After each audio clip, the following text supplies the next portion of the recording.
Good morning. We are live from Evanston, Illinois, just outside of Chicago, with the fourth of 5 listening sessions regarding the proposed changes to the federal regulations for human research. Welcome. Hello. Welcome live, folks, and welcome to those people live streaming in. Good morning. As I said, this is the proposed changes to the federal regulations for human research, the fourth of 5 listening sessions. We want to get your comments and inputs and questions to our expert panelists regarding the common rule and the changes that are being proposed during the open sessions. We have the agenda for today,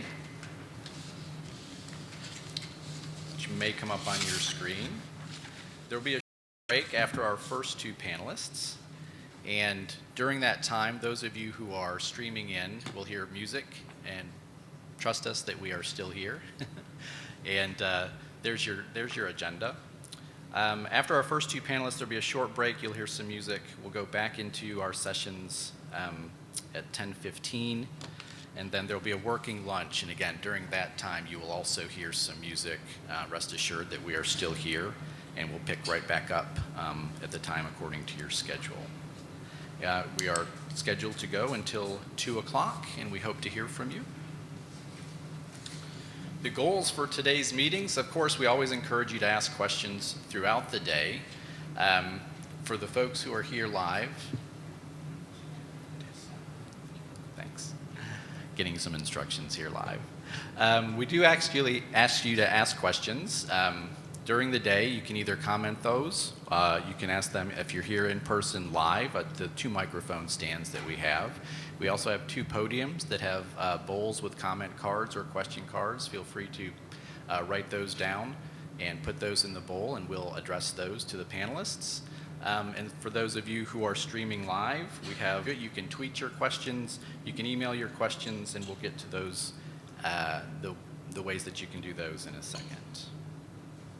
The goals of today's meeting are to provide helpful background information about the changes, provide overview of the proposed changes, review the changes related to the scope of the common rule, the exclusions, and the exemptions, and to provide some expert perspectives on these changes. We encourage, again, you to ask questions. We want to bring to our experts here in the House, and we want to promote and encourage you to officially send submissions of comments to OHRP. Note, we do want to let you know that the comments and the questions and the discussions that occur during these live sessions and these streaming sessions are not official comments posted to the common rule for OHRP. To post a comment officially to the docket online, you have to go to http://www.regulations.gov. You enter HHS OPHS-2015-0008 in the EnterKeyword or ID field, and then click on Search. On that next web page, you could click on Submit a Comment and follow those instructions. That will formally put your comment, your question, your concern into the formal proposed changes section, which will be addressed by the OHRP. You may also mail those to the Office for Human Research Protections, Jerry Menikoff, MD, JD, at OHRP, 1101 Wootton Parkway, Suite 200 in Rockville, Maryland, 20852. Again, you can post your comments or tweet them at Common Rule 2015, #AskNPRM.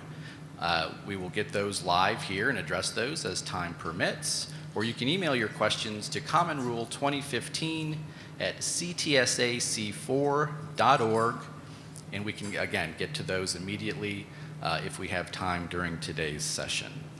For those of you who are live here, we have Hilton Meeting Network access for your smart products. User ID is Vanderbilt1, password Hilton1. If you forget that, the program today, you can look at the back of your name tag. There's no prize there, but you can have free access. Wonderful. As we said, this is the 4th meeting. We have one remaining meeting on November 18th. The wonderful thing is that you can actually go online if you've attended any of these sessions, and the video live stream as well as the presentations will be there for you, so you can review information that's been exchanged at any of these meetings and send in your comments as we've described. Okay, we'd like to acknowledge the partners today. We've got the National Center for Advancing Translational Sciences, NCATS. I am the Chief Program Officer at Nashville Cares. We're very happy to be here. OHRP, we also have from NIH, Michelle Culp here with us live. We appreciate you being here, helping us out. The CTSA Science Awards, Clinical Trials Transformation Initiative, the Center for Information and Study for Clinical Research Participation, and if I failed to mention them, the Genetic Alliance. Okay, some quick housekeeping. For those who are here in person, up the stairs to the left are the restrooms. For those live streaming, do your best. If you miss anything, the live intersections will be, the live sessions that have been streamed can be restreamed, and you can review those at your leisure. Okay, if we don't have anything else, we will get on with our first expert panelist to help us give some information and to hopefully elicit comments, questions, concerns while we have folks here who can help answer those questions, both for those of you live and for those of you who are streaming in today.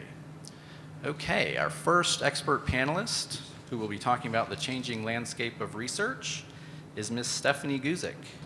Stephanie Guzik is the Director of Research Compliance and the Research Integrity Officer at Rush University Medical Center located in Chicago.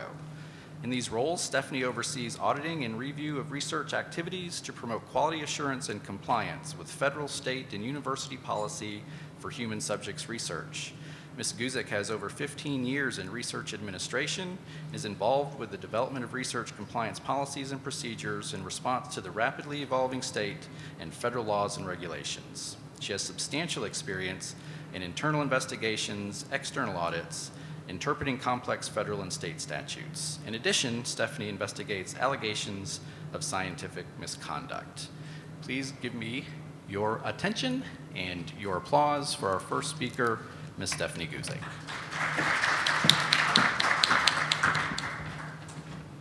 Thanks very much. I'm delighted to be here today. And I wanted to welcome all of you on behalf of the 3 Chicagoland area clinical and translational science award sites. Those sites are the University of Illinois at Chicago, Northwestern University, and the University of Chicago, which our Rush University Medical Center is an affiliate. So today I'm going to talk to you about the current landscape for human subjects protections and give you some history on how those rules and regs came to play. So my talk today is very general, and so in the know, but this talk is really geared towards our general population so they can be afforded the knowledge to make a public comment to the changes of these rules. So let me get started. So research has been going on for a very, very long time, as early as 1747, where James Lind found that the addition of citrus fruits to the diet of sailors prevented scurvy. And what he did, he was very intuitive, where he took different groups of sailors and he modified their diet. And he found that the diet of those sailors that had citrus as addition to their diet did not have scurvy. And so it took about 50 years for the British Navy to implement the lime juice to every sailor's diet. And so now we have that colloquial phrase that says, for the English, we call them limeys. So that's how we came to that term. But what's important to know about that research is that he took different groups and added a therapy and determined that one therapy was better than the other. And so the other individual is James Abersom. And Dr. Abersom and his colleagues were treating patients with tuberculosis. And so what he did, it was a 500-bed unit, and what they thought there was a therapy that was a gold derivative. And this derivative, they thought, could help patients with tuberculosis. And so what Dr. Abersom and his colleagues did was they flipped a coin, randomly assigning the experimental therapy against current treatment, current therapy at that time. And so in modern clinical trials, we call that randomization. So that means by random assignment, these patients will get current therapy versus what's current therapy. Excuse me, experimental therapy versus current therapy.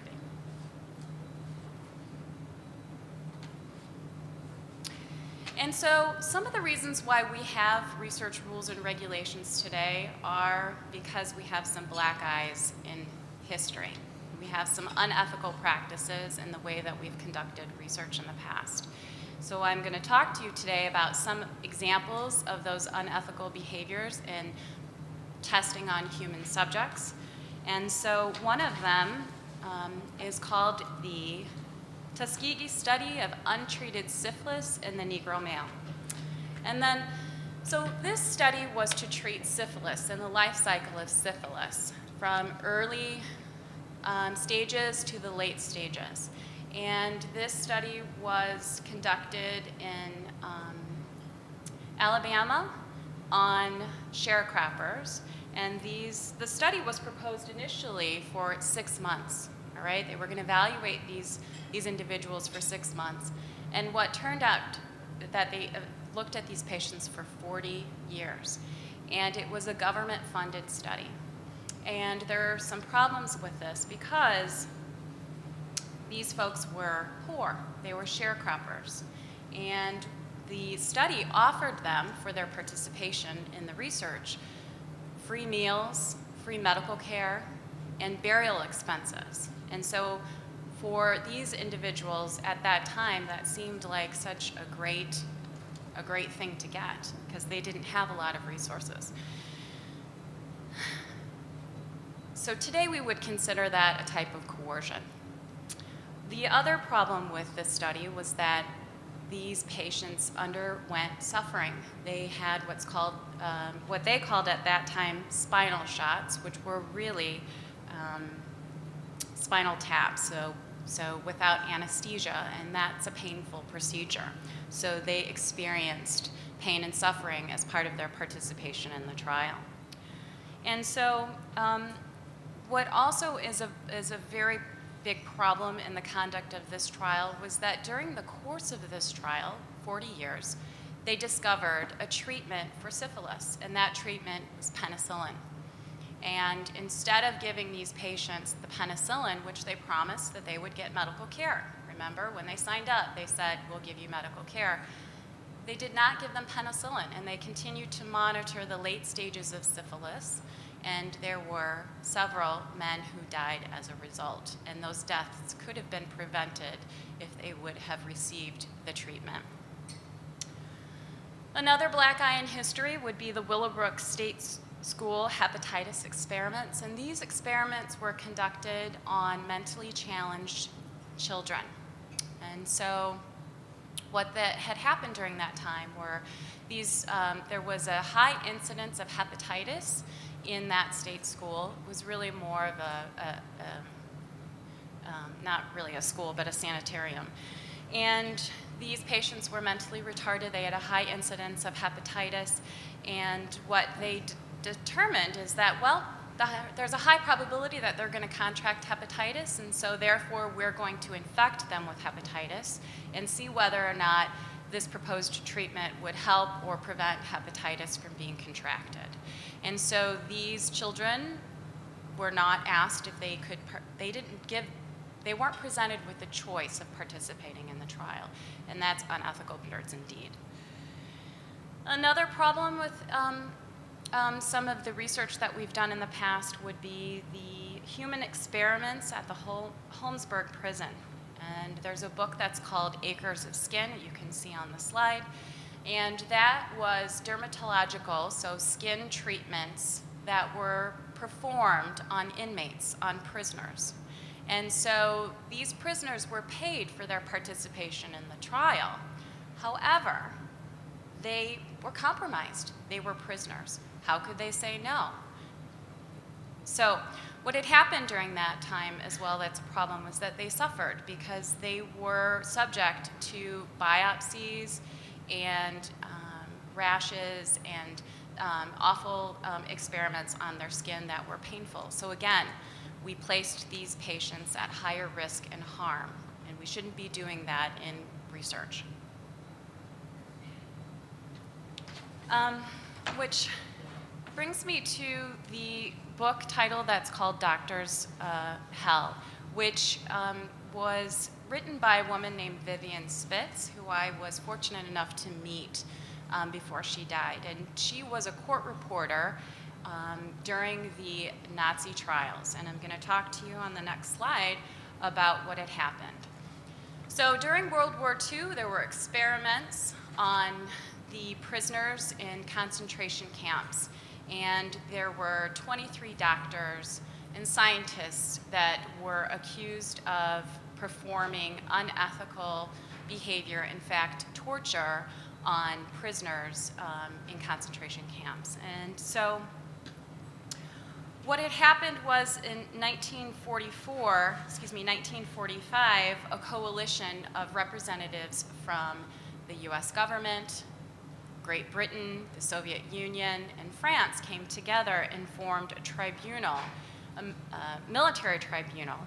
And they came together to prosecute the doctors and scientists that had conducted some of these trials. Now, some of the information that we know today about certain things like hypothermia, blunt force trauma, how to treat a gunshot wound, these are some of the things that we know because of the experiments that were conducted on prisoners in the concentration camps. However, it was unethical research. And so during this Nuremberg trial, formerly the doctor trial that was called the United States versus Karl Brandt. Karl Brandt was the personal physician of Adolf Hitler. And so during the trial, it brought to light some of the horrors of the medical experiments on human beings. And so one of the principles was there was no informed consent. We harmed people in the process, and some of the experiments did not benefit anybody. And so during the time of these experiments, Germany had already had an ethical code on how to conduct research.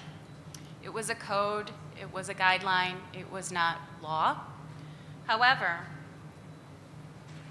what was found in the end during the prosecution was that the experiments that were done definitely did contribute to current therapies. However, they were used in a way on human experimentation because of political and racial issues, not because of the spirit of medicine.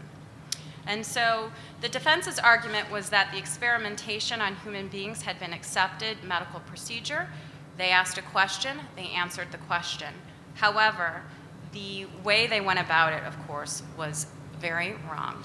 And of the 23 scientists and doctors that were prosecuted, 15 were convicted of murder, torture, and other atrocities committed in the name of medical science.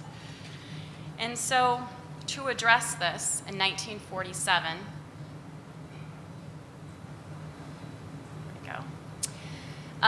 the Nuremberg Code was established. And so to address these issues, this group of lawyers and judges from around the world met and created this code. And the code is named after the area where the code was formed in Nuremberg, Germany. And so the Nuremberg Code states that participation in a research trial is voluntary. That means that you don't have to do it if you don't want to. And that If you do participate, you can withdraw at any time without penalty. When conducting research, it must benefit society. It also must justify the risks that may be incurred as part of the trial. We should minimize risks to patients and their suffering at all times during the conduct of the trial, and that research should not cause death or debilitating injury. And that medical research needs to be done by those who know how to do it properly and ethically. So those scientists and researchers must be trained accordingly.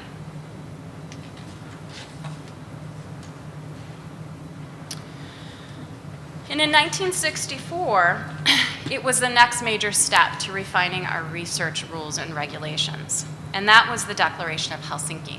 And again, it was named after the city where these principles were added to the code. And the principles that were added were that the researcher has a duty to protect the life, health, privacy, and dignity of human participants.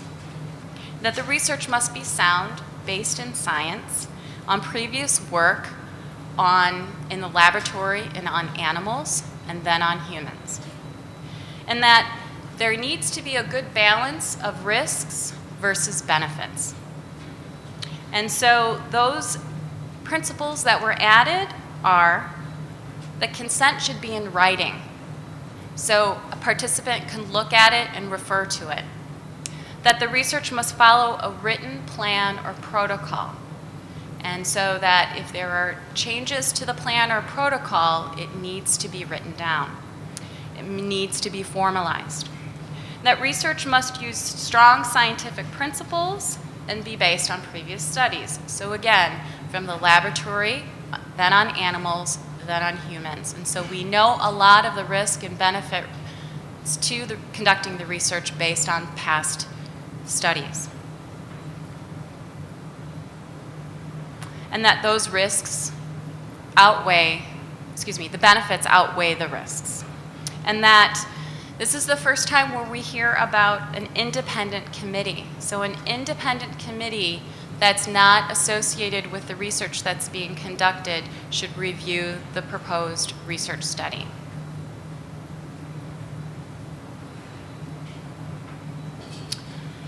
And so at the time that the public became aware of the Tuskegee trials, in 1972, the Belmont Report was established. And the Belmont Report is really the fundamental guiding principle of what we have today in the Common Rule. And so there are three guiding principles, and you'll hear this today with the changes to the Common Rule. They're based on these three principles. Number one is respect for persons. Respect for persons meaning that you afford them their right to have an informed choice in participating in the research. It further goes on to talk about the informed choice. They need to have enough time to make that choice. They shouldn't feel pressured or have coercion to make that decision. That there's benefit. There's benefit to possibly them or society in general. And beneficence means that you're also ensuring that you're not harming them during the conduct of the trial and that we're protecting them. So in the example that I gave you of Tuskegee, we didn't protect those patients because we knew we had treatment for them during the conduct of the trial, which was penicillin. And we didn't protect them or help them. We continued to do research on them. So the last principle is justice. And justice means that there's a proper risk-benefit based on equitable distribution of patients, meaning that you have a good representation of all of humanity in the trials, and that regardless of their race or ethnicity. And so the Common Rule is our official federal law that implements those principles from the Belmont Report of beneficence, justice, and respect. And so the law defines that research in human subjects, it makes more definitions, and I'm going to talk about those definitions in a few minutes, and calls for the research institution to establish an oversight committee, which is what we know today as an Institutional Review Board, or IRB, sometimes also known as an ethics committee. And so it describes about how the IRB needs to review and approve research, how the IRB should be composed, and it also outlines special protections for vulnerable subjects. And those vulnerable subjects include children, pregnant women, and prisoners. And so it also further goes on to provide guidelines for informed consent. And so there are several elements that need to be in an informed consent. Things like risk-benefit ratio, how long you're going to be in the study, and some of those elements. And so our current law has very prescriptive language on how those things need to be in place in an informed consent. So I'm going to go on to provide you with a few definitions of certain elements that pertain to research for those of you who are not familiar. What is the official definition of research? And I'm telling you that this is going to change, so you need to know what this means right now. So research is a systematic collection designed to contribute to generalizable knowledge. It means that, as we talked about, that there is a protocol, a design that is systematic. You're collecting data in the same way for every patient throughout the conduct of the trial. That's the systematic collection. And it's aimed to help society, okay? And that contributes to society through scientific knowledge. And what we do with that information is we provide it to, when we find new therapies, we publish those things in journals, in medical journals and scientific journals. We present to our colleagues, physicians present, educate each other on new therapies. And so that's really what research is aimed to do. Translational research, however, is kind of what is the forefront of what's going on right now. And that is really applied research in real time. It means that sharing this knowledge with more than just the scientists and the physicians. It means sharing it with the community members, because the community members and community organizations know what's happening in their communities. And so that's what's changing the landscape right now and helping to bring therapies at the bedside to the community. So the definition of a human subject, well, this is a key point, that it is a living person, okay? A living person about whom a researcher obtains their protected personal information and private information that can be connected to the person. And so what that really means, when we're doing a clinical trial, we're looking at a therapy and we're testing the therapy. And we're making sure that it's safe and effective. And during that time, we may do tests. We may do chest x-rays, we may do EKGs or blood draws. And those things are looked at to understand whether it's safe and effective. In the traditional sense, that is clinical research. It also extends to looking at medical information, medical charts, data. And so we call that a retrospective chart review. It means that we look back in time, we look at charts, we take data, and we look at trends in data to find out whether or not there are some common themes or common questions that we can answer.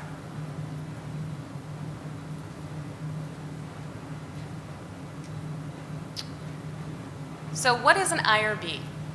An IRB, or Ethics Review Board, is an independent, remember, independent from the study. The composition of that should be at least one community member.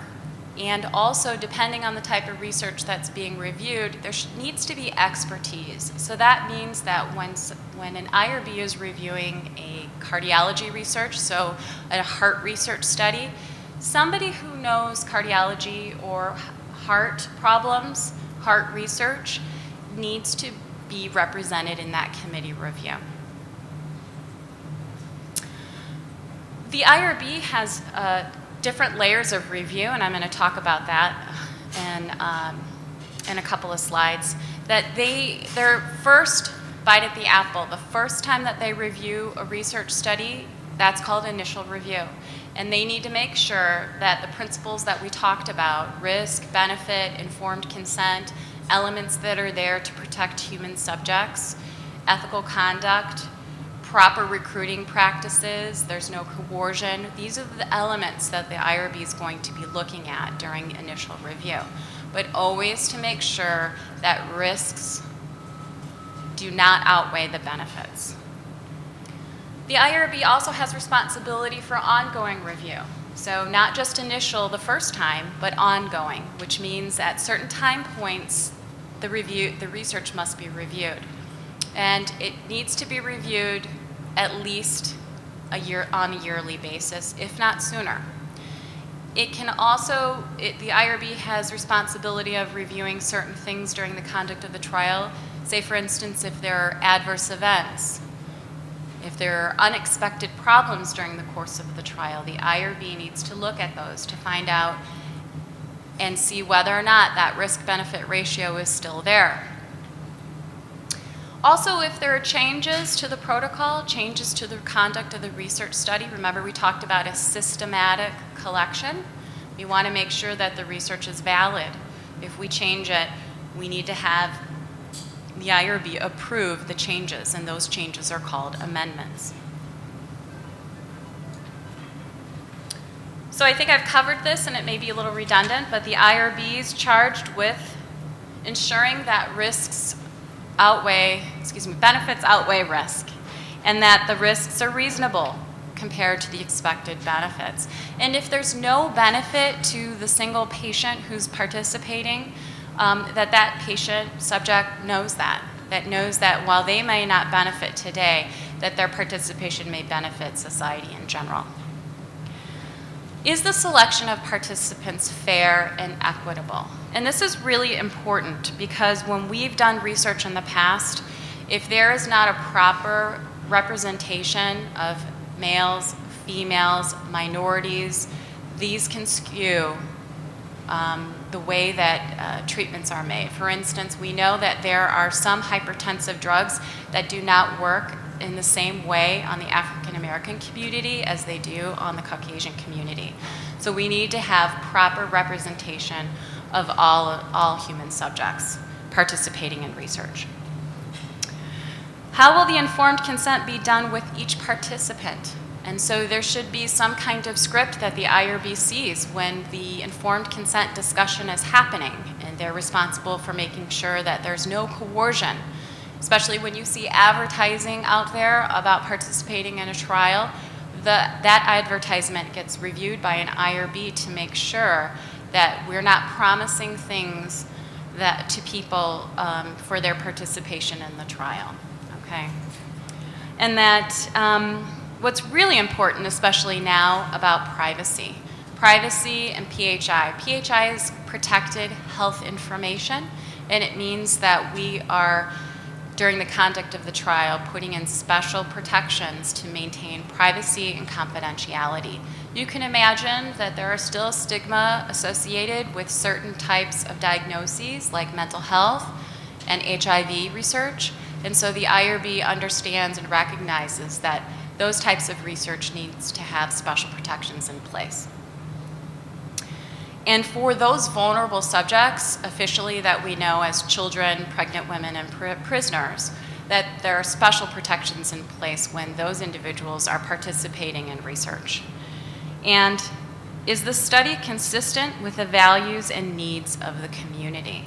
And so what's important for the IRB to consider is that what may be a consideration in the community of Chicago may not be the same in rural Kentucky. And so those are things that an IRB or ethics review should take into consideration. So there are 3 types of review that the IRB is responsible for, and pay special attention to this because this is going to change in the proposed rule. So there are 3 layers of review. The first layer is full board review, meaning all the people come together, including the community member, as well as the expert for the research.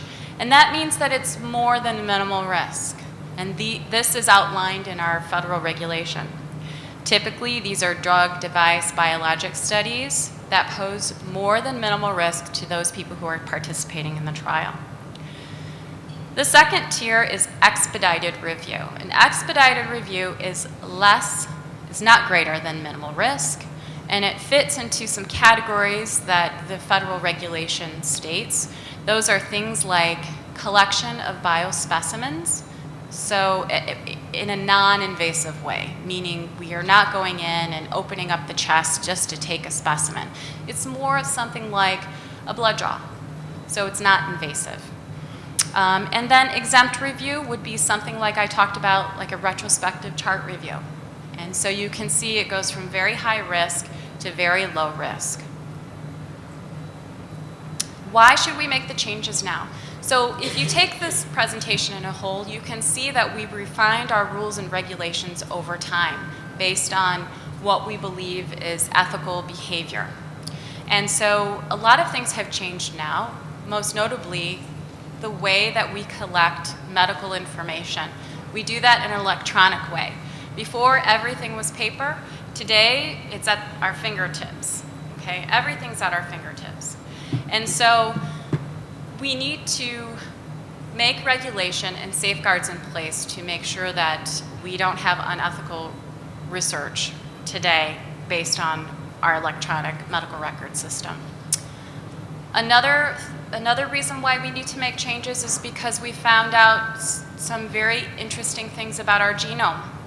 And based on our genes and what we know about our genes, we can take that information and develop therapies based on that information. And so genetic studies, we need to have more oversight and specific oversight to ensure human subjects protections when doing that research.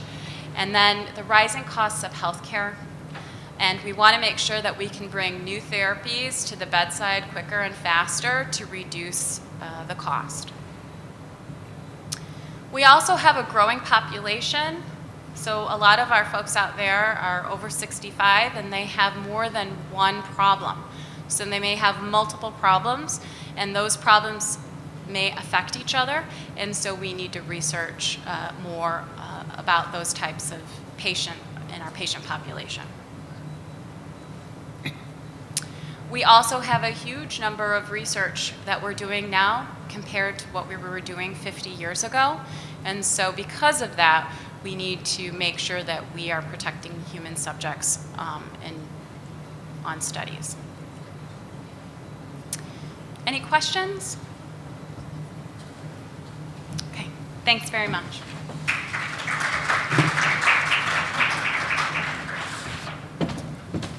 Thank you, Stephanie. If you're just now joining us via live streaming or here in person, we're in Evanston, Illinois, with the fourth of 5 listening sessions during the 90-day open comment period on the proposed changes to federal regulations for human research. We have expert panelists here to share information. We have folks from the Office of Human Research Protection online to take your questions. And we have various videos from the previous sessions available to you for your review so that you can be well informed on the changes to these regulations and to elicit your input and comments about concerns regarding the advances of science and how these regulations may benefit or not benefit you and your position in the research enterprise or the community at large.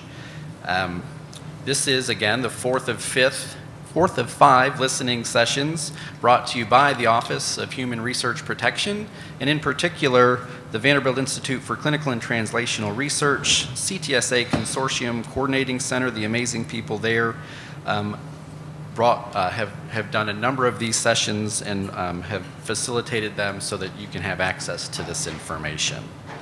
We just heard from Stephanie Guzik, the Director of Research Compliance at Rush University Medical Center. She gave us a broad overview of the research landscape. Up next is Mr. Taunton Payne to give us an overview of the proposed revisions to the Common Rule. I want to remind folks that you may provide comments or questions on social media. You can tweet those questions to @CommonRule2015, #AskNPRM. You may also email your questions to commonrule2015@ctsac4.org during these live streaming sessions while folks are talking. For those of you in person, you may step to the microphones to ask questions. We also have 2 podiums with comment or question cards that you can place in the basket if you don't want to ask those live. Okay, our next speaker is Mr. Taunton Payne. Taunton Payne is a science policy analyst in the Office of Science Policy at the National Institutes of Health Office of the Director. Mr. Payne is involved in a variety of science policy issues, including developing policies for human subjects protections, particularly for the protection of participant privacy and confidentiality and informed consent for research, as well as policies for oversight of genomic data sharing, dual-use research, and increasing public access to scientific data. Mr. Payne joined the Office of Science Policy in 2011. He holds master's degrees in history from Columbia University and the London School of Economics. Joining Mr. Payne via live stream and on the phone for your access to have questions are staff from the Office of Human Research Protection at NIH. Please join me in welcoming Mr. Taunton Payne.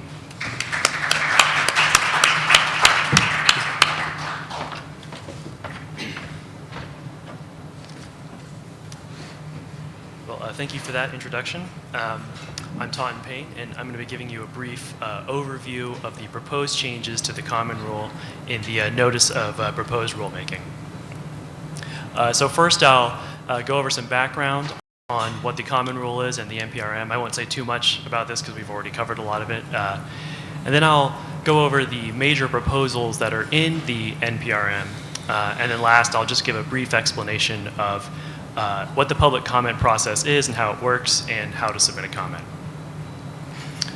Okay, so first, the Common Rule. I think we've heard a lot about what this is, but just very briefly, it's sort of the shorthand name for the body of federal regulations that establish protections for human subjects in research. And there are sort of 2 major components of it. One is that it requires informed consent for participation in research. And the second is that it requires that research be reviewed by institutional review boards. An NPRM is a Notice of Proposed Rulemaking. This is something that is issued by the government to explain forthcoming changes or new regulations whenever they are to be issued. It's published in the Federal Register, which is the government's official publication. And the goal is to allow public comment for a set period of time, usually 90 days. And we recognize that these changes have a lot of implications for people in different sectors, be they investigators, institutions, IRBs, research participants, or patients themselves. And we also recognize that the Federal Register is not necessarily the most widely read publication. So we really need to sort of get the word out and raise awareness of this, and to hopefully encourage people to submit their comments and their ideas. So the Common Rule is called the Common Rule because it's actually followed by 18 different federal departments and agencies, including the one that I work for, NIH. You won't find NIH or FDA or CDC on this list because they're part of the Department of Health and Human Services. And it will be joined for the first time when it becomes final by 19th, which is the Department of Labor.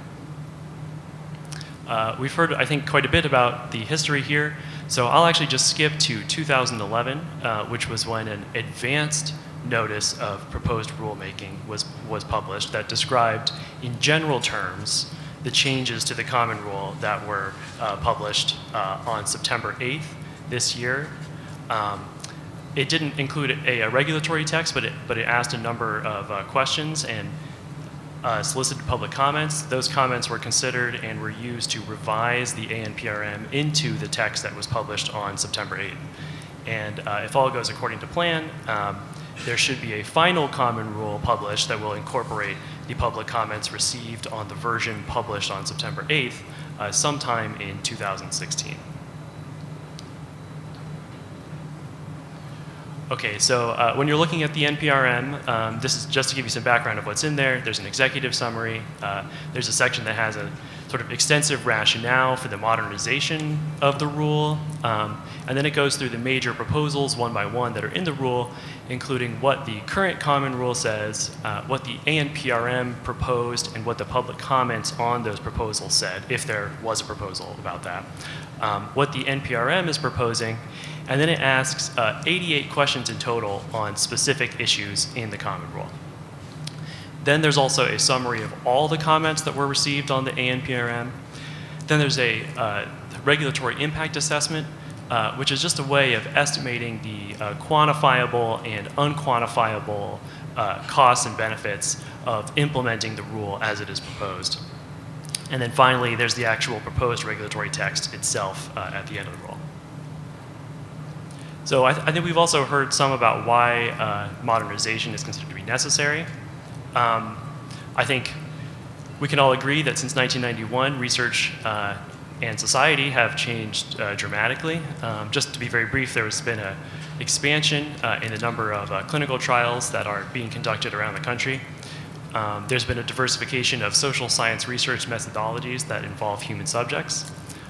More research is being conducted in clinical settings, and in fact, in some cases, the boundary between research and clinical practice may be blurring.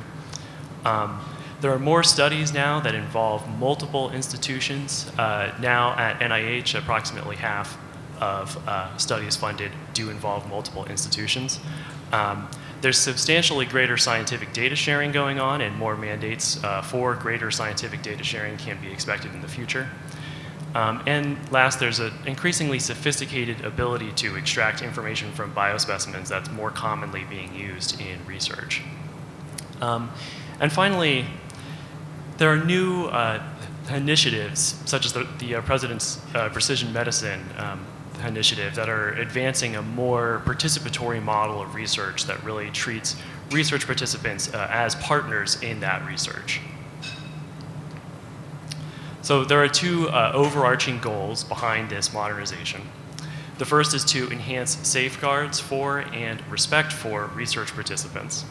And the second is to simplify the current oversight system and to reduce inappropriate and unnecessary administrative burdens, both for institutions, for researchers, and for research participants themselves. Also IRBs, of course.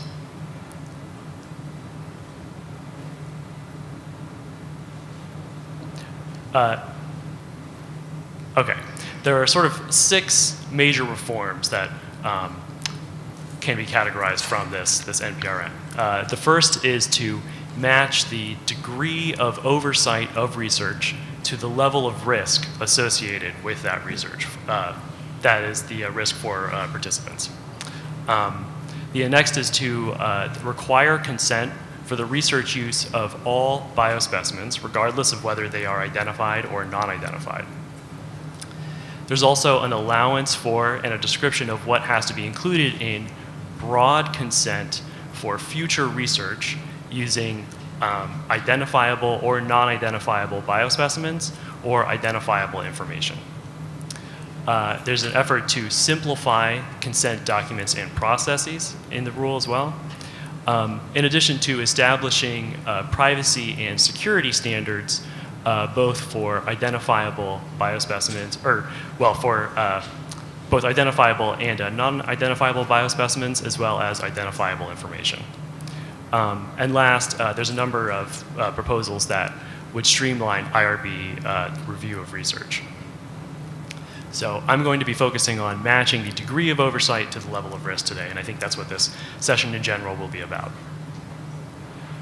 Okay, so this set of reforms is achieved through first expanding the scope of the rule to include some areas of research that have not been regulated before, to establish a number of exclusions, which is to say types of research that are not subject to the rule in any sense. There's no requirements for them in the rule.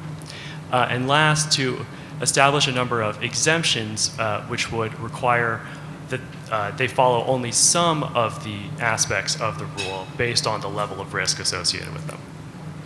So this graphic just sort of illustrates the general trend that I've just described, which is that it introduces a degree of oversight based on the level of risk to research while expanding it into certain areas that may not have been regulated before.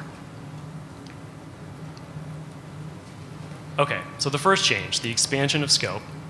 The NPRM proposes to expand to include clinical trials that are not previously been subject to federal regulation, that are conducted at any institutions that receive federal funding for non-exempt human subject research, and if those institutions are in the US.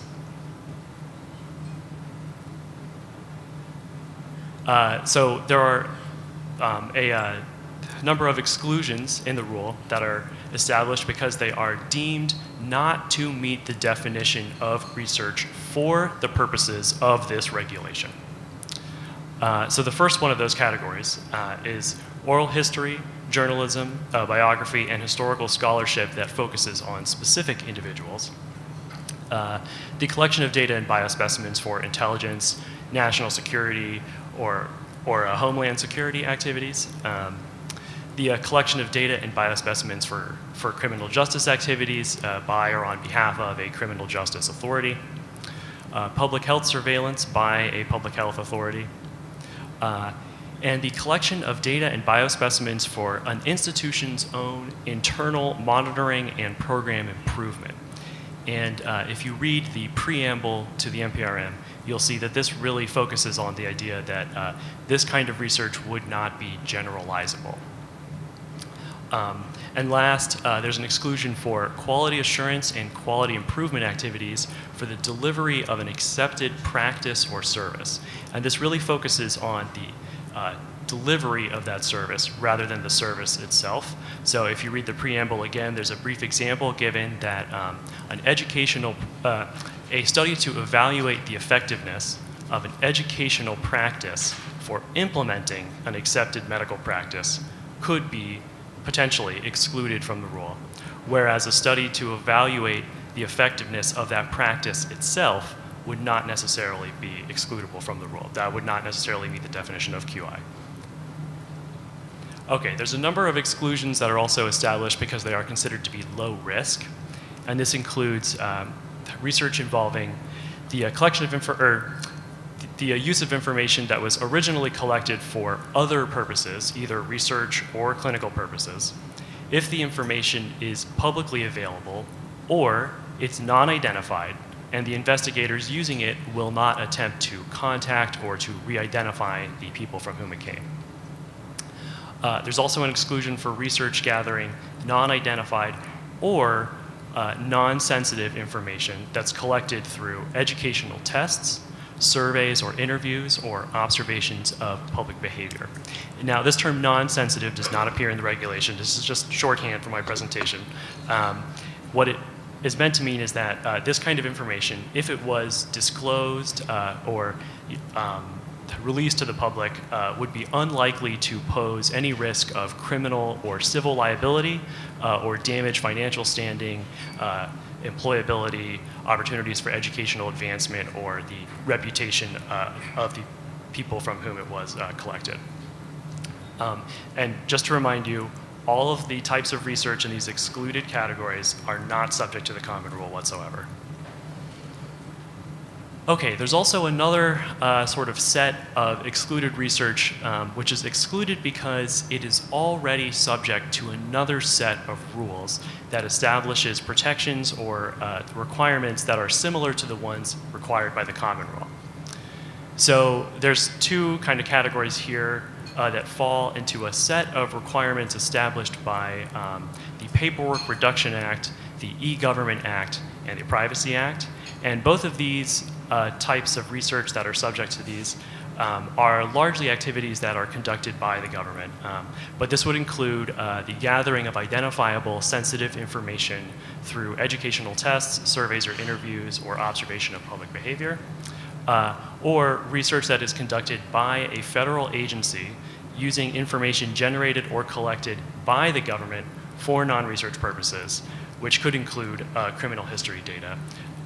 Again, provided that both of these types of research were subject to the Paperwork Reduction Act, which has a notice in it, the E-Government Act or the Privacy Act, both of which require the establishment of certain standards for the protection of information. And last, research involving the collection or analysis of identifiable health information, if it was regulated as either healthcare operations, research, or public health surveillance by HIPAA, would also be excluded. Okay, and there's one final category of excluded research in the rule, and this includes research with non-identified biospecimens that will not reveal new information about an individual. This includes test and assay development and validation, quality assurance and control activities, and proficiency testing, typically for laboratory or test performance.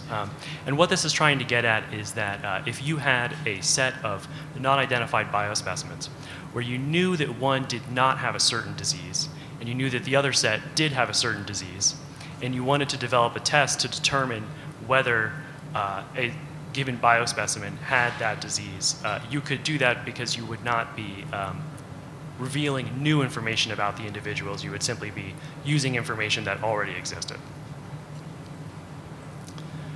Okay, so there are also a number of research activities that are exempt from most or some of the requirements of the rule, provided that they have certain protections in place.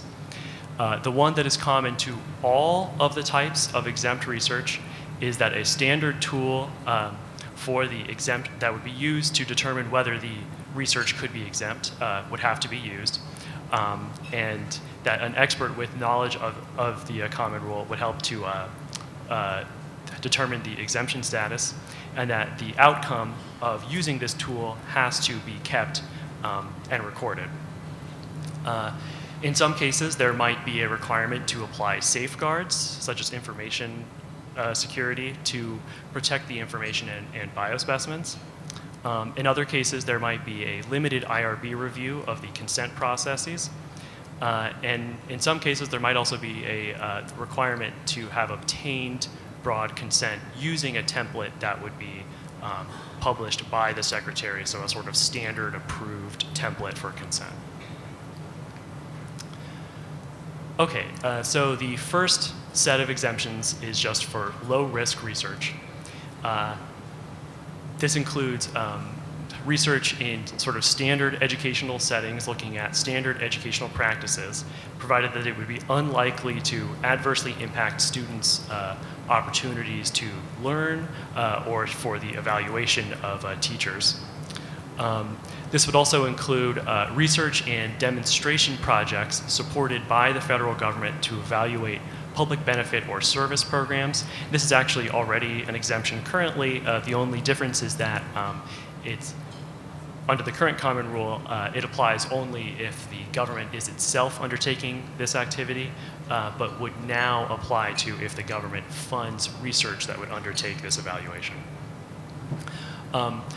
There's a new exemption also, which is for research involving what the rule defines as benign interventions or video recording if the information is non-identified or not sensitive. And a benign intervention is typically something which is like taking a test or solving a puzzle, something like that. It's not something that is intended to have any sort of lasting, permanent effect on somebody.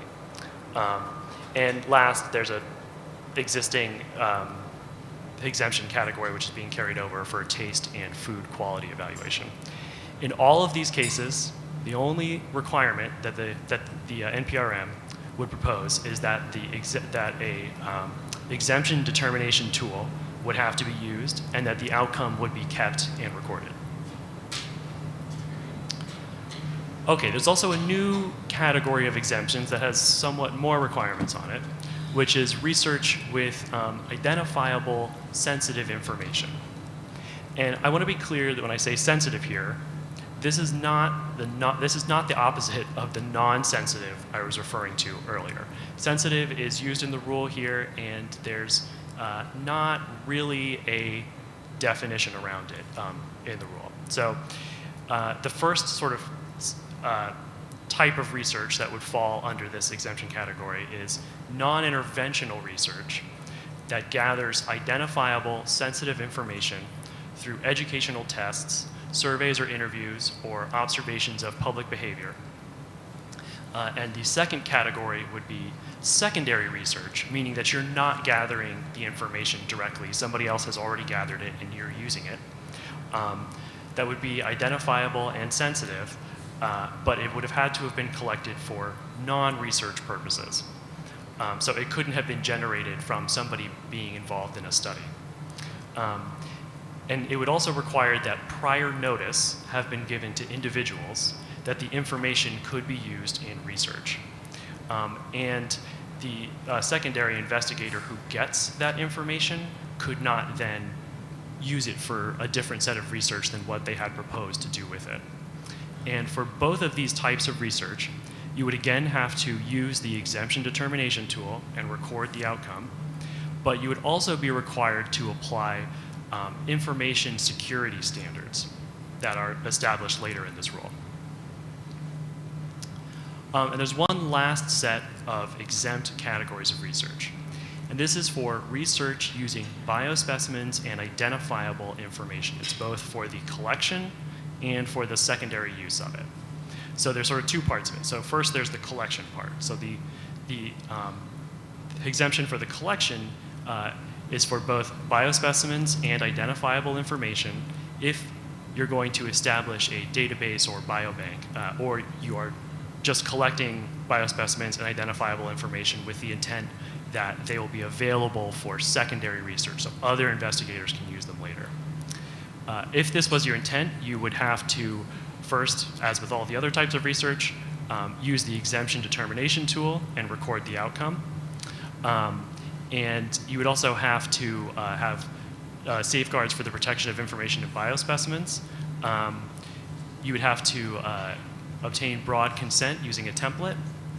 And there would also be limited IRB review to ensure that the context in which the broad consent was collected was appropriate. So broad consent could be collected in clinical settings, and there might be some clinical settings that would be considered inappropriate for the collection of broad consent.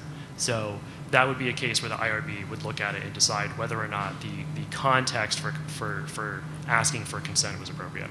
There's also an exemption for the secondary research use of those biospecimens and identifiable information that were collected this way. Now, if they have been collected as the previous type of research required, then the only requirements on the use of that biospecimen or information would be that the exemption determination be made and recorded, and that the person using it have safeguards in place to protect the information and biospecimens. There's a number of ways in which this applies to vulnerable populations. So all of the exclusions can apply to research that involves vulnerable populations, except that non-interventional research involving educational tests, surveys, interviews, or observations of public behavior cannot involve children. All of the exemptions apply to research involving pregnant women, And certain research involving children cannot be exempt, including the research involving benign interventions, as well as the non-interventional research gathering identifiable sensitive information. And last, research involving prisoners can never be exempt unless the research incidentally involves some prisoners. And what's meant by that is that the prisoners are not your main population under study. There just might accidentally be some prisoners in the population you're studying, or some of the population you're studying might have become prisoners after you started your study. There's a requirement to obtain consent for research with biospecimens in the rule. This is one of the biggest changes in the rule, so I think it bears some discussion. This is accomplished by changing the definition of human subject that we heard about earlier to require consent when an investigator obtains, uses, studies, or analyzes biospecimens for research, regardless of whether that biospecimen is identified or not identified, with a couple of exceptions that we went over earlier where there's an exclusion or an exemption. And this would not apply to the collection and use of biospecimens for non-research purposes unless your intent was to use it for research. So biospecimens being collected in the clinic for clinical purposes are not going to be required to get consent unless those biospecimens would be used for research. There are also two alternative proposals in the rule that would establish somewhat narrower requirements. Alternative A is probably the narrowest in the sense that rather than requiring consent for the use of all biospecimens, it would only require consent for the generation and use of whole genome sequence data, while alternative B would only require consent for research involving the generation or use of data from individuals that is considered to be unique and could potentially be re-identified if used in combination with other sorts of data. There are changes to the way in which waivers can, that IRBs can issue waivers of consent. Specifically, these are intended to ensure that the requirement to obtain consent for biospecimens is observed. And so there are two additional criteria for research with biospecimens, and this includes that you have to show compelling scientific reasons for the use of those biospecimens, and that the research could not be conducted with other biospecimens for which there was consent. And last, there would be a prohibition on waiving consent if an individual was asked to participate in research and declined. So the general idea here is that waiving consent would be rare. There's also an allowance to use broad consent, which simply would use a template that would be developed by the secretary and published for public comment, so the public would have an opportunity to say what they would like to see in a broad consent. There are a number of elements that are intended to appear in this consent that are listed in the rule.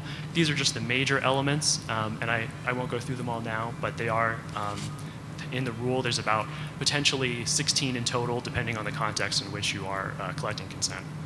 The idea is that it would be general and not specific to any particular research. So it would be for future use of biospecimens and data. There's a number of efforts to try and simplify consent documents, including that the informed consent documents can only first include the required elements of consent that are listed in the NPRM. So other elements of consent that have been included by institutions or by IRBs could only be included as appendices to the main elements of consent. There's also a requirement that participants have to receive the information that a reasonable person would need in order to make an informed decision about whether to participate in research, and that they be given an opportunity to discuss that information. There are also a number of security standards and safeguards for biospecimens and identifiable information that are established by the rule. There are specific measures that have not yet been developed but would be developed by the secretary that would be published, but this requirement could also be satisfied by following the measures in the HIPAA privacy and security rules. And there are also a number of sort of limitations on how sharing of biospecimens and identifiable information can be done. In general, the idea is that IRB review of safeguards for information in biospecimens would not be required. Well, for the sufficiency of those safeguards would not be required. And there's a number of elements to attempt to streamline IRB review. So the biggest, and this is one of the most significant proposals in the rule, is that multi-site research, that is, research that involves multiple institutions, would only be allowed to use a single IRB unless local IRB review is required by law, or the federal department or agency that is funding the research decides that it wouldn't be appropriate for that particular study or that particular site to use a single IRB.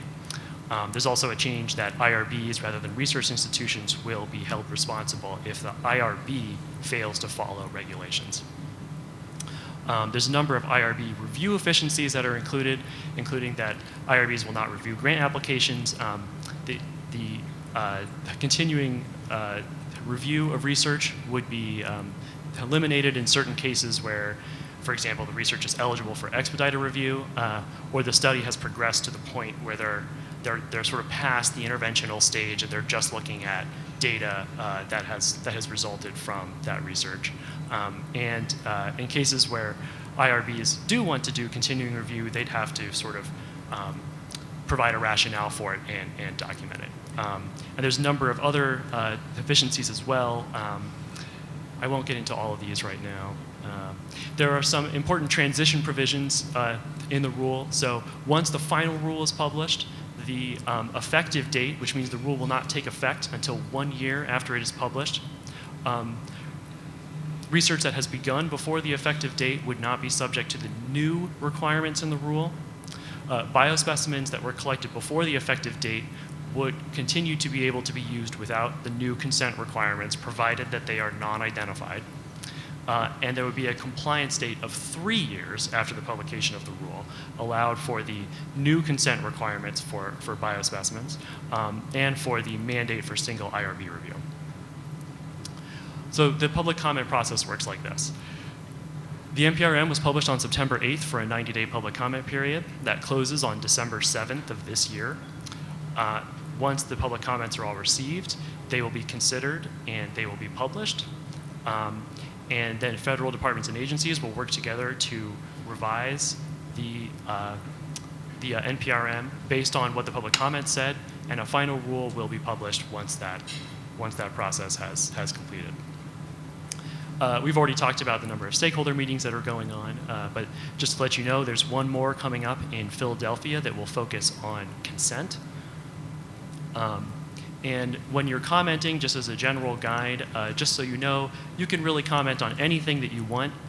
You can comment on specific aspects of the rule. You can comment on the idea behind the rule. You can say whether you think the modernization is needed or if the changes are actually adequately addressing the needs. And there are 88 comments that you can answer if you want. You don't need to answer any of them. Just remember that when you're submitting a comment, the comments will be published, so don't include any information that you wouldn't want to be published. There's a number of different ways you can submit a comment. You can go to the regulations.gov website here. You can actually also go to the Federal Register website. There's an option to submit a comment through there, and you can send by fax and mail. So thank you very much, and please do submit your comments.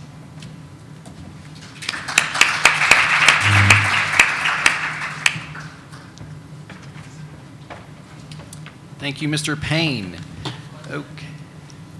Yeah, just a second. Thank you.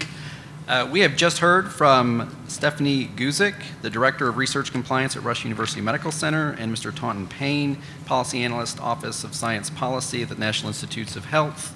They have gone over the research landscape and the overview of the Common Rule, and we'll now take some questions here from our live in-person audience. Good morning. Morning. Michael, I just love the slide presentation. Basically, I just wanted to know, everybody can hear this mic real good, right? I can't hear that mic real good. That's what I wanted to say. We can hear you. Oh, okay. We'll get people to talk like they're kissing a baby here on this microphone. Sir, to our right.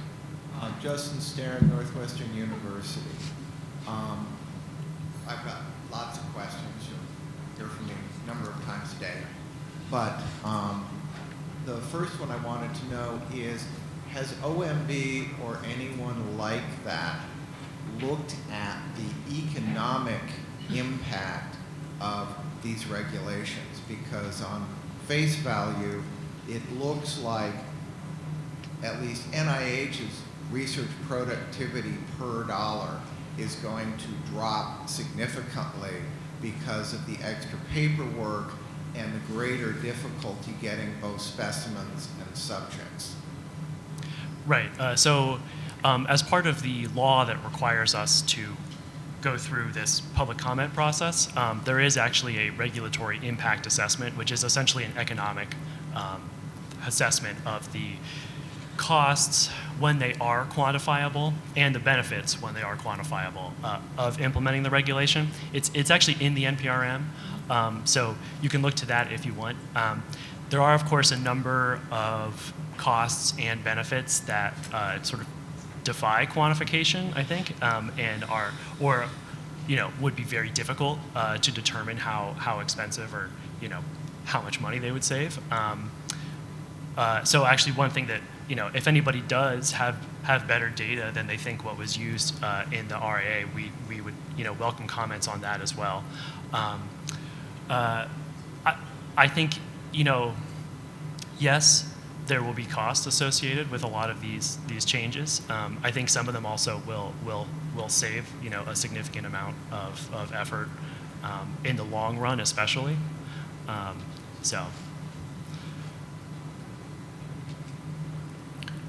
Another question. Good morning. I have like a two-part question that's not necessarily related to one another. But my first question is, I have a condition called neurosarcoidosis, which is an offshoot of sarcoidosis, which is an autoimmune disease. It's not heavily researched, but in my case, because it's located primarily in my brain, they're saying that the only thing that can help me would be like stem cells. How realistic would it be for me to become a part of a trial? And are you aware of anything as far as, the research of more uncommonly known disorders? That was the first question. Okay. The second question is, in reference to, drugs are advertised regularly, every day, okay? And then you hear the side effects of those medications on television. Those side effects, is that good research? Or is that, is that the result of the least possible scenario of side effects, or is that just a matter of getting something to the market? Well, I'll answer the first part of that question. In terms of clinical trials, I don't know of ones off the top of my head that are specific to that condition, but there is a website called clinicaltrials.gov, and if you go to it, you can search for it. And there's a number of different ways you can search for both sort of ongoing and actively recruiting clinical trials. I think it would be worth looking at that website. In terms of what the NPRM does for changing the balance of sort of focus on rare diseases, I think that's not really a change in the NPRM. So it really has to do with the processes through which people can be recruited into a trial, rather than what kinds of trials will be funded necessarily. So there might be changes in it for how people would be involved in a clinical trial. and how that clinical trial would be reviewed by an IRB, but I don't think it would really change what federal departments and agencies would fund in terms of rare disease or clinical trials or research for rare diseases. We also want to acknowledge from the Office of Human Research Protection, Lauren Hartsmith, Ivor Pritchard, Irene Stith-Coleman, Julia Gorey, and Julie Kaneshiro are on the line. If you have specific questions for them, and our did you have anything to add to that, Yeah, Stephanie? I was going to take the second part of your question in regard to the way clinical research is conducted and looking at adverse events and side effects. And so the process really is as we touched briefly on today, would be the risk-benefit ratio. And that when clinical trials are being conducted, they're first discovered and researched in the laboratory and then tested on animals. And then there are 4 phases of research that occurs in humans. And so during those phases, we are always looking at risk and safety. And so at time points during the conduct of the study, patients will come in and will make assessments. And those assessments include adverse event reporting. And those adverse event reporting, the ones that occur in the majority of occurrences, so let's say it happens that, I'm just giving an arbitrary number here, like 50% of patients who got drug A had headaches. And so therefore the side effect on that drug if it gets FDA approved would be headaches. So that process is not going to go away as a part of this change to the rules. And we'll take one more question here. Hi, my name is Michelle Bradley, and I'm with Northwestern University. I had a question about the biobanking. So currently, we collect samples from patients, and we bank the samples, and investigators are able to talk to the PI about doing research. And patients know when we consent them, they don't necessarily know what the samples are going to be used for. And then we get requests from PIs to get women who are of age 40 who have a GFR of whatever, and we send those samples out. Mm-hmm. So with the changes, are we now going to have to do another consent process with the patients for those samples before we send them to the investigators? So it sounds to me like you're actually already collecting broad consent for secondary research. Correct. For those samples. So all that the NPRM is requiring is that consent be obtained for the use of specimens, but it can be broad. So that would allow any future use. So the consent process that you're using now to get those, that itself might have to change to conform to what the NPRM says it is, broad consent. There would not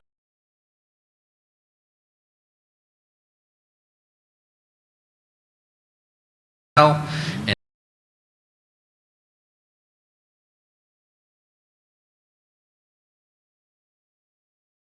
totally endorse that, of course. Researchers charged with making that determination themselves is so scary, not only for us, but for the researchers themselves, that it opens up a whole possibility of not knowing what's going on in the institution. And so without stating specific objections to particular parts of the exclusion, my concern is, excuse me, that the liability of things taking place without knowing what they are, because people believe truly or misguidedly that they don't fall under IRB or institutional review, is very worrisome. And also, I see no accommodation in the exclusions for interviews or surveys that involve greater than minimal risk in the taking of the survey, the so-called talking, writing, watching, whatever they minimize it as. Certainly if you ask people, how long was your wait in the waiting room, how can we improve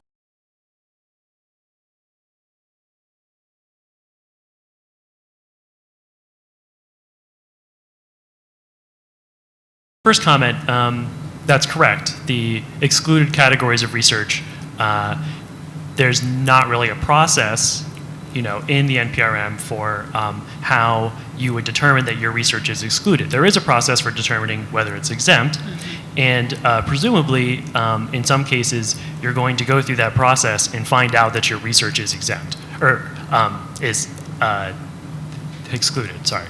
But if that's a concern to you, or if you think it should work differently, or that the exemption tool should apply to the use of excluded categories as well, then I would just encourage you to submit a comment. For the sort of second part of your question about whether the information is greater than minimal risk that's being collected, the excluded categories are, I think, pretty clear that they involve information that's non-identified. So that's generally why it's considered to be a low risk, or is considered to be, if it would cause any sort of harm to come to. But that's not the point. What you're saying is not harmful or sensitive. It's the process of being asked that's troublesome. These kinds of interviews and surveys at our institution currently have counseling support, at the ready should some participant need some kind of extra help. It's not answering the question. It's not the answer or the identification with the answer. It's the process. Right. It's the interaction. Right.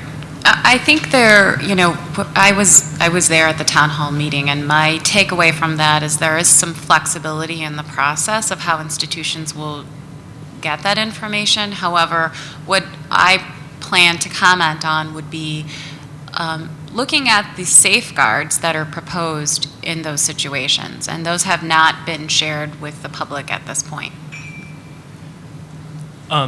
Is OHRP on the line? Hello, OHRP. Anyone? Julia, Julie, Irene? Can you hear us? Yes. Yes. Yeah, I just wondered if you had anything to add to that comment. I guess, this is Ira Pritchard. I think one thing to notice is that what the question asked about the process for exclusions is status quo.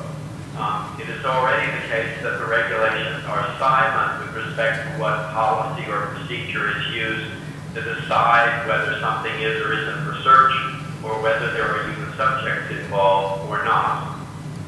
And presumably, if an institution is concerned about how that decision is being made, they can identify what kind of policy or procedure they want to use at their institution to draw that line. With respect to the issue of people being surveyed, I believe that the proposal of the notice of proposed rulemaking is essentially saying that adults are capable of deciding for themselves whether they wish to respond to questions based on whether they are sensitive or not. And lastly, I would just encourage the commenter to provide whatever comments they would like to make, both about whether there ought to be procedures related to determining exclusions, and or the circumstances in which surveys or interviews should or should not meet some requirement of one sort or another. Thank you. Any other comments? Okay, you are in session with the fourth of listening sessions for the proposed changes to the federal regulations for human research.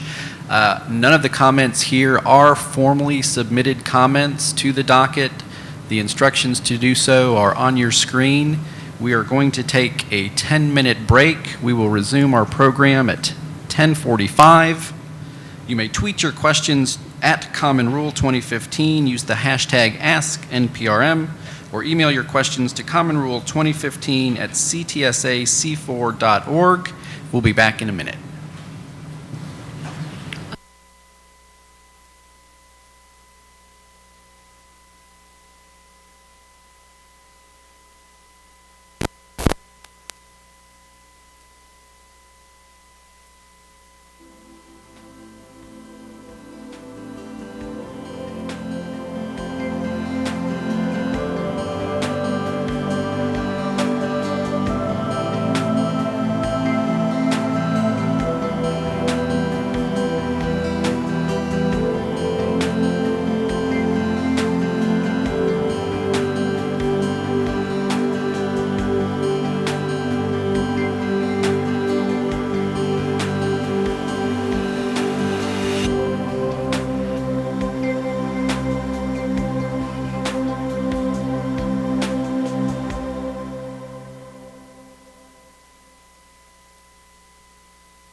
Nice to meet you.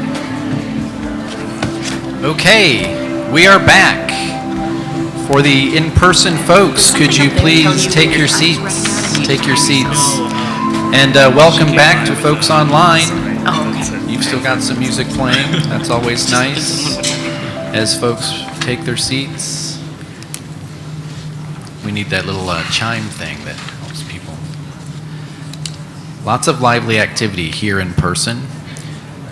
Hopefully you'd have that as well on your live stream. Okay, once again, you are tuned in to the fourth of 5 listening sessions regarding the proposed changes to federal regulations for human research. Today's session is focusing on revising and expanding the scope of the Common Rule. We have expert panelists here to give out information and hopefully to solicit comments, concerns, questions regarding these changes. You can do lots of different things. You can read the regulations, that's quite task handy, or you can listen to these sessions and present your comments and concerns. You can join us on social media at Common Rule 2015, hashtag AskNPRM. If you want to tweet your question in, you may also email your questions to commonrule2015 at ctsac4.org. Please be reminded that this is not an official comment submitted. If you have a question, comment, or concern, either through the live stream or you tweet or email or the discussion here in person, these are not formal submissions of comments. To do that, we will give you instructions later in the program on how to do that. For our next section, the expansion of the Common Rule, we have Dr. Stephanie Solomon Cargill.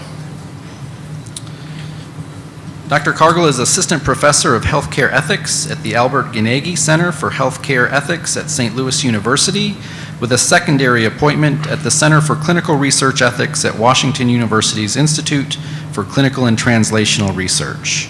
She holds a PhD in philosophy from Emory University. Dr. Cargill's areas of expertise include institutional review board policy, research ethics with vulnerable populations, and collaborative research methodologies involving community partners and the public, such as community-based participatory research and public deliberation.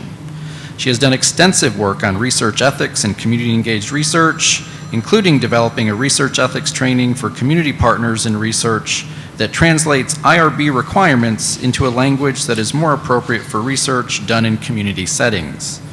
Her 2 most recent projects focus on biobanking consent and involving the public in research spending decision-making. Please join me in welcoming Dr. Cargill.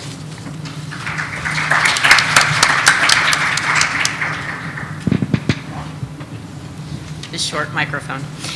Hello and welcome. Good morning. Hopefully you got some coffee and you're getting some energy going back through your system. So a couple disclaimers I want to make. I mean, I'm being called an expert here. I do research ethics, but I am not a regulatory expert. I had nothing to do with the development or articulation of these policies, and I basically was exposed to the exact same policies as you have, and I am just doing my best to make sense of them to myself and to you. I also question marks on the word expansion up here because it's kind of an interesting question in the scope of the whole NPRM, whether they are actually expanding or contracting. I'm going to talk about the part of them that is expanding, but whether things that we learn about this afternoon, like the exclusions and the exemptions, end up contracting more than it's expanding, I think is a really open question. All right. So a little bit of background about this idea of expanding the Common Rule. So first of all, the current federal regulations only apply or only must apply to human subjects research that's funded by federal dollars. So we were talking about this morning with the other Stephanie what human subjects research is and how it's defined, but it also has to kind of follow the train of federal funding dollars for kind of a jurisdictional reason. But that being said, a lot of academic institutions voluntarily apply these regulations to all of their human subjects research, whether or not it's federally funded. But at least in the way that I read the NPRM, this would no longer be an option, but if you are an institution that receives federal funding, then these regulations would apply to all of your human subjects research, or at least a subset of them, regardless of funding. So, where do I point this? Just click. And click, oh, there. Okay, so I'm not very good at graphics, but I'm also a very visual person. So this is the way I visualize to myself kind of the current state of affairs, which is that, you know, that kind of Leonardo vision is my image of human subjects research, and it's currently being funded either federally or not federally. And those actually are opposites, unlike sensitive and non-sensitive. And so then the question is, we have human subjects research going on both sides. Both could be risky or not risky. But the Code of Federal Regulations really currently, and this is somewhat of a simplification, applies to that is federally grant funded, whereas we have a big question over whether and what is covering those types of human subjects research that are not being funded by federal grants. Now, this doesn't mean they're not being covered by any regulations and there's no protections. It's just that what protections there are is sometimes unclear, it's highly variable, it depends on institutions, it depends on organizations, or other oversight over this research. And so really this expansion is about trying to deal with that question mark area. So the controversy about expanding the common rule is not new. It's not from 2015. People have been arguing about this at least since the 90s, probably longer than that. And the controversy looks something like this. On the one side, you have a group of people that say human subjects deserve to be protected. And whatever standards at which they should be protected, we believe ethically are the levels they should be protected at. It shouldn't depend on where the money is coming from, that some people are protected at this level and some people are protected at this level. It should be ethically irrelevant where the money is coming from. Human subjects should be protected across the board. And so the kind of conclusion from that, from a lot of these arguments, is that the federal regulations should cover all human subjects research regardless of funding. And this argument has been made by lots of people. It was made by President Clinton. It was made by the Committee on Radiation Experiments back in the 90s. It was made by the National Bioethics Advisory Commission, and lots of scholars have been arguing for this for years. But there is another side to this, which I think is worthy of at least consideration, which is that we are in a system where ethical standards are different depending on who's funding the research, but it's kind of an open question whether the federal regulations, either before or now, do a better job than other regulations or other ways that human subjects may be protected. And because it's kind of an open question whether the federal regulations do it best, then this idea of broadening the federal regulations doesn't necessarily mean we're protecting people better. We may just be protecting them more. And so the other part of this is a jurisdictional question, and I'm not a lawyer, and I barely remember how a bill becomes a law, but there's an issue about federal funding and what the federal government has a right to control. And the idea historically has been like, where the federal government is paying for things, they have a right to control it. And where they're not paying for things, they may have less of a right to control it. And I want this to be clear because I think the NPRM is trying to kind of forge a middle path between kind of going anywhere and everywhere no matter what money's involved and only covering things where they're directly paying for it. So they're kind of trying to forge a middle ground between these two sides of this historical controversy. And other people who are just very critical of the current federal regulations say, like, we're just taking a bad system and making it broader, and that we shouldn't spread the federal regulations because they're already a mess. I mean, it's interesting because I do work on Medicaid expansion policy, and you get a lot of similar arguments there, like we shouldn't expand Medicaid because it's already a broken system. So I think asking yourself if it's a good system, or at least the best system we have, and then it should be expanded, or whether it's problematic more than it's helpful, and I think that's an open question, or at least one that you should reflect on. So the proposal I'm going to be talking about today in the NPRM is the proposal to extend the common rule to all clinical trials with exemptions. A couple things that are important in this, even just this title. It is an extension, no one's lying about that. But it's not to all human subjects research. I think it's important to notice it's not to all human subjects research, it's only to all clinical trials, and I'll talk about that in a minute. So we're not extending the regulations to any and all human subjects research. So the purpose, and I think this has already been talked about quite a bit, but I'm just going to rephrase it. The kind of, what I would say is the implicit purpose here, it's not explicit in the regs, the NPRM, is to expand, but to limit that expansion to legitimate federal jurisdiction. So where can the federal regulations legitimately cover and protect human subjects, while actually upholding what I would say the whole NPRM is aiming to do, which is increase coverage for high-risk research while reducing coverage for low-risk research and reducing burden for low-risk research. So I'd say kind of the key question here is to ask yourself whether these two purposes are achieved, or how it could be phrased better, or problems with it being achieved and how it's currently being phrased or planned. So how is this proposed to be done? Okay, so instead of the regulations following the money directly, so federally funded research is covered by the federal regulations, the proposal is to have it go towards institutions that receive federal funding. So and at this point the bar is at like $1 of federal funding. So if an institution receives any federal funding for research, not in general, but for research, then any human subjects research that constitutes a clinical trial, and I'll talk about that in a minute, should also fall under the common rule. So here's another bad picture that I made. So let's think we're an institution, and this is not to scale because different institutions have more or less federally and non-federally funded research. But let's say an institution has some combination of the both, and currently some subset of the funded research is human subjects research by the current regulations, and that it is federally funded and is defined as human subjects research. That's what's covered currently by the regulations. And then, as I said before, many academic institutions and others voluntarily cover that second part of the dark blue box, but it's their choice to do so. So this is the proposed change. So we still have a combination of federally and non-federally funded research.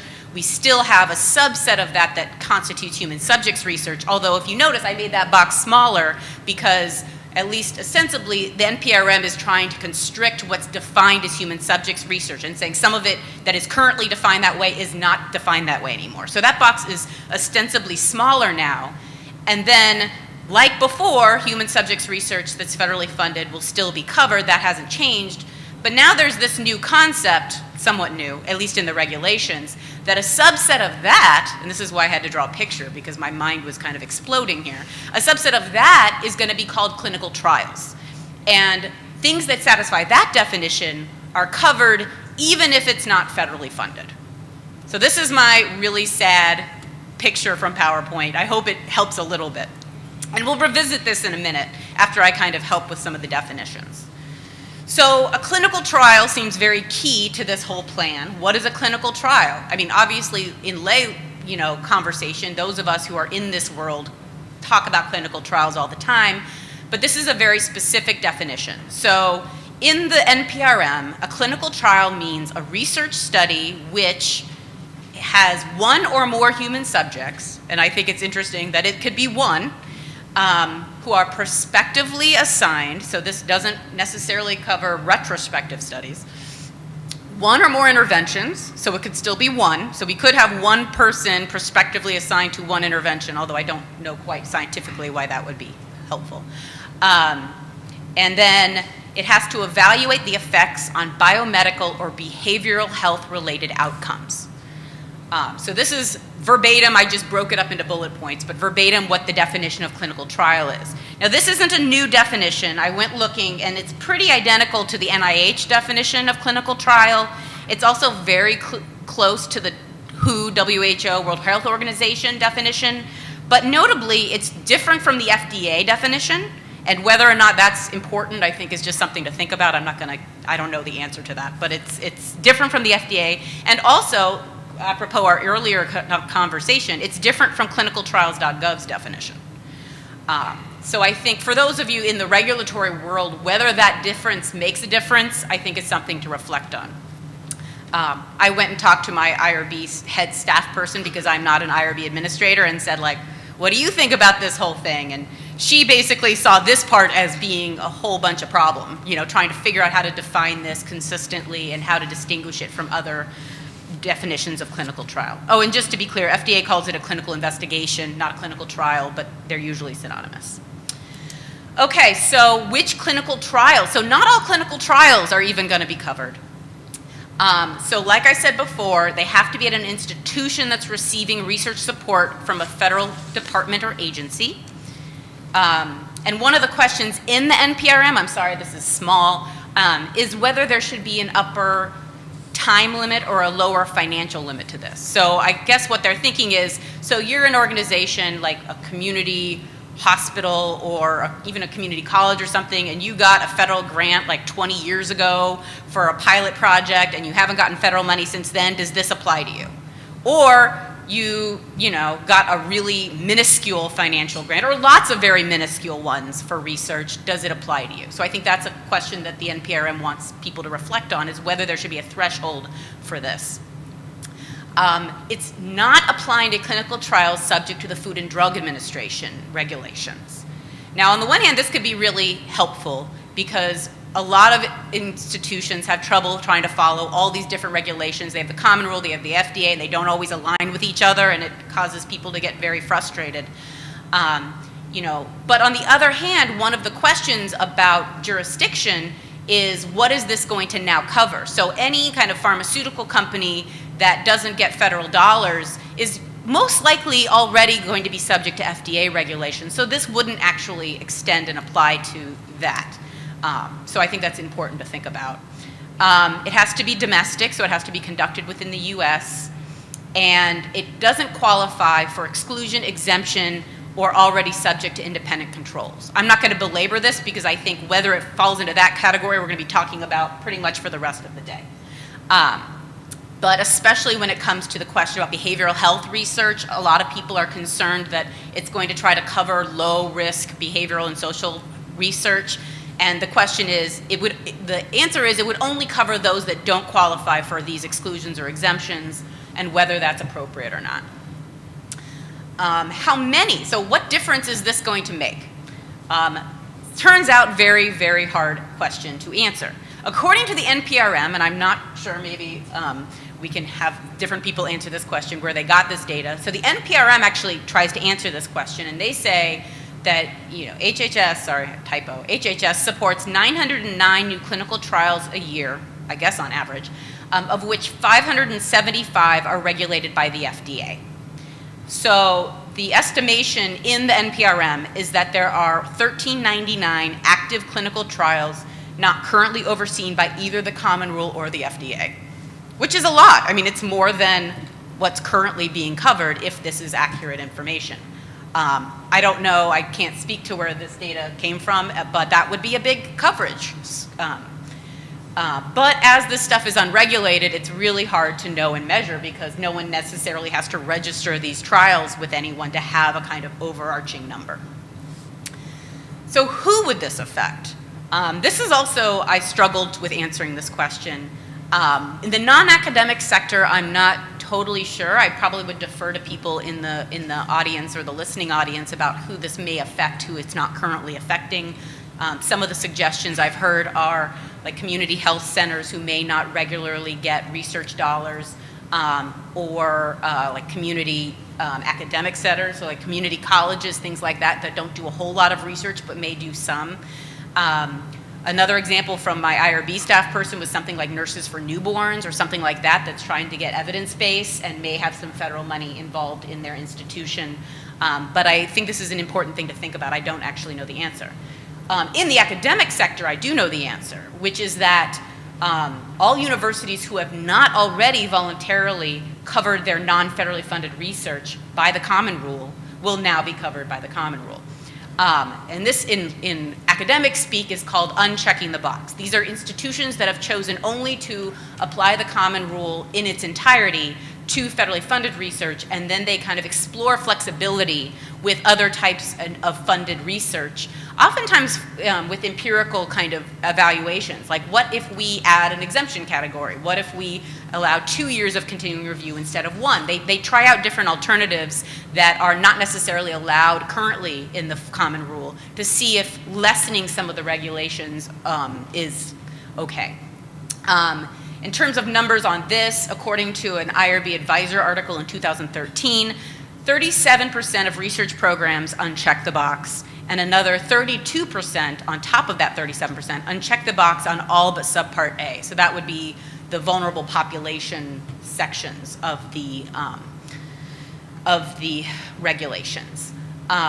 So that may be a lot of people, I guess is my point here. Like, this is a lot of institutions. It's kind of a surprising amount of institutions. And they're often very big institutions. They're like University of Michigan, Harvard, others. Other institutions like my own, I found out, actually has unchecked the box, but they don't actually do anything about it. They actually, in practice, apply the common rule to everything, but they like having the flexibility and the limited oversight, so they uncheck the box and then apply everything. So the question for the public is this a good idea? And some of the considerations I want to bring up that were put into the ANPRM, and so I think it's interesting to ask whether the NPRM resolves them or responds to them, are some that I've said already, which is that the common rule already has problems and we shouldn't extend them. You know, the commonly touted problems with the common rule are how it handles informed consent. It's not very good necessarily at distinguishing high risk from low risk research.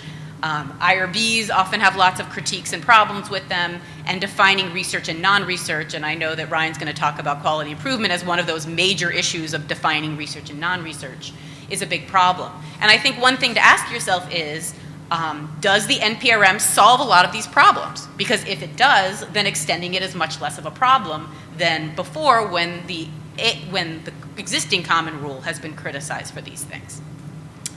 And the other point is the loss of flexibility. So that data I gave you before about unchecking the box, a lot of them belong to something called the Flexibility Coalition, which is a group of academic institutions who all kind of share strategies of what to do with non-federally funded research. Mostly, though, they deal with different ways of regulating minimal risk research. So the question, once again, is if the NPRM does a good job of kind of taking the common rule out of the issues of minimal risk research, then this might not be as much of an issue. So, for example, a lot of institutions who haven't checked the box add expedited and exempt categories, but so does the NPRM. So I think it's interesting to ask whether that kind of solves that problem. Longer approval times, NPRM actually does some of this as well. Different consent requirements for children, oftentimes in minimal risk research. So things to think about in terms of flexibility. A couple other arguments is the worry about burdening low risk research, especially social and behavioral research funded by the nonprofit sector. A lot of people are worried about this. They mentioned this in the ANPRM's comments. So I think it's important to ask whether the NPRM deals with this.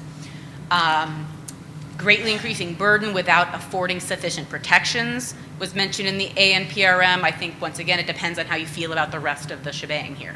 And overreach of federal oversight. I think the argument coming from the NPRM is that because these institutions receive federal funding already and also have an IRB already, in most, if not all cases, that it's not going to increase the burden a whole lot because the IRBs are already there, and that the oversight is legitimate because those institutions already have a kind of financial agreement with the federal government.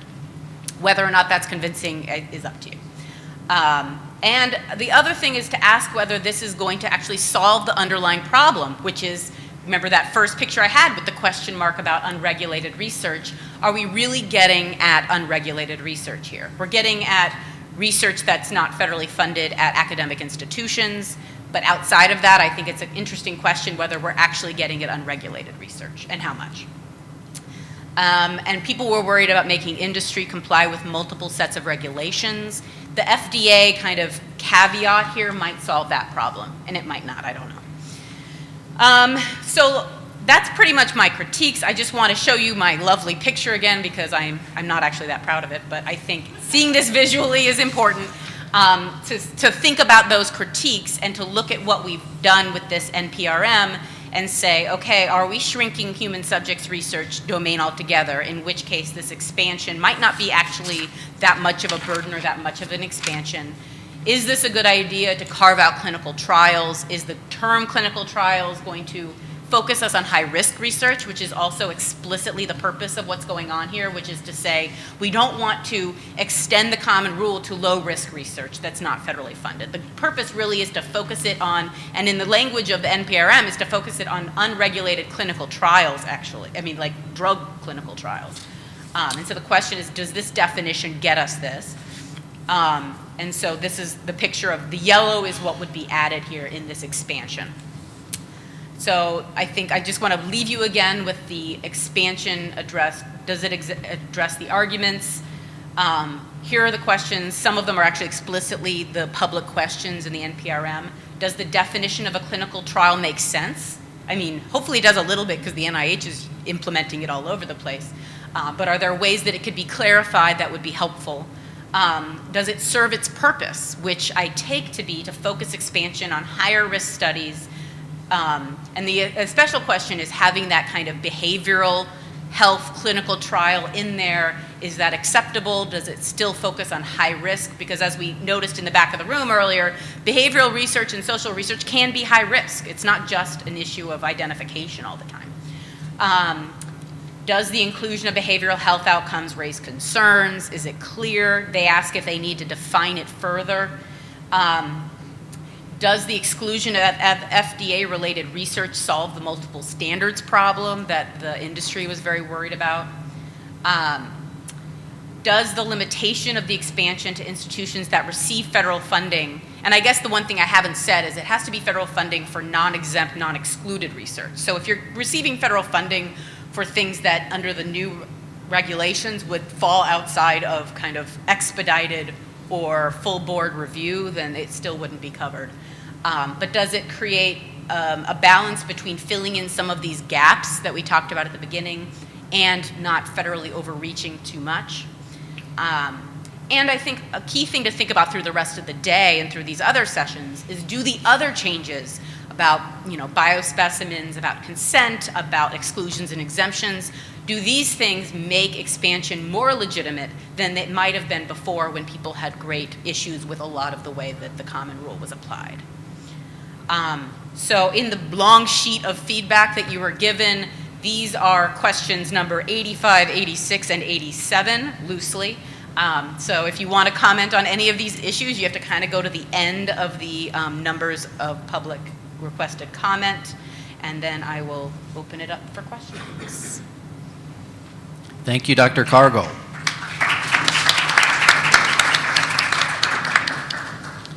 Just quickly, I want to remind folks from the world, you may tweet in your questions or comments at Common Rule 2015, hashtag AskNPRM. You may also email your questions to commonrule2015@ctsac4.org. In person, please make your way to the microphones, or you may submit written questions at the podiums in the back. Our first question, gentleman to the right. So just so I'm understanding this exactly, I'm at an academic medical center, right? We extend the common rule to everything now. This exclusion of FDA means all of our commercial trials are now completely outside of the common rule? No. So if you already voluntarily apply, so you would have, the FDA exclusion is only, as far as I understand it, for non-academic centers. So do you want to speak to that? So I think that particular exclusion is a limitation on this expansion. They can't hear you. So that particular language on not applying to FDA-regulated clinical trials is a limitation on this expansion. So if you're already applying it, this will not, this NPRM will not apply it. But if it already is applied, either because it has to be or because you've done it voluntarily, this NPRM won't change that.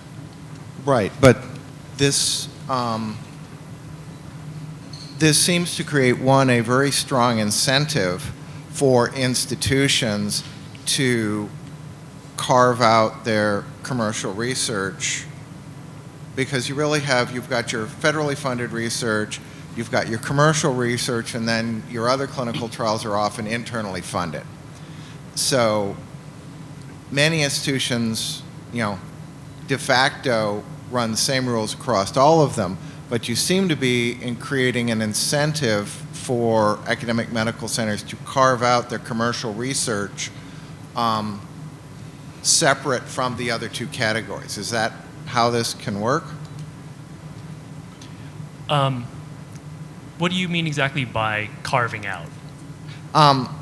Well, we have a whole number of you know, rules on consents and data handling and you know, a number of changes.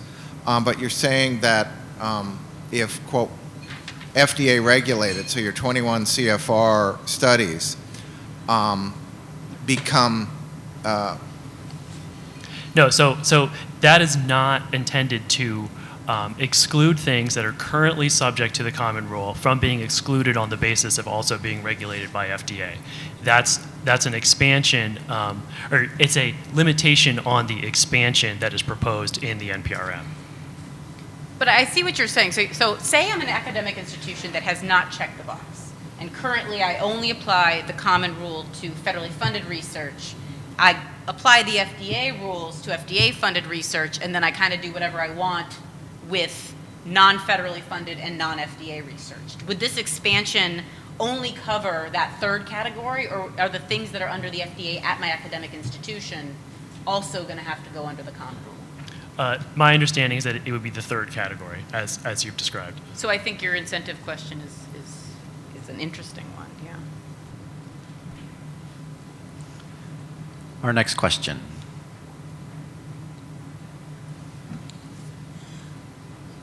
Hello, once again.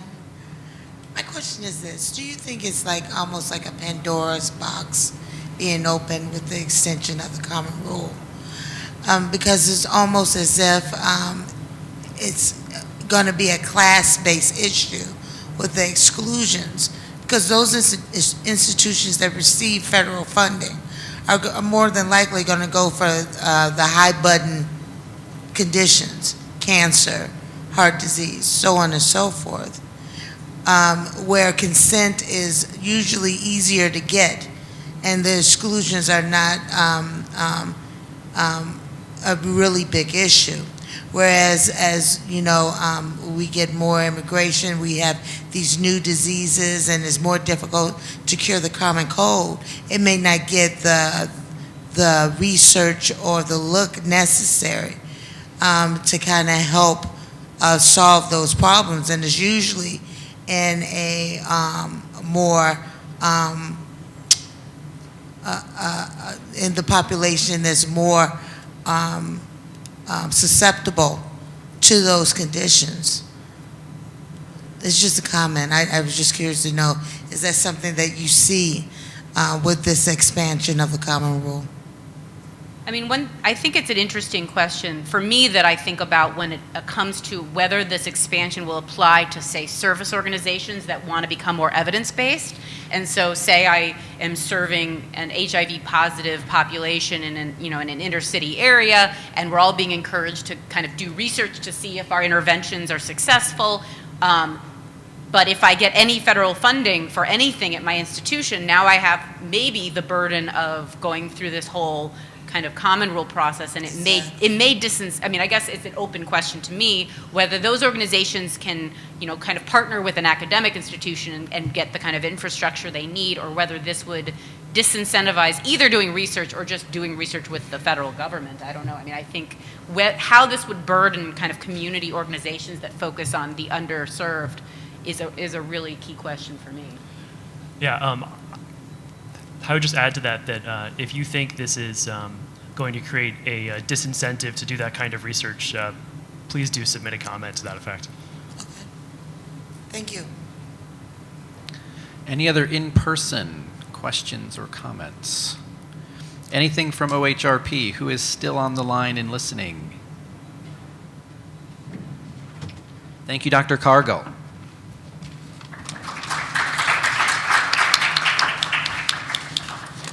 Moving right along before lunch, our next speaker is Dr. Zachary Schrag.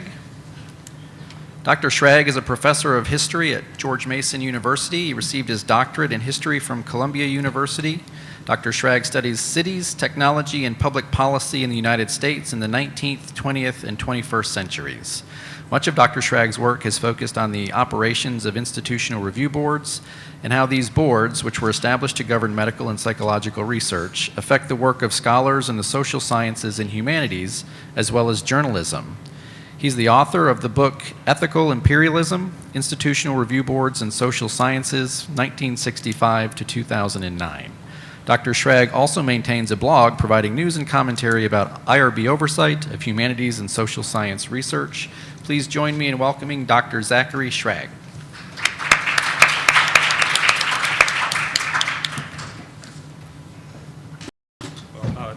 Thank you very much. It's a pleasure to be here. So we've had some really good questions already from people in the audience, 5 or 6. Of the people who asked questions already, how many got IRB approval to ask those questions? No, right? Or we have the example of Dr. Cargill just before me. She goes to her IRB office, says, what do you think of the NPRM? Did you get approval from the IRB to ask that question? No. I'm not being facetious here. This has been a problem for half a century, is trying to draw some kind of distinction when we know that there really is a continuum between these kinds of questions that people ask each other every day to more sensitive questions like asking about someone's sexual history or reviewing her medical records, to distressing questions of the sort that were raised earlier, to the actual physical interventions like the spinal taps or murder of clinical research subjects that began our conversation today. So we've got a real problem. How do you draw a line between those techniques that need review and those do not? And the NPRM is just the latest in a very long effort to draw those distinctions. So what I'm going to try to do is explain where it fits in compared to earlier efforts and how those proposals for exclusions and exemptions that we talked about try to address problems that have arisen in those previous regimes. So why do we need to limit the scope of IRB review? The NPRM starts with the premise that IRB review protects the rights and welfare of participants in human subjects research. Dr. Cargill expressed some skepticism about this basic premise, skepticism which I share. But if you believe, as a starting premise, that IRB review helps people, you might well ask, well, why not expand it to everything, or do as much of it as possible? And there are 3 basic reasons that regulators and others have come up with. The first is to eliminate absolute silliness, like demanding IRB review of Dr. Cargill's question. In the 1970s, the University of Colorado told researchers to get permission before going through a phone book and copying down names. In the 2000s, UCLA issued instructions on how to get permission to read published letters to the editor in the newspaper. So like, oh my God, I got the newspaper today. I better call the IRB before I read it because I might find out sensitive information. So one of the points here is to try to reduce this kind of absurdity. The second one, and this is the main one that has been emphasized in the NPRM, is to reduce IRB workload. Basically, if we swamp IRBs and IRB offices with every question that any sociologist or public health researcher or quality control person is going to try to ask, we will give them a mountain of work, and those truly problematic studies will get buried. It's the boy who cried wolf problem. We're going to try to stop that boy from crying wolf unless there really is a wolf, and the only way to do that is to shut him up from time to time. And then the third reason, and this is unfortunately barely mentioned in the NPRM, is this little word called freedom. We live in a society dedicated to freedom, right? We have freedom of the press in our Constitution and the UN Declaration of Rights. There is freedom to seek information. And a lot of people are uncomfortable with the idea of prior restraint of questioning. This is particularly true when we get into journalism, which I'll come to in a moment. But once you say, well, journalists should be able to ask questions freely, you start asking, well, who else are like journalists? Maybe historians, biographers, we could add political scientists, law professors. And a lot of people think that there are serious concerns about putting too many rules on asking these questions. So we do have to draw the line somewhere. And I'll say right off that wherever we draw the line, it will impose some burdens on research that probably shouldn't get it, while freeing up research that might well benefit from review. There is no line you can draw that will magically slice right between the more ethically hazardous and ethically safe proposals. And as Linda Brodsky mentioned before, questions about quality of life for people with diseases is a good example of questions that are not regulated now, that are not going to be regulated under the ANPRM. I'm not sure regulation is the best way to address them, but certainly some kind of information for researchers and resources for participants would be a great idea. We have some empirical research on this, but currently those are not regulated, and so we have research that shouldn't get regulation that's getting it, and research that should get it that isn't. So how do we go about limiting this? There are various ideas that have been tried from time to time. The first one that Dr. Cargill just mentioned was funding, and this goes back to the 1960s. The very first IRB regulations, rules applied only to projects that directly got funded by the Public Health Service. That includes the NIH and FDA. If you actually read the statute that justifies IRBs passed in 1974, it only applies to the Public Health Service. So among other things, I would say that the expansion to clinical trials, regardless of funding, is illegal. But anyway, Dr. Cargill also, I think, very ably explained the problems with the funding. It makes a lot of people uncomfortable to think that if you get your money from the federal government, you've got these ethical requirements. If Bill Gates or someone funds you, do whatever the heck you want, right? That's a little scary. So in general, the movement has been away from saying it's only the funded research that gets oversight. It doesn't smell good. Another early effort was to try to base review on risk level. And this is the 1974 regulations. They say it applies to any activity involving human subjects at risk. This was a terrible idea because it's circular. One of the reasons we have IRB review is to determine what's risky. So to have someone say, well, if it's risky, you go to review that tells you if it's risky doesn't make much sense. That was scrapped pretty quickly. And then a third option, one that has not been tried in this country, but has been tried to some degree in other countries, particularly continental Europe, is to narrow the definition of human subjects research. So we have a much more narrow definition of clinical trials that specifically looks at health outcomes. A lot of European countries only regulate health research. They don't try to do behavioral and social research, for example. And this is what a lot of Americans would like to see, but that was rejected in the 1970s and again rejected in this most recent round. So, all kinds of things start out at research. And so what we have instead, and this was what we got in 1981 and what we've continued with, what is proposed continuing with, is a very broad definition of human subjects, a very broad definition of research, but then all of these exceptions or carve-outs, as we are calling them here, saying, oh, yes, that would be research, except here's a special get-out-of-jail card for you. So we started off in 1981 with 5 exemptions. In 1991, when the Department of Agriculture joined in, we got the 6th one for food quality. But basically, these exemptions come out of 1981 in what I call the where the promise made in the Federal Register was that by exempting a number of types of low or no risk research, the largest portion of social science research will not be subject to IRB review and approval, okay? And what that meant was 50% or 80% or 90%, they were never terribly clear, but the idea was that most social scientists would simply not call up the IRB office.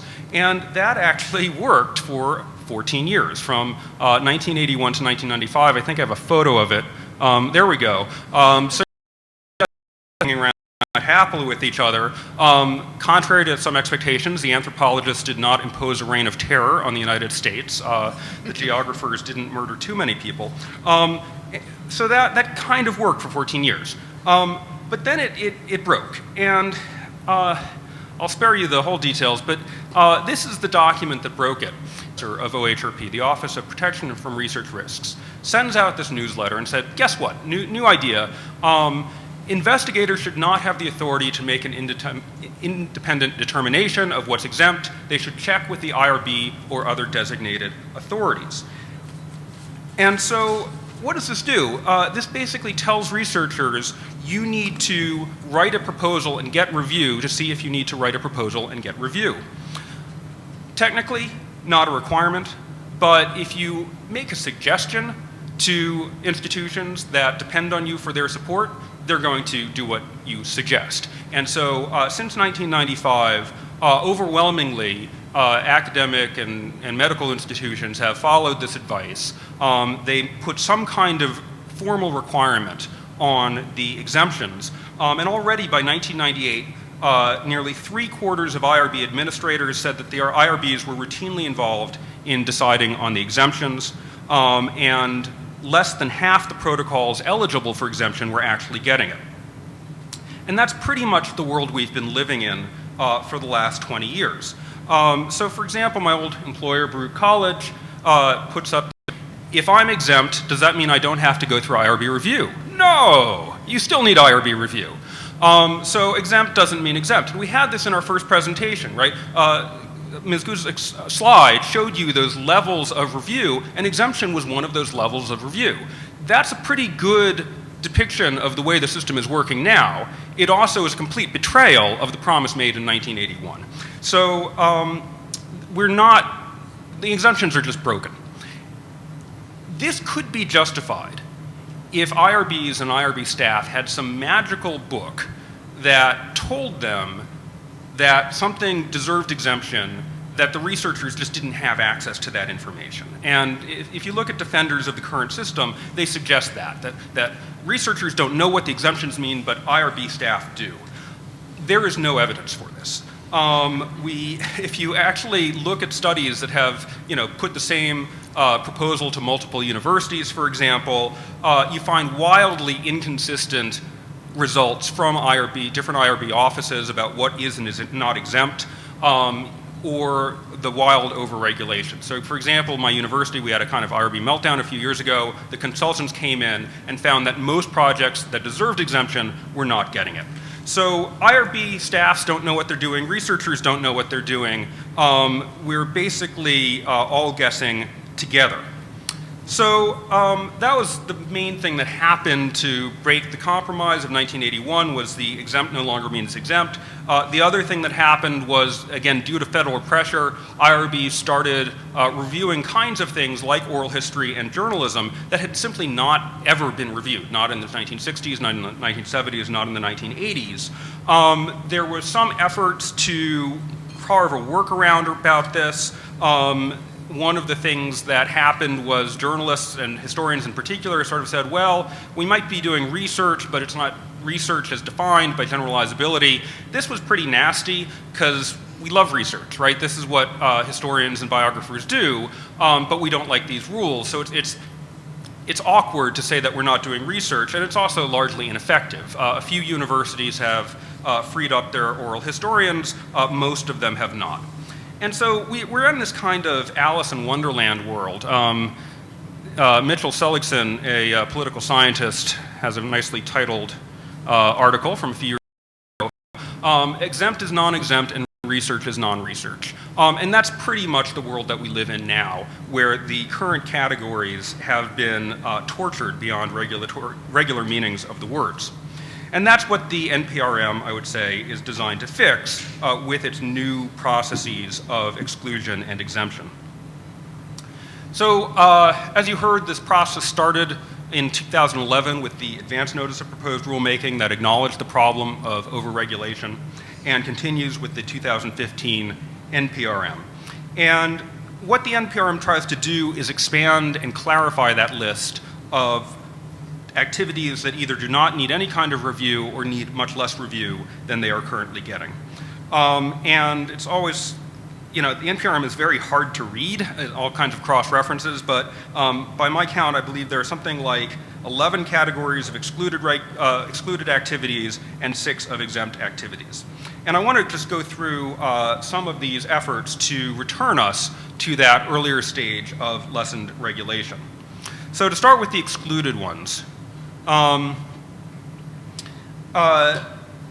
one thing we're trying to do, or the NPRM is trying to do, is to restore the meaning of the term research.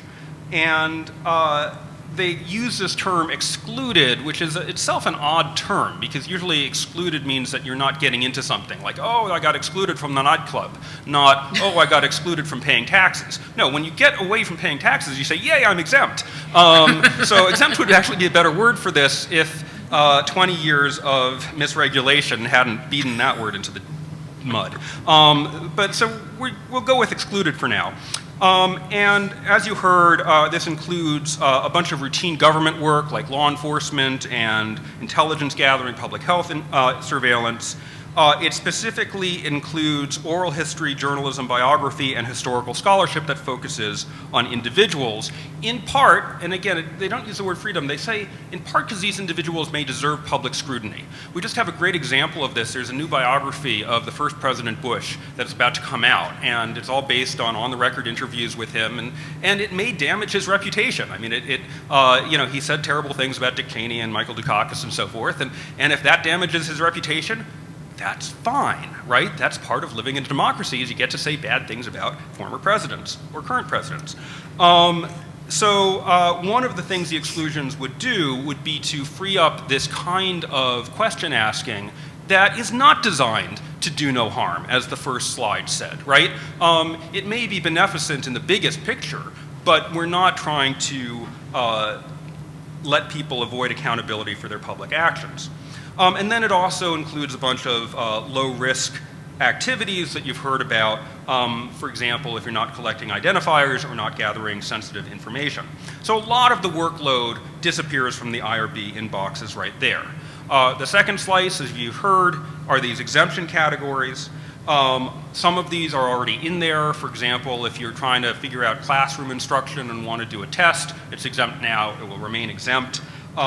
Same with taste and food quality. A very big one that we've heard a little bit about are these benign interventions, the puzzles and the games. Why do we need that? Well, a lot of IRB work now is covering these routine psychological experiments, often done even on or by undergraduates, where they, you know, have you estimate how much you would pay for a piece of chocolate, or you know, have you walk down the hallway or something like that. And so this is a huge burden on IRBs that probably doesn't really have to happen to protect anyone. We've got difficult wording of further exemptions on talking to people. If you did see the NPRM town hall on October 20th, there were a couple of questions about ethnography as done by sociologists and anthropologists. And ethnography, the word does not show up in the NPRM, but Julie Gorey of OHRP explained that it might well be exempt or excluded under some of the NPRM provisions. And for part of the same reasons as we've discussed already, if you don't like the question, don't answer it. This could, again, take away a lot of the burden from IRBs.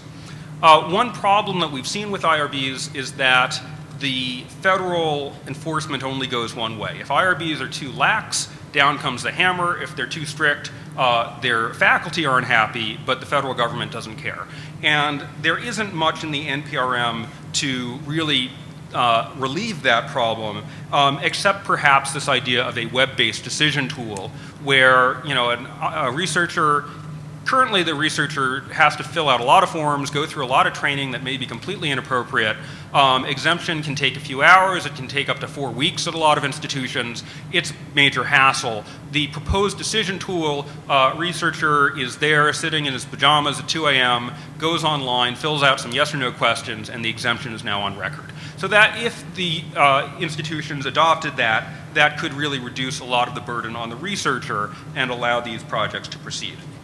So I'm somewhat hopeful, and that's the decision tool, that we could get back to this state.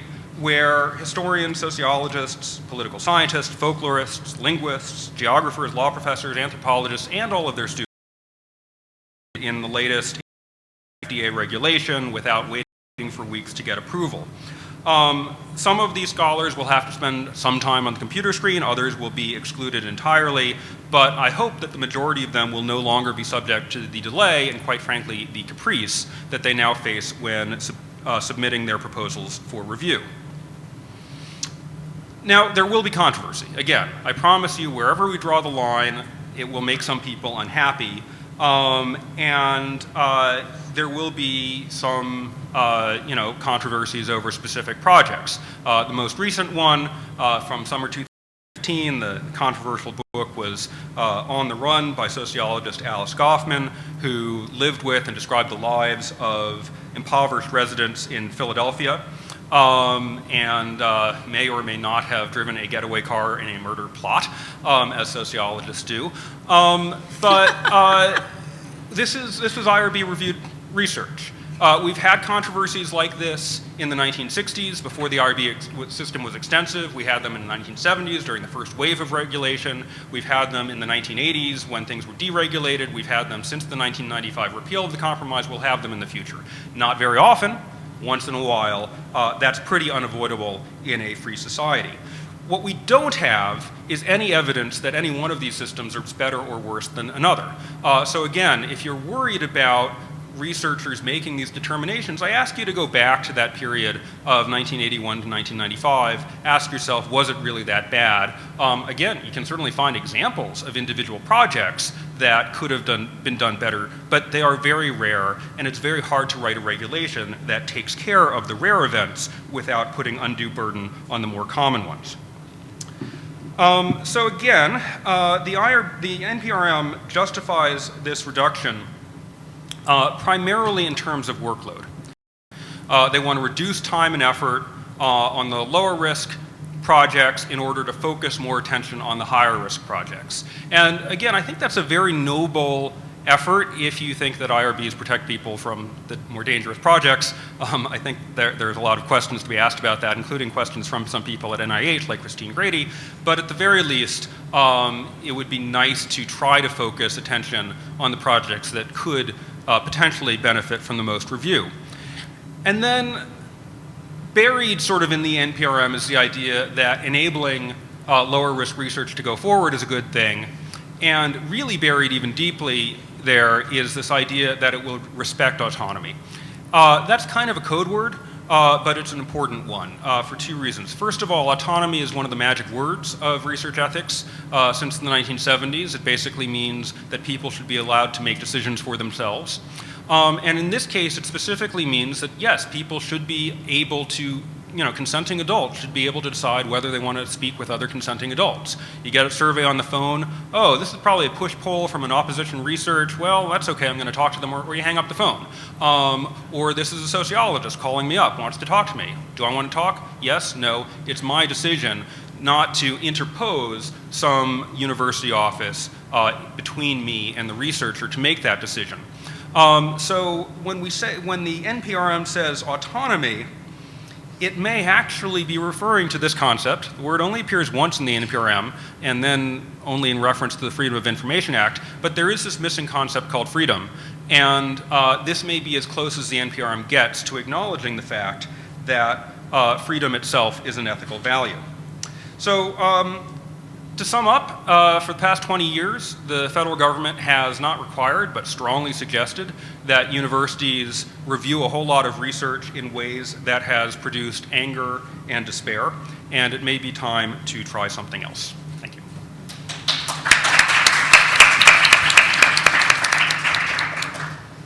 Thank you, Dr. Schrag. Thank you all for joining us. We have just heard from Dr. Zachary Schrag, Professor, Department of History and Art History at George Mason University, regarding proposed changes to the federal regulations for human research, specifically the exclusions, exemptions, and the determination process. We are now open for questions, which I remind you, you may tweet in at Common Rule 2015, use the hashtag AskNPRM, or you may email your questions to commonrule2015@ctsac4.org. Our first question, the gentleman on our right. I guess certainly I must say as a disclaimer, I am suffering from PTSD as a former IRB member. I guess one of the examples you gave, though, were psych students in psych studies. Mm-hmm. And as somebody who looked at those, they are often of the form, you can sign up for 2 one-hour studies, or you can write a 40-page term paper, your choice. Yeah. So we have a lot of cases where, and we are seeing this especially with the mobile society, where, you want to purchase something. Well, you have to sign up for binding arbitration by a religious court. We're starting to see some of those occurring in some of the red states. And people will say, well, that's autonomy. You cannot buy that product. Or you can choose to not be a psych major. Or, at what point we've had enough cases of researchers bending the line on what is autonomy, that are we really comfortable with giving them that freedom back, because they have part of the idea is that you want a neutral observer to decide whether there's coercion, but in some ways it seems like we're giving researchers the ability to just say, no, this isn't coercive. I've seen many studies that come through that say we're only studying doctors, so it's not human subjects research. Most of my doctor friends actually believe they are human. Yeah, so a couple of great points here. First one is, this really goes to the question of, do we think the system is currently working? And there are some good IRBs out there, there are some bad ones. One of the terrifying things, if you believe in the system, is to realize how inconsistent it is. So Laura Stark over there has done some research on this, gave the same proposal to 18 IRBs, got 18 answers more or less, right? So at some level, if you really believe that requiring those psych majors to participate in that subject pool is coercive, doesn't it terrify you that you're saying that at Northwestern and down at University of Chicago they come up with a different answer, right? That should be terrifying to you, that there is no central system for collecting this information. The ANPRM actually proposed some kind of central collecting system. The NPRM says, nah, that's too hard, never mind. So the IRB system as we now have it is not empirical. We don't know if people who are being asked about quality of life after mastectomy are suffering. We have some information on it. IRBs are not required to act on that information. The claim earlier that you have to have a cardiologist on an IRB reviewing a cardiology study, that's simply not true. It would be nice if it were true, but IRBs all around the country, you could have an IRB full of people who have no idea what goes on in the psych major pool who are ruling on that study. So I don't think the IRB has any magical power to decide what's coercive or not. Robert Klitzman came up with a recent book. One of his examples, there was a consent form that says, either the consent form said you must fill out the form or you must complete the form. And the IRB either said that fill out was coercive and you had to change it to complete, or complete was coercive and you had to change it to fill out. I don't know, because they're synonyms, but this IRB was just making stuff up. So there are a lot of things, if you really believed the IRB system worked, then yes, the exclusions, the exemptions are troubling. All the empirical research we have over the last 50 years tells us that the IRBs are pretty much throwing darts at the dartboard, and so why not let people go? Yeah, I'll leave it at that. The other thing, just your point about binding arbitration, there is this concept of minimal risk based in part on everyday life. And one of the efforts of the NPRM is to say, yes, if the student goes through the day with the click-through licenses and the arbitration agreements, and I came here in a taxi cab where the cab driver had both headphones on and no seatbelt, right? Is it really that awful to ask the student to decide, prisoner's dilemma game? This is really not what we want to spend our public health and university resources worrying about. Next question. Hello. I first want to say that I really appreciate your participation on the panel. I looked at the schedule today, and just nearly every presenter has a health background and is talking about research in health. And so I do educational research, curriculum development in classrooms. And we are really overburdened by the medical model being applied to our work. I whined about it to my NSF program officer last year, and he said, "Oh, I bet you're at an institution that has a medical school, aren't you?" And yes, indeed, I am. And I guess I won't identify it because some of my complaints are specific to the institution, but I think part of the problem is that they really are just trying to do their job meeting the federal regulations, which, as we see by what's being discussed, really is built on the medical model. So I appreciate your comments. But one thing you said, it's hard to draw the line. And one thing that is done, is when you go to, I mean, there are two different review panels. There's the social and behavioral research. But I'd like to suggest that educational research is not, doesn't fit well in that. What's going on in a classroom with kids is, so here's an example. So we have a project where we give teachers, they're trying out our curriculum. So the school gets free books. It's an after-school program. School gets free books. The kids can sign up to be in this after-school club, and it's all known about it. So we prepared our consent forms, submitted it to our IRB. 3 weeks later, we get a response that says, "Oh, but what are you going to do to protect the confidentiality of the participants?" Well, it's not at all confidential. The teacher is advertising this club in her school. It's not at all confidential. Everybody knows they're in this club. But that was 3 weeks before we got that response. So then we had to address the question. That was another 2 weeks before we got that response. It actually took us 3 months to get a minor revision in our consent documents this past year. So it's just the burden of these kinds of things because we're put into that model. Let's see if I had another. Another thing is our teachers were classified as researchers. And the reason is, well, we're giving pre-tests and post-tests to the kids, and that means they are handling research data. Well, in the normal everyday classroom procedure, teachers are handling exams. It's part of their job, and they know how to do that in a confidential way. But because it's now research data,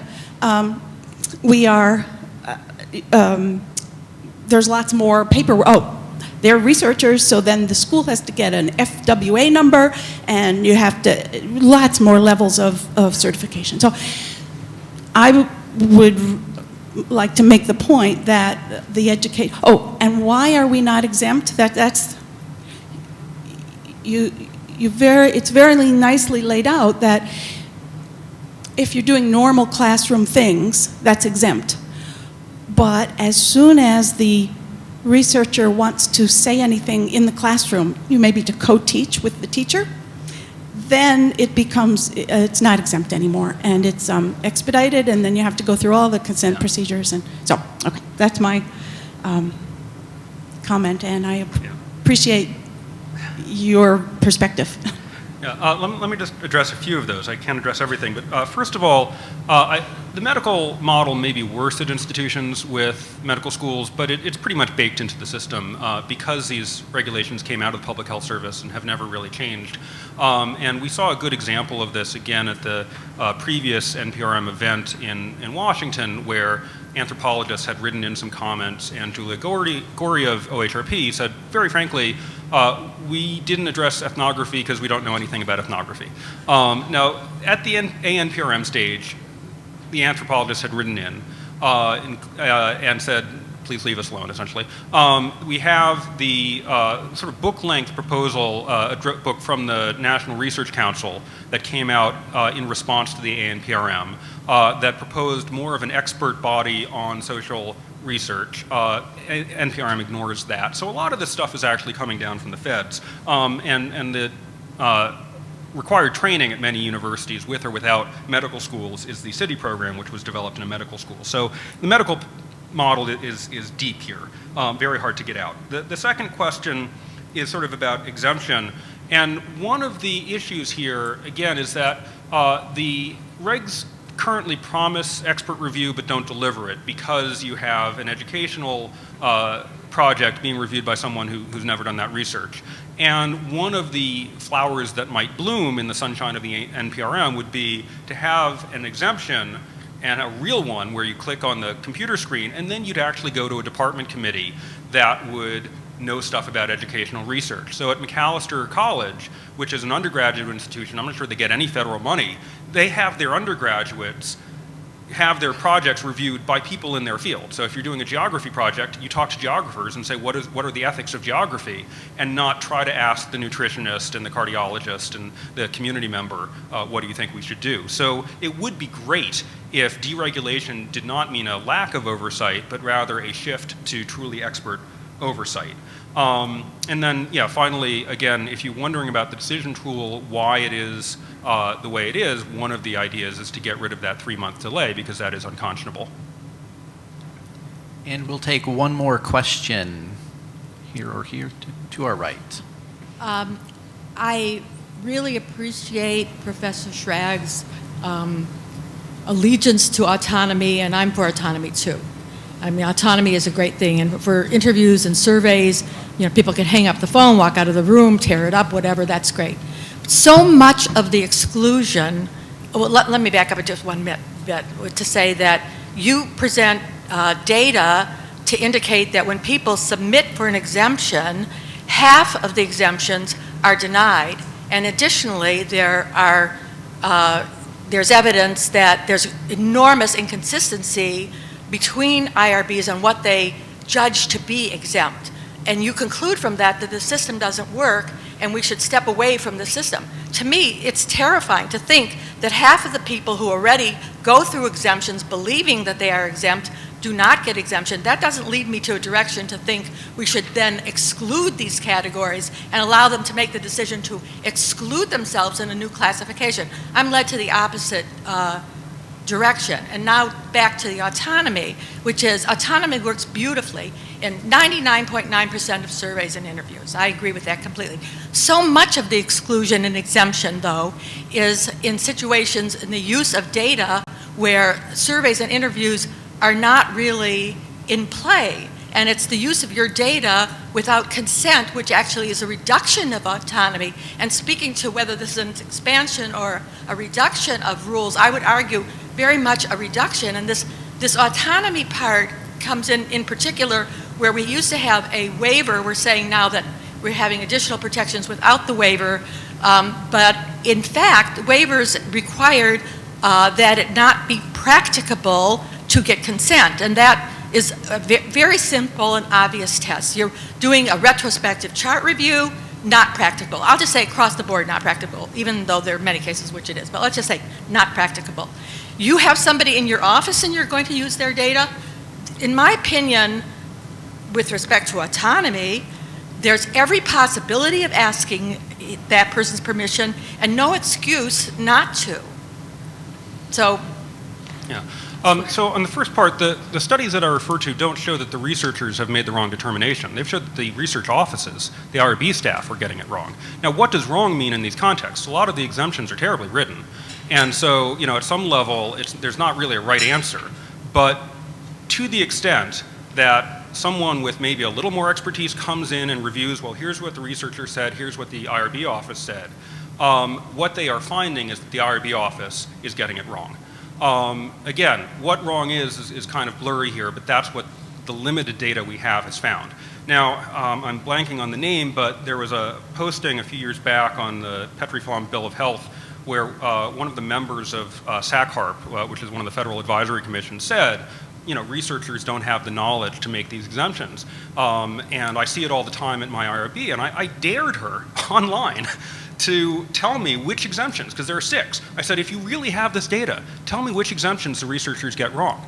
She didn't answer, because she was making that up. I'm going to say that right now. I will bet her a box of chocolates right now that she did not do that study. and was just making up the claim that researchers were getting these wrong. So we have good chocolates in Arlington, Virginia. These are good chocolates. I can tell you right off, but the rule will change, but with the existing common rule, one that's gotten wrong continuously is identifiers, whether something's identified or not identified. You will ask them not only, is this identified, is it identified by code or possible, blah, blah, blah, blah, blah. You will say, does it include any of the 18 HIPAA identifiers? And then you will say, does it include name? Does it include medical record number? Does it include date of birth or any other elements of birth? No, no, no, no, no. You look at the data collection tool, first thing there is name. Second thing there is medical record number.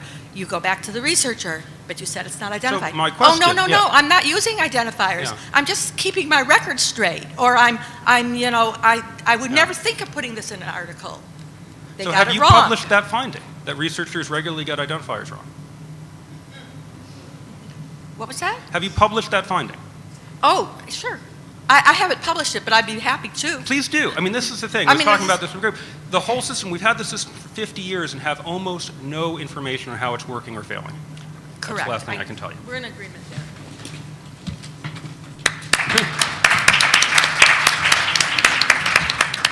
Thank you, Dr. Schrag. Can I get a round of applause for all of our morning panelists?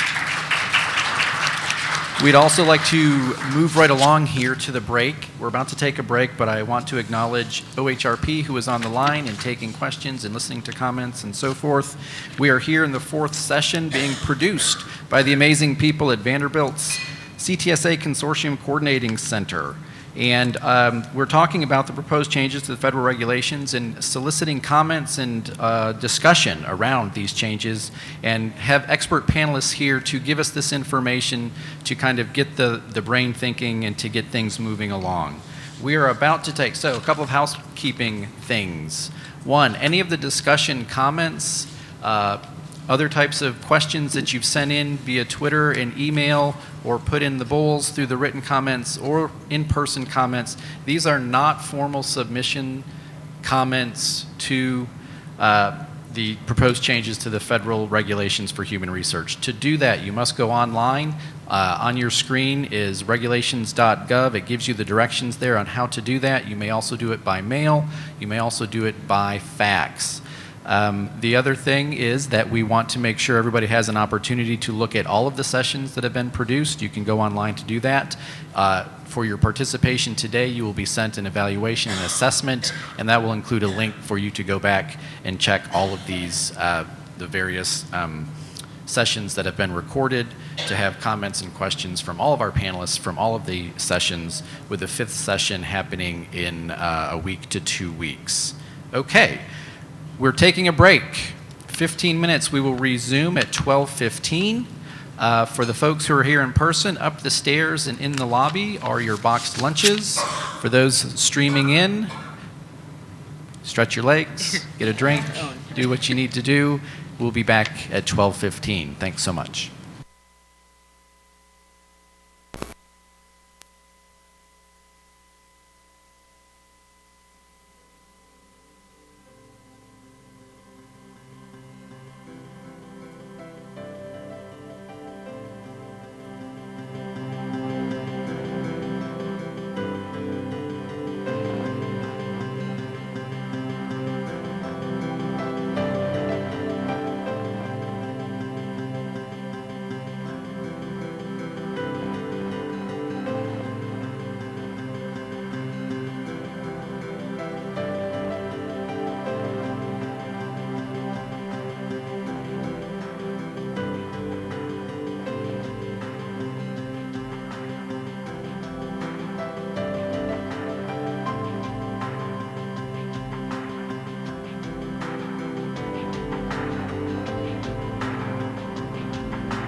Welcome back.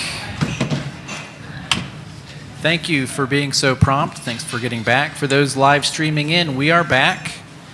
Again, this is the fourth of 5 listening sessions regarding the proposed changes to federal regulations for human research. We are live from Evanston, Illinois, just outside of Chicago.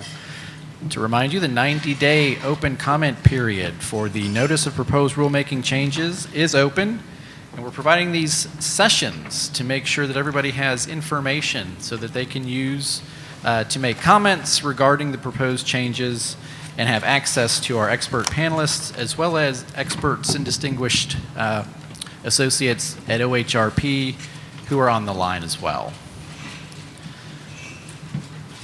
Quick reminder, you may tweet us your questions at Common Rule 2015, #AskNPRM. You may email your questions to commonrule2015@ctsac4.org.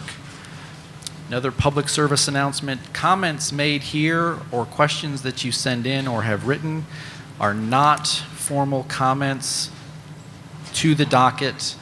To do that, you must go online to regulations.gov. We have the instructions there for you on the live stream. There's also a fax number that you can use.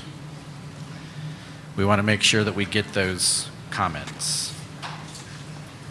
We've had great discussion so far, and so let's get right into our afternoon program. The next session is on quality improvement in the NPRM. We have Dr. Ryan Spellacy. Dr. Spellacy is Associate Professor of Bioethics and Medical Humanities and Psychiatry and Behavioral Health at the Medical College of Wisconsin. Dr. Spellacy received his PhD in philosophy from the University of Utah. He has authored and co-authored numerous peer-reviewed articles in the area of research ethics, informed consent, ethical issues in psychiatry, and community involvement in research. Dr. Spellacy is the co-PI for the Blood and Marrow Transplant Clinical Trials Network for a study evaluating a novel, easier-to-read informed consent form for blood and marrow transplant trials, and he has served as an IRB chair at the Medical College of Wisconsin for 10 years. Please join me in welcoming Dr. Spellacy.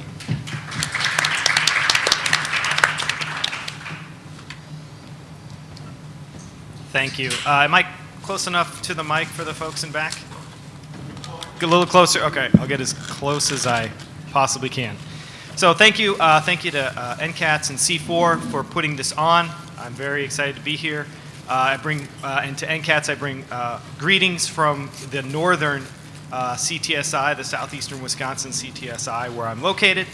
And I want to talk briefly today about quality improvement in the NPRM and some clarity that I see arising out of the NPRM when we make these determinations around quality improvement and human subjects research. And I know that this definition has been addressed earlier in the morning, but I want to bring it up again because this is important, and I want to focus in on certain aspects of the HHS definition of human subjects research. And I'm using the HHS definition under the current regulations of human subjects research because when we're talking about quality improvement and whether something is quality improvement that does not require IRB or a quality improvement activity that is human subjects research and thus requires IRB review, we're usually talking about HHS regulations. So I'll use the HHS current regulations, explain what we're talking about, and then I want to move into how things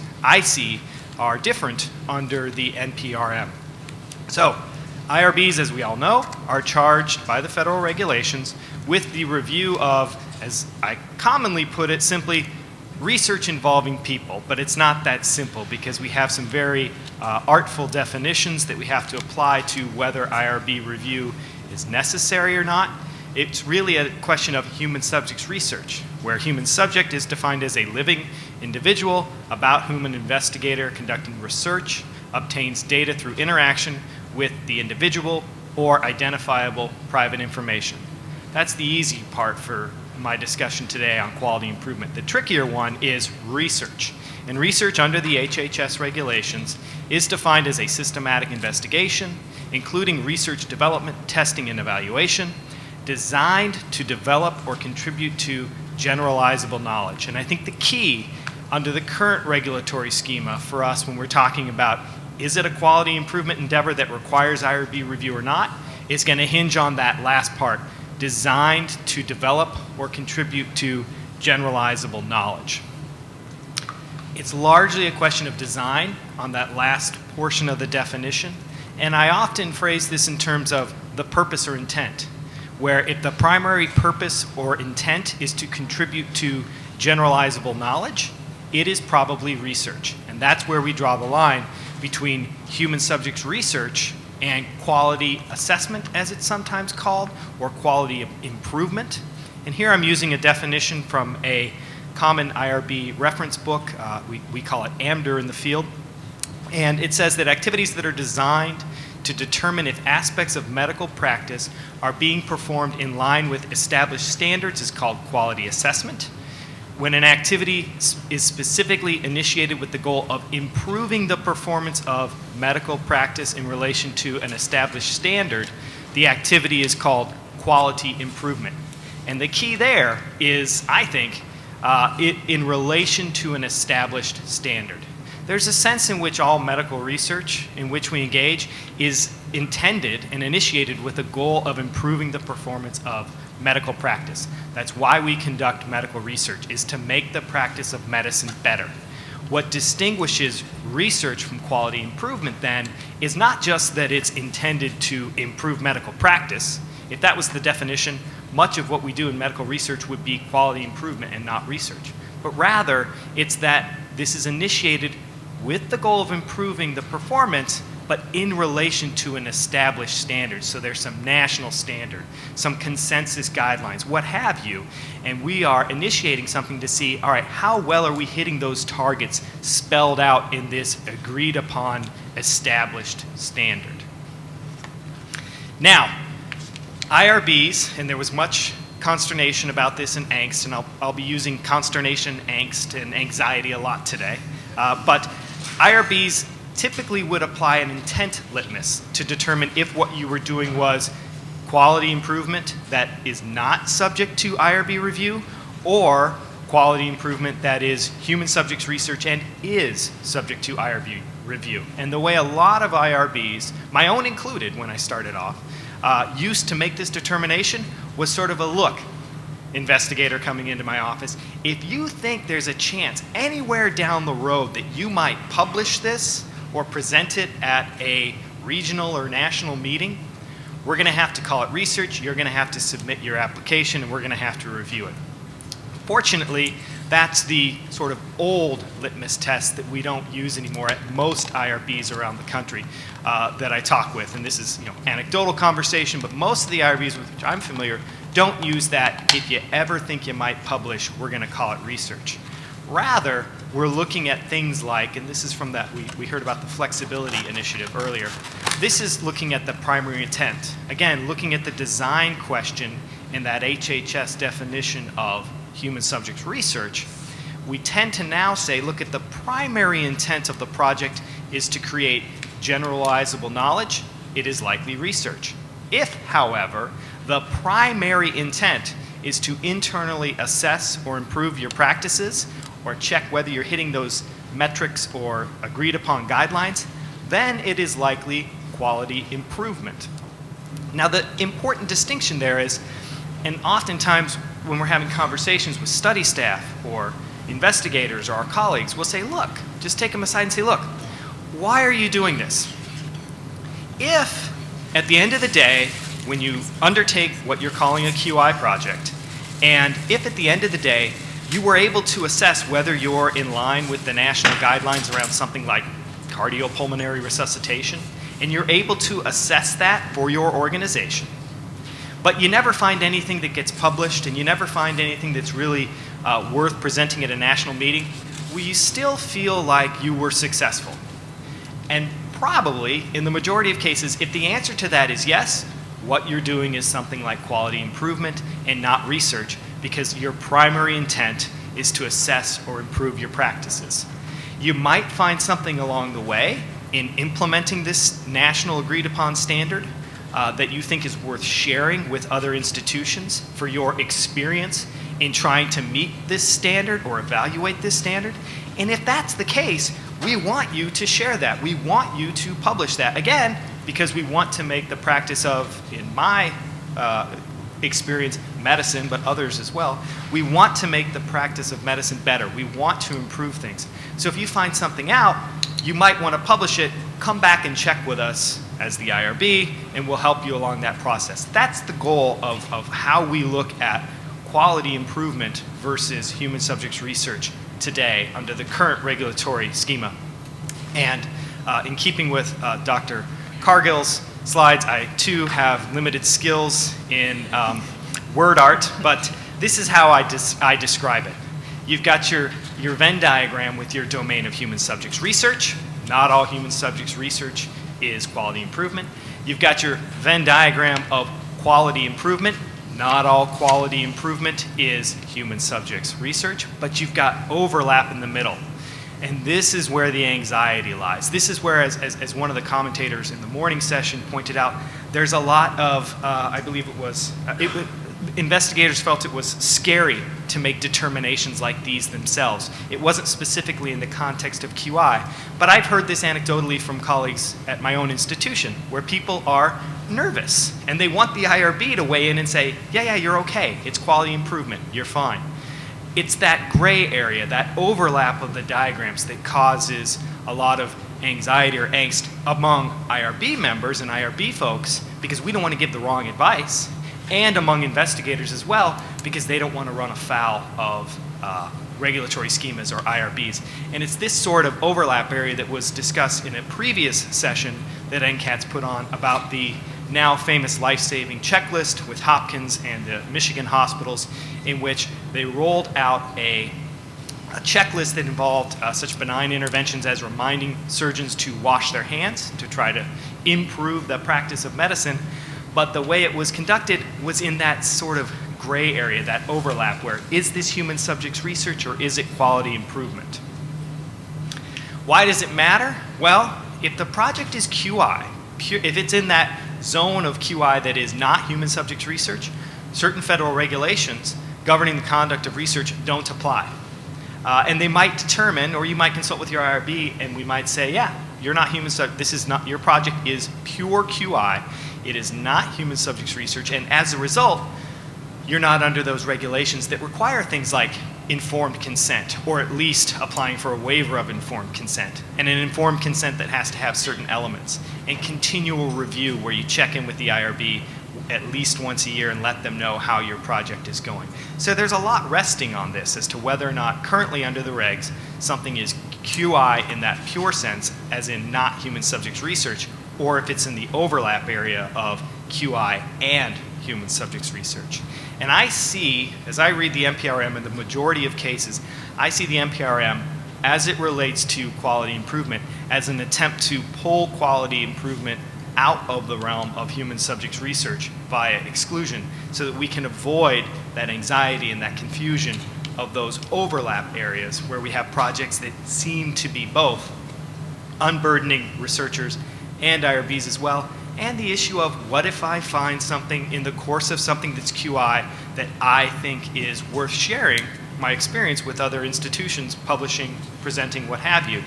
Still improving the practice of medicine, sharing our experience, but not having that undue regulatory burden. Sorry. And again, I think this comes down to intent, as you see. Now I'm moving into what we see in the NPRM.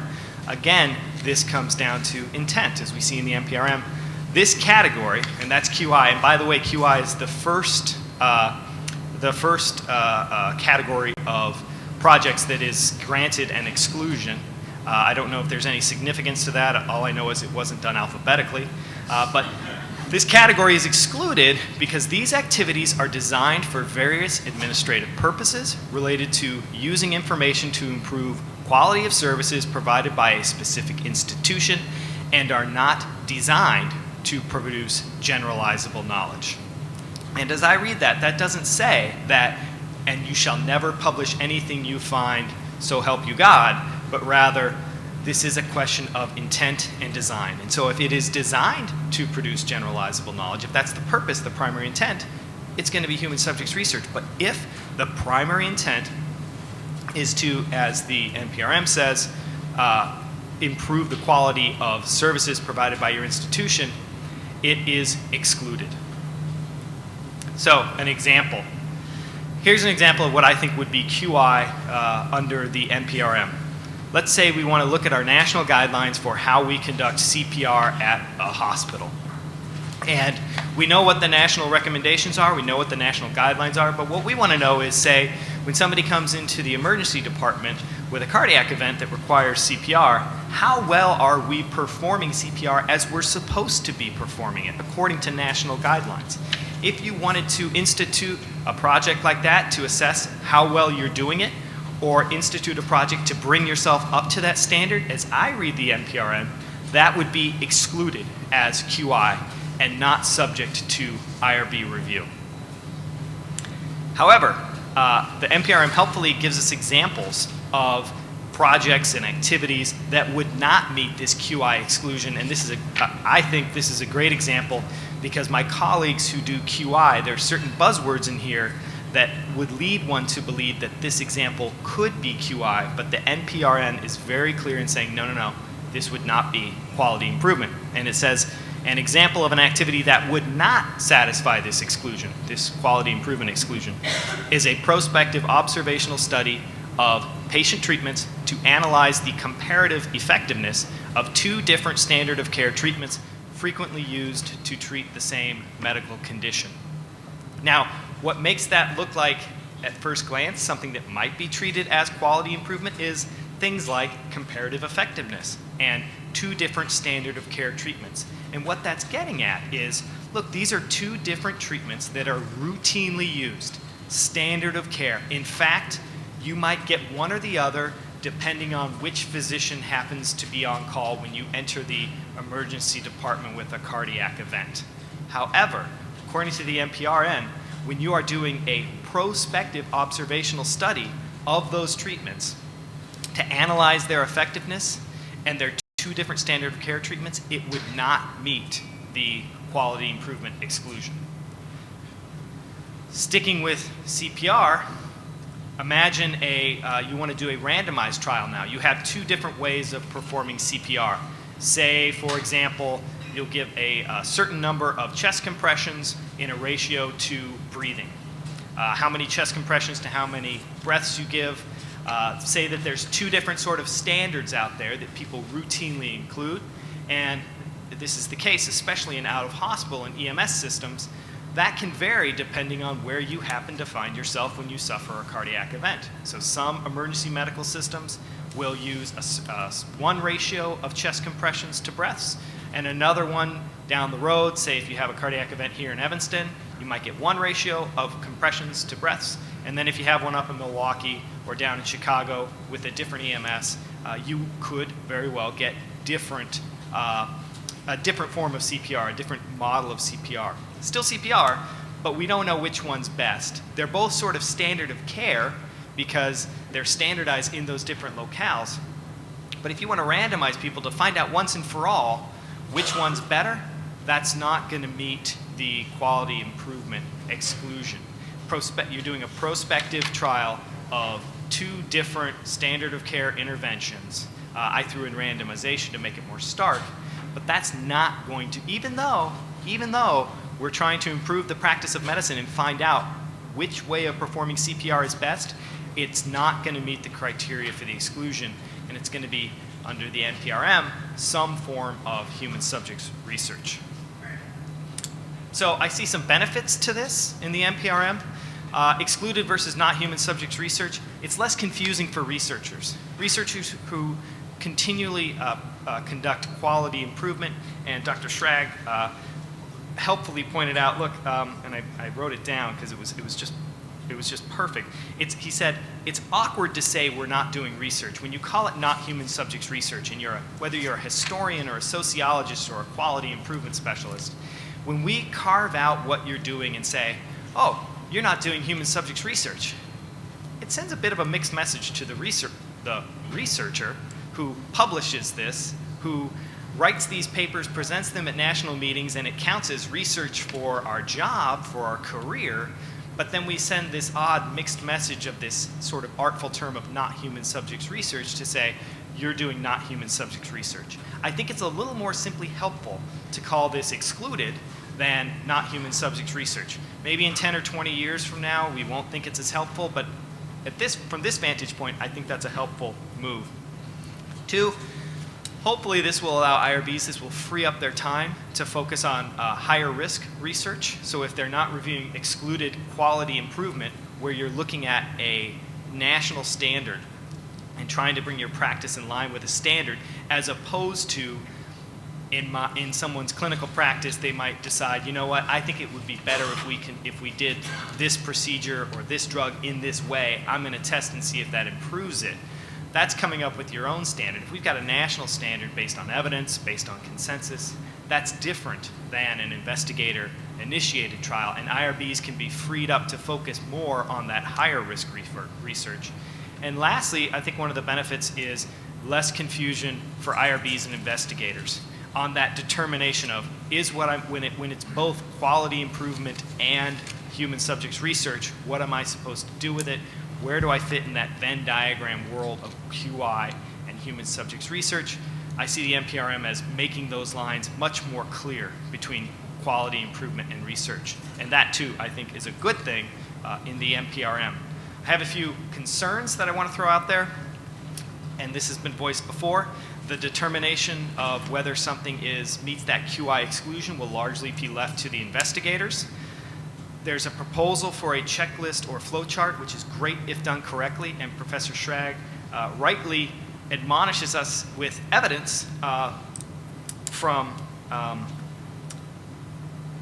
the literature that IRBs are very often inconsistent at making such determinations themselves. That's true. We don't have any evidence, though, that investigators that I'm aware of are necessarily better at making these determinations themselves. And so we have excluded activity that doesn't require things like consent, doesn't require ongoing oversight, which can be problematic. I would say let's be very careful about how we train our colleagues and our investigators about making these exclusions, but then I'm reminded that IRBs have lots of training on how to apply these exemptions currently, and we are, as a whole, as demonstrated in the literature, not the best at applying these exemptions. And so I have some concern that I have no reason to believe, I should say, that investigators would be any better or any worse at applying these exclusions. But the last one is a more ethical concern, and that's informed consent. And so in quality improvement and a number of the other exclusions, as a result of being excluded, informed consent would not be required. And my concern here is informed consent is one of the primary ways in which we uphold the ethical principle of respect for persons. It's got elements of freedom. It's often a synonym for autonomy. But it's the idea that if we are doing research, excluded research, but still research, on your data to improve the practice of medicine, typically we think that we ought to somehow engage you in that process to let you know that you're doing it. Maybe we don't need to get your permission in terms of consent, but this is an opportunity to hit a pause button and say, okay, how can we more meaningfully engage the public that comes through our doors? And we're going to use their data and their experience to improve the practice of medicine. How can we better engage them in the discussion around this if we're not going to get their consent, to make sure that we respect them as human beings and their right to control their information to some extent, even if it's not with informed consent, to adhere to respect for persons. And I believe, yeah, that's the last of my slides.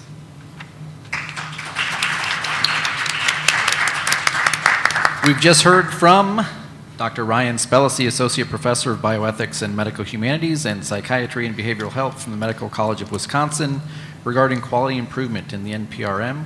We're now open for questions, comments, both in person at a live mic or written and deposited in one of their bowls at the podium. Or from the world, you may tweet your questions to @CommonRule2015, #AskNPRM, or email your questions to commonrule2015 @ctsac4.org. our first question. Hi, thank you, Ryan. Maybe this, I struggle with this distinction a lot, and I feel like you said things that sounded clear, but I don't know that they clarified it for me, so I want to kind of push you a little bit. Sure. And more to say, like, how do you think that NPRM may clear this up? So it seemed like in the examples you gave, there were kind of three qualities that kind of were comparators. One was whether things were randomized, where it seems like whether or not there's an established standard of care, you can randomize two things to improve something, a practice up to standard of care. Like the checklist, you could randomize some people to having a checklist, some people not to have a checklist, and see which one gets you closer. The prospective aspect of it seemed an element, but it also seems like you could do prospective things and have an established standard of care. And then the other was kind of having an established consensus about standard of care. And as we've seen with like the support study and other things, it seems like whether there's an evidence-based standard of care, whether there's standard care, whether there's diverse standards of care, whether there's even, you know, I was on the IRB recently where the standard of care was one thing and what the kind of pediatric recommendation policy was another thing, and we were sitting here and they wanted to compare them. And we're like, well, are they comparing two standards of care? We didn't know what they were doing. So I guess I want you to kind of help me understand which of those things are essential elements to making something not quality improvement. Right. Thank you, Stephanie. I think that's a great question, and really driving at the heart of if the NPRM is going to make this easier for IRBs and investigators to figure out whether or not what they're doing is quality improvement and not that is excluded, or whether it's human subjects research, how is it going to do that? And I would welcome OHRP if they're on the line, or Taunton if you have any insights on this to chime in. But as I see it, I see in that definitional slide with things like, well, I threw in randomization to make it more stark, but in the NPRM, it talks about prospective and comparison of standards of care. I don't see any of those, and this is just my reading, I don't see any of those as being sufficient to trip the switch, as it were, into human subjects research. I think it goes back to, is the primary intent to improve the practice of medicine? And those issues like prospective and issues like comparing consensus standards of care or randomization are all helpful illustrations of things that begin to move the litmus over into human subject research and not quality improvement. But I think what we're really trying to get at here is what is the, and I think this is the right way to go, is to say, listen, what is the purpose of what you're doing? If the primary purpose is to improve the practice of medicine in relation to some standard care, you rightly point out that when we talk standard of care, there's different ways that standard of care gets established. Sometimes it's local consensus, sometimes it's the consensus guidelines of a national body, sometimes it's evidence-based, sometimes it's not.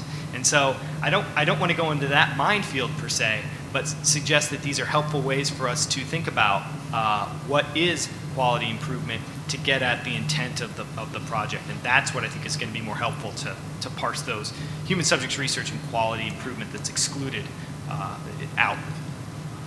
Mr. Payne. Yeah, I'd just like to add to that randomization is not sort of a criteria for any of the exclusions or exemptions. That there might be views at different IRBs about what randomization means in terms of whether something is minimal risk or not, but that again is not a criteria for any of those excluded categories. Now, this particular one that we've been talking about, this category, generalizability, I think, is kind of an underlying principle, and the preamble talks about that. So that's sort of I think a main kind of criteria for it, because it does talk about an institution's own sort of internal monitoring, program improvement processes and things like that. So really, it's kind of centered on this issue of generalizability. But there's actually there's another category of excluded research as well, which really focuses on implementation of certain practices, rather, and also sort of the evaluation of different methods for implementing certain practices. And it would not exclude, comparative effectiveness of of those practices themselves. So I think kind of the issue there is less about generalizability and more about sort of the implementation of it. Now, in the process of understanding whether something is being effectively implemented, you might, need to do research that would look at health outcomes and things like that. That could, begin starting to come kind of closer to human subjects research. But I think that sort of determination would really hinge on whether it was an implementation of the effective or of the process that's being discussed or not. And that is for sort of standard medical practices as well. For those live streaming in, that's Mr. Taunton Payne, Policy Analyst for the Office of Science Policy at the National Institutes for Health. Our next question here to my left. Yes, ma'am.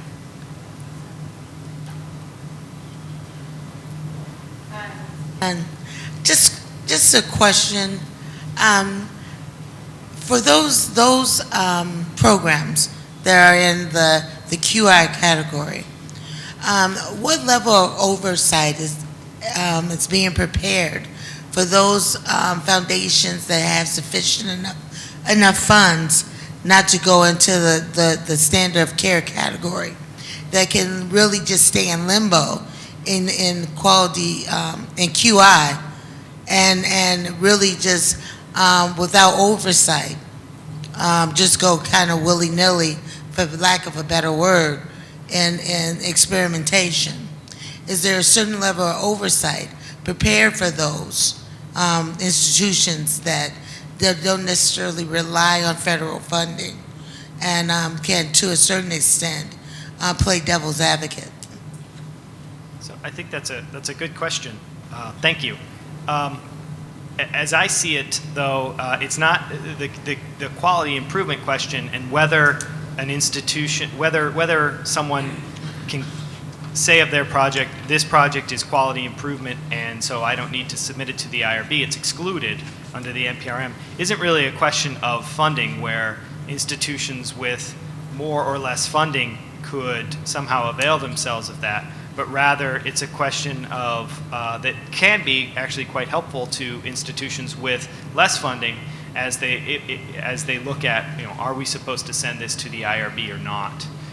So I don't think that funding is the defining characteristic of whether something's quality improvement or not, if I understood your question correctly. Our next question or comment. I'm not sure this line is getting as bright as you think, and I think technology may be part of your undoing. In two angles. One, we now have electronic health records, and many places have data warehouses. Yes. So my prospective comparison of two treatments, I simply wait 6 months and do a query to the data warehouse, and now it's a retrospective quality study. And our EDW reports to me, we have seen a data request come in. We said, where's your IRB? They said, oh, never mind. The exact same data request came in with a big Q stamp on it. So, our physicians are resourceful. The other thing is, you talked about specific institution, but we now have a large number of multi-institutional quality consortia that are comparing between institutions. Does that stop being quality? And if it doesn't, how does that specific institution clause apply in a quality consortium? So the second question, they're both great questions. The second question, I don't know that I have an answer for you, to be honest with you, when it looks at your own institution. So if I were to hypothesize on this, perhaps if you were looking at, it would depend on how people define institution. And so if we were going to say, okay, it's part of you, as you said, I think quality improvement consortium. And if you wanted to look at quality improvement across the consortium, as opposed to just at my local hospital? Am I somehow doing an end run around the quality improvement exclusion? I don't know how that would be treated. I think that, honestly, is a great question to submit to the NPRM as something that needs further clarification. The first question on, let's say that I want to do a prospective, was it of 2 drugs or something? Okay, so if I want to do a prospective trial of 2 drugs and see which one's better at treating whatever condition with these large clinical data warehouses that most of us are probably familiar with. This is where, with the electronic health record, we can link to other institutions and have what's called big data, where multiple institutions are linked together, and we can look at the electronic healthcare records and the data not from just one institution, but rather from multiple institutions, and really have exponential data there. You could simply wait 6 months, a year, year and a half, 2 years, whatever the case may be, until enough patients have gotten those 2 drugs and do a retrospective chart review of that. I think that's so I have 2 points on that. One, I think that's a question of, in a sense, it's really a question of scale. And I think you're right that the electronic health record, coupled with large institution or multi-institutional data warehouses, does present new challenges. But we currently do that, we did that before we had these multi-institutional data warehouses with retrospective chart reviews. And I don't think that was necessarily quality improvement, because if we're looking at which drug is better, it's going to come under probably, as Taunton pointed out, a different exclusion. And so I don't think that would be an end run around the quality improvement exclusion. But if somebody did try to do that, an IRB office, if they went to them, would probably say, good news and bad news. Bad news first, it's not quality improvement. Good news, it's behind this exclusion, behind door number 2, and you can still do your project. Is the way I think it would go. Mr. Payne.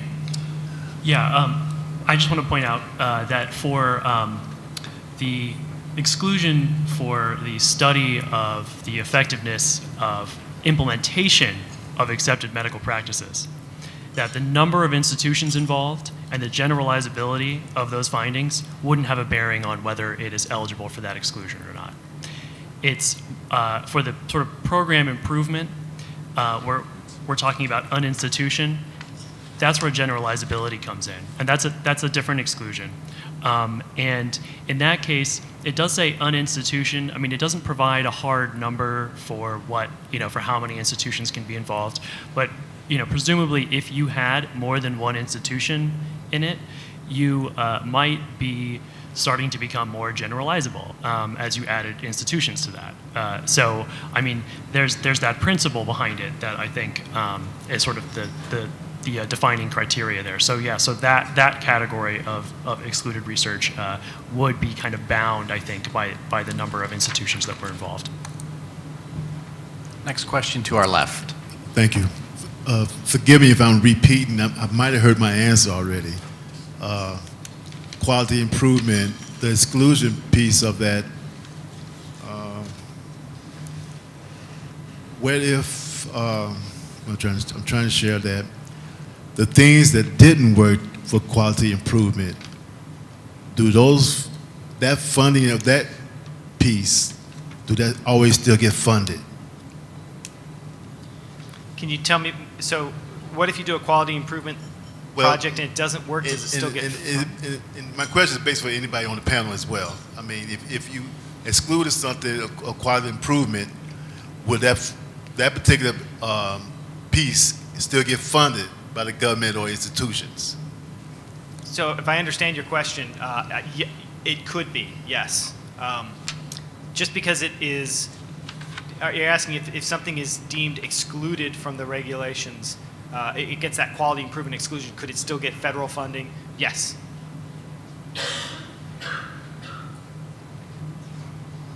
Other questions, comments? Okay, thank you, Dr. Spelsey. Don't go too far. Don't go too far.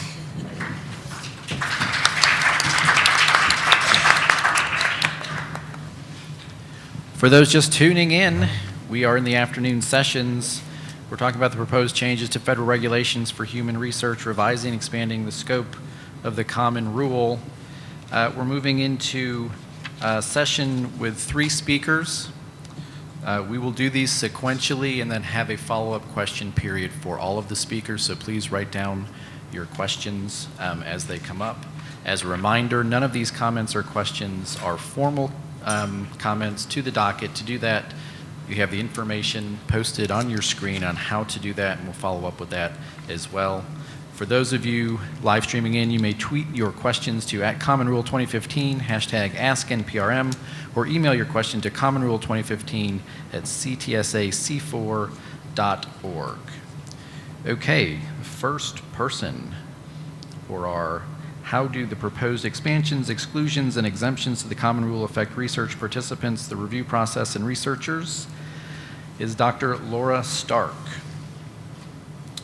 Dr. Stark is an assistant professor at Vanderbilt University's Center for Medicine, Health, and Society. She holds a doctorate in sociology from Princeton University. She's the author of Behind Closed Doors, IRBs, and the Making of Ethical Research, the first book to meld firsthand observations of IRB meetings with the history of how rules for the treatment of human subjects were formalized in the United States in the decades after World War II.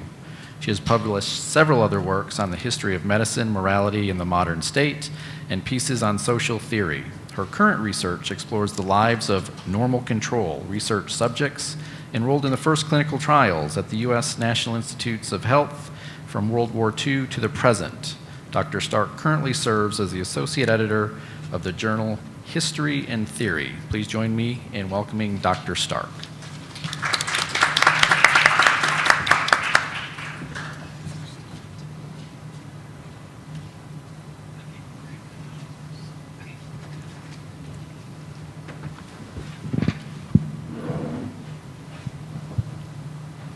Hi there, can everyone hear me? Am I loud enough? Yes, in the back, thumbs up? Okay, I hope out in the ether everyone can hear me as well. Okay, so my name is Laura Stark. I'm at Vanderbilt University in the Center for Medicine, Health, and Society. I'm really grateful for the invitation to talk here today and looking forward to the conversation. So I'm a social scientist and my own research is on research. I'm currently working on the research recruitment process, but I recently completed a large-scale multi-site study of how IRBs go about making decisions. So part of my research on IRBs has been archival, which is to say that I examined the historical documents from the 1950s and through the 1970s. And my aim was to understand not just why we got regulations, and Dr. Guzik covered that really nicely for us earlier today. Instead, what I wanted to do was try to understand why we got these particular sets of regulations. So there were alternatives, and why did we come up with these rules? So what was interesting to me when I found in the archives was that these rules originated not in Congress, but at NIH in the 1950s, that it focused on, we saw a shift in the focus on consent on paper rather than in conversation before the Declaration of Helsinki. And it was to deal with a new kind of human subject, not sick people, but healthy human subjects. Through NIH and their own expanded funding of extramural research, these rules that had been specific to the NIH Clinical Center and broader campus actually got attached to the money that went elsewhere and were eventually institutionalized in different rules. In the late 60s, the NIH rules were absorbed into the Public Health Service, and from there, this is a really crucial turning point. In '74, there were 2 options. There was a proposal for a federal set of rules, a set of rules in which the federal government would have a more centralized role in the review process, or a more decentralized one, which is the one we ended up getting, which makes liability for the federal government a lot easier because institutions that are not the federal government are responsible for the research. The rules, however, were the ones that originated at NIH in the 1950s. In addition to this archival research, my work also involved ethnographic research. And I studied, which means that I did observational research and also interviews. I studied 3 IRBs over the course of 1 year, although the medical board I observed a bit more briefly because, frankly, they wore me out. They're very long, more regular meetings at various locations on the East Coast within driving distance of my institution at the time. And so I was able to audio record these meetings, and what I was interested in doing was understanding the patterns in decision making in the review process. So again, these areas of archival research and ethnographic research, I think they can help us understand the problems that the NPRM is trying to address right now. What are they trying to overcome, and how did it originally get institutionalized? So our topic for today are the proposed expansions, exclusions, and exemptions that would change the common rule. And my task in particular is to consider the changes and the consequences for research participants themselves. So my aim here is just to frame a few broad issues, and I'll be drawing from my own research in order to do this. So here's my starting point. What is it that research regulations do? Well, they do a number of things, but I want to propose one way of thinking about them. In most cases, as we all know, the specific individuals who will eventually serve in research aren't known individually at the time that research is reviewed. So one of the biggest challenges for research regulations, and one of the areas that the NPRM is trying to address, is how to go about making closer the review process and the actual individuals who are serving. So what research regulations fundamentally do is they assign other people to stand in for research participants. In other words, other people to represent their views. They give people the authority to imagine the priorities, perspectives, and feelings of research participants. And here I really want to emphasize the word imagine. A sort of unscientific and maybe uncomfortable as it sounds, applying regulations really is a big act of imagination if you're trying to prospectively consider who these people will be. So the question is, who gets to make this choice? Who gets to imagine? And over time, there's been a variety of ways of answering this question. In 1954, the U.S. National Institutes of Health, much to their credit, created the first review committee. It was sort of a proto-IRB before the word had actually been coined. And so here they are, mostly in their team issue white coats. And one of the things I also just want to flag is that as we also consider the ways in which the composition of IRBs is being changed or not changed through the NPRM, just to notice the composition of this board in particular. And one of the things that the reasons why this review committee was created was to deal with this new kind of research participant that they needed. So researchers basically had pretty well established, if tacit, standards for how to deal ethically with people who were sick, so patients. But there was a new kind of research participant, and this slide is an example of one of them. It was large-scale research on people with absolutely no debt to the state who were totally healthy, and yet you would actually be doing experiments on them. And so this is also the way in which we can start to see social science research being slid into rules that were often intended originally for medical research. The reason why there were so many more research participants who were healthy, no debt to the state, was because of the rise of the randomized controlled trial as the gold standard in research in the 50s.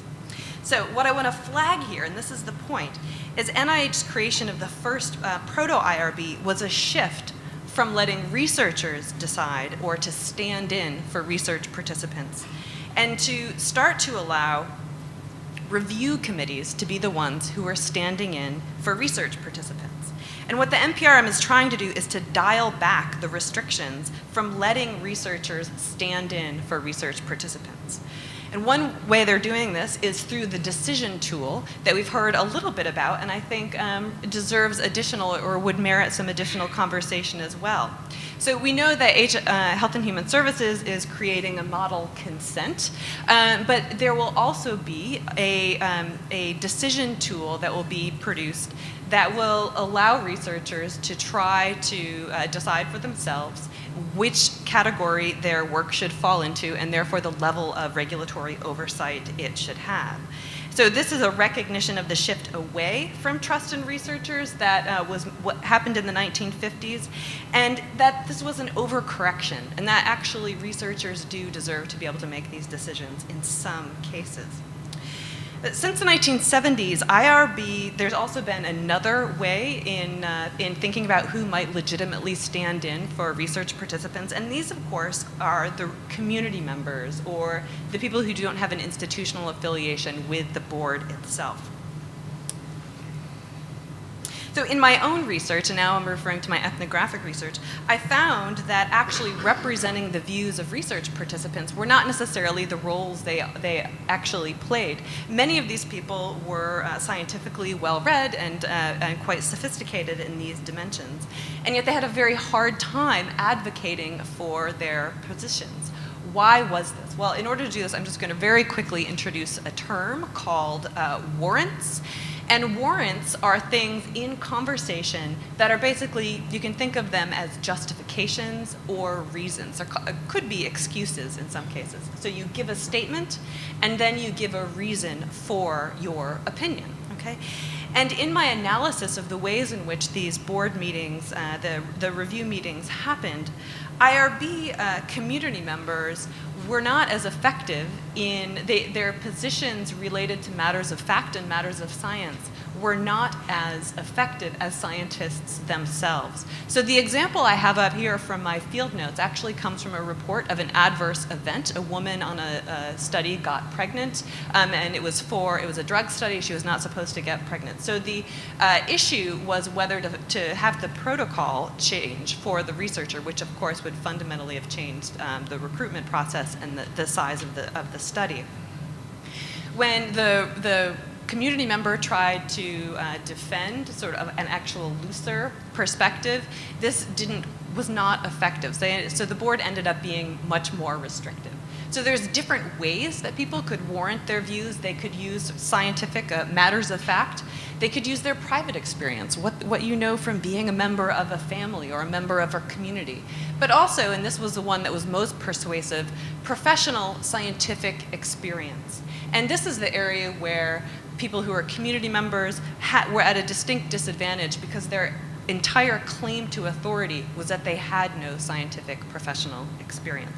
So as we consider who might legitimately stand in for research participants, we just want to think not only in terms of what the NPRM already includes, but also other possibilities. And it really matters who stands in for research participants, because these are the people who decide, of course, what they think the levels of risk are for their research that's being considered, as well as the benefits, as well as the kind of information that needs to be shared with research participants. And one thing that we know for sure is that these definitions of risk change over time, and also that there is another matter that can tend to be spoken about less often, and that's simply the issue of rights. Okay? So I think that in our discussion today, research methods that are common in the social sciences, like interviews, questionnaires, ethnography, have been getting their due, and this is important. I think dialing back the research regulations in these areas are sort of a legitimate and good area for conversation. A noteworthy feature of the NPRM is that in the sections on exemptions addresses actually quite a wide-ranging bundle of research methods. And I'm thinking here of biospecimen collection, storage, and research. So one big question mark on the research front, and it's sort of an exciting question mark, is what can be done and what can be learned from biospecimen collection and research and storage. And so this raises questions about commercial interests. I think the concerns of the research community, the research participant community, are not often fully understood in this area. Okay? So there are three real areas that have been flagged. The first is just the issue of privacy when we think about biospecimen. And this seems to be well covered and well debated in the NPRM. In addition to that, there is the concern about, or there can be a sense that research participants want benefit in the form of financial benefit. But this is also something that seems to be managed. They want a cut of any commercial products, that kind of thing. But I actually think the big area of concern is, again, a much less regulatory sounding one, and it's one of the classic moral questions of just how people want to live in the world. Do they want to be contributing to private capitalism, to commercial interests, or do they take themselves in sort of broad consent for biospecimen collection and storage to be actually participating in something that's a public good and actually not intended for commercial interests? I think this is a legitimate area of question that, that many people could comment on fruitfully. So, research regulations fundamentally assign other people to stand in for research participants. There's a variety of ways that this could be done, and we've seen historically, and we can imagine other ones as well. And this really matters because these people are the ones who define the risks as well as the rights that future research participants will want to have and to know. So one of the other areas that we also know quite a bit about is that definitions of rights and of risks change over time. One of the curiosities of the NPRM is that despite the fact that we know that we've changed from the past, there's no anticipation that what we're doing in the present day will actually be appropriate based on any empirical evidence we generate, that this will be successful. And also we know that through all of the exciting changes in research, we will need to have new rules to accommodate this in the future. So when will the rules be reviewed again? So as a historian and an ethnographer, the vision of ourselves and what we will look like from the perspective of the future is one, I think, that would be worth considering. So there's a lot more to say. I'm looking forward to keeping the conversation going, and I thank you very much.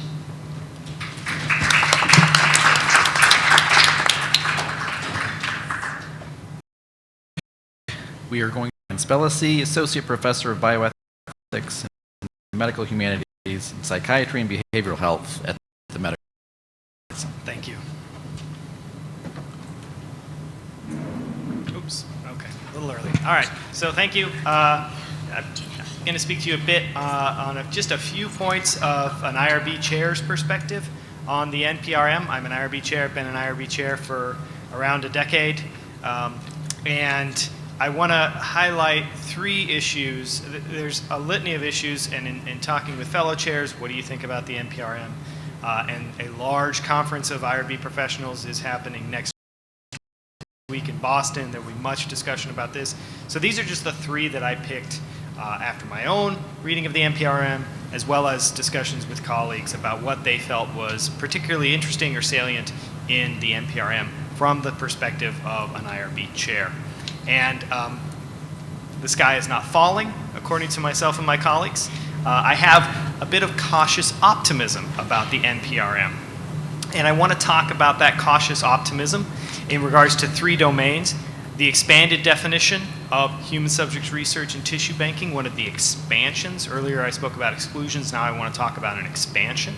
The concept of broad consent, and generally speaking, efforts to improve consent in the NPRM. So,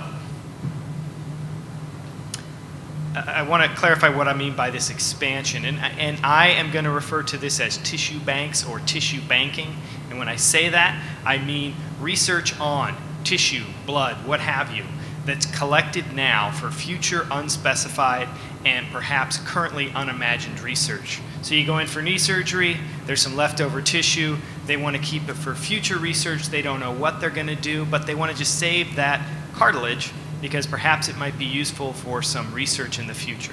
Or you go into your annual physical, your physician orders a blood test, they check your cholesterol, whatnot, there's blood left over. Hey, can we keep that blood in case it would be useful for research in the future? We don't know what we're going to do with it in the future, but may we keep it? This is that sort of future unspecified, and quite honestly, as Professor Stark pointed out, we may not even know what is to come and what we might be conducting research on in the future. Now, importantly, the sort of tissue banking I want to talk about today is these are samples, tissue, blood, whatnot, that are collected without what we call identifiers. And what that simply means is the tube of blood that we have left over that we want to store for future research, if it's stored without identifiers, it has nothing on it that can identify whose blood that is. There's no, as we heard earlier, there's no name, medical record number, all of those identifiers, so we can't tell whose blood that is, and that's important. So I'm talking about saving extra tissue, blood samples, whatnot, for future research that we don't know what it is right now, and the way that we're saving it is without anything that identifies whose blood or whose cartilage it is. Under the current research regulations, we could call that not human subjects research because it's being stored without those identifiers. And as a result, as I said earlier, if it's not human subjects research, a litany of requirements no longer applies, including things like consent. We would not have to get consent for that. We would not have to get consent for that because it's not human subjects research, and we would not be obliged to follow those regulations. And many institutions around the country currently have this as a practice. They might notify people that they're doing this, but they don't require consent. Under the NPRM, that distinction is removed. And so, I apologize, I tried to think of a better way to say this because there's a lot of knots in there. But as I read the NPRM, de-identified tissue research is no longer not human subjects research. So basically it would, I know, it would fall under human subjects research. As a result of that, consent would be required. Not for every project. We'd be looking at initial consent. So when you go in for your physician visit and we anticipate that there might be some leftover blood from your annual blood work, we might have what's called a broad consent, and I'll talk in a bit about what that is. We might ask for your broad consent for that sort of future unspecified research. We would not be required to get consent in the future. So when someone goes to that tissue bank, as I called it earlier, to get some blood, to do some research, we wouldn't have to recontact you to say, hey, researcher X is looking at whatever the project may be. But upon initial collection, we would ask for what's called broad consent. Broad consent, I want to point out two things. One, it can be done. My own institution, I believe Vanderbilt does it as well. Many institutions around the country, even though it is not required, because this is not human subjects research, many institutions around the country currently do get broad informed consent for, and we heard it from the audience earlier when someone described activities they were undergoing, and I believe it was Taunton said, that sounds to me like you're already getting broad consent. It's possible. So the idea that, oh, we can't get broad consent, whatever that is, we can't get it for tissue banking, it'd be too cumbersome, it'd be too onerous. That's not the case because it's being done. At my own institution, our assistant dean for clinical research, who oversees all of our IRBs, a guy named David Clark, got together with the chair of pathology, and they sat down and decided, you know what, there's a point of contact at which we come into contact with these folks where we can ask them, is it okay if we keep your leftover cartilage from your knee surgery? Is it okay if we keep your leftover blood for future unspecified research? And you come up with a very short consent form that explains what we want to do, how long we want to store it, things like that. We can't tell you what we're going to do with it because we don't know yet. But, and the important thing is here, from the literature, what we know of people's perspectives on this, people are supportive of this. People want this sort of research to go forward. They're generally supportive. They want to be asked, which we can do, but the general public is supportive of this kind of research. But there's an important point. Some of the general public, some folks out there, have specific moral objections to certain kinds of research. Cloning is an example that is often used. And there's a great article that recently came out by Christine Grady at NIH, with this notion of broad consent with the possibility of an opt-out. So yeah, we can't specify all the kinds of research we're going to do with these tissues, but people want this research to go forward. They typically have the attitude of, well, I guess, you know, once you take my blood, if you have some left over, I'm not going to use it, so go ahead, do research with it. But they might be opposed to something like, say, cloning and say, well, research is good and I want to further medical science, but I have real issues with cloning. And so you might be able to delineate specific kinds of research that a sizable minority are opposed to and allow people to opt out of that kind of research. It's something worth considering as we move forward with this notion of broad consent for tissue banks once, and this is far better than my not human subjects research. As I see the NPRM, when we look at that practice of tissue banking, of saving that leftover blood, cartilage, without identifiers for future unspecified research, currently, this is the current picture. You've got that tissue without identifiers being stored for future unspecified research. You've got human subjects research over here. They are distinct under the regulations. Under the NPRM, it would actually move it back in. So earlier I gave an example of moving things further apart. Under the NPRM, as I see it, much of that would be moved under the guise of human subjects research and regulated as such. Not regulated in a new way though. So not the full, when you get informed consent for research, there are certain elements that are required, such as the purpose of the research. It's one of the first things that we have to tell people in a research protocol. We have to tell them, here's what we're doing in this research, so you can decide for yourself whether you want to support that research. With tissue banking, we don't know what that future unspecified research is. What we can tell you is, we don't know what that future unspecified research is, but here is what we would like to do. We'd like to save the extra stuff that we don't need for your clinical test and use it in the future. So it's not full consent, but it's this sort of broad consent.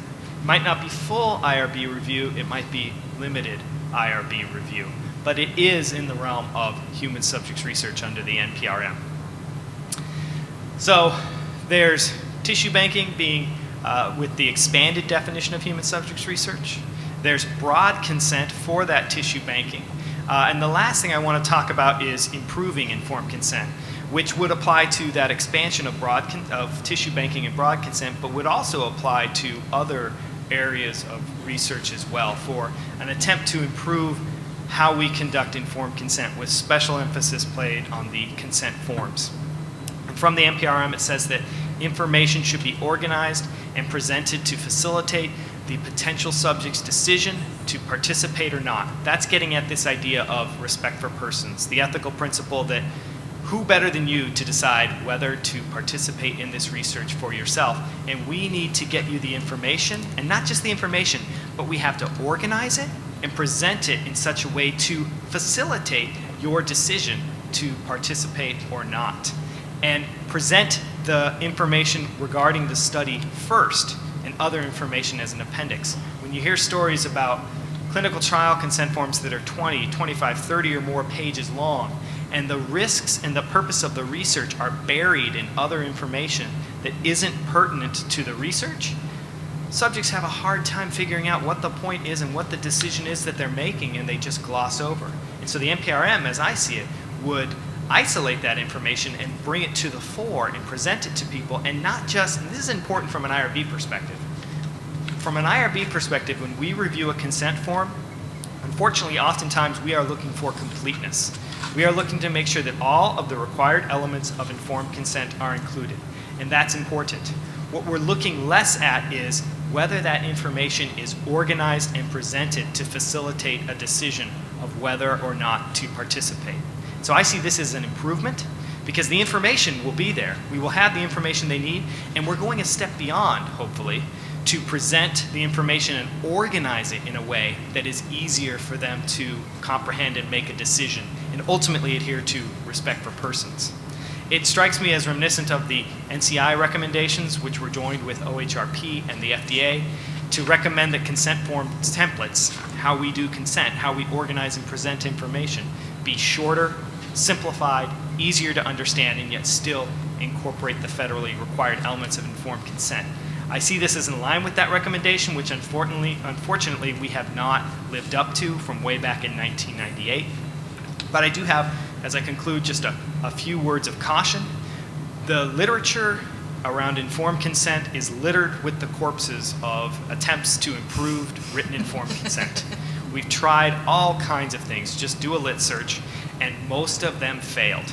Some of them not only failed, but failed spectacularly, in such that we devised some intervention to improve informed consent, and when we tested it to see if people understood the research better, it was worse. People understood the purpose of, people understood less, or it resulted in lower recruitment rates.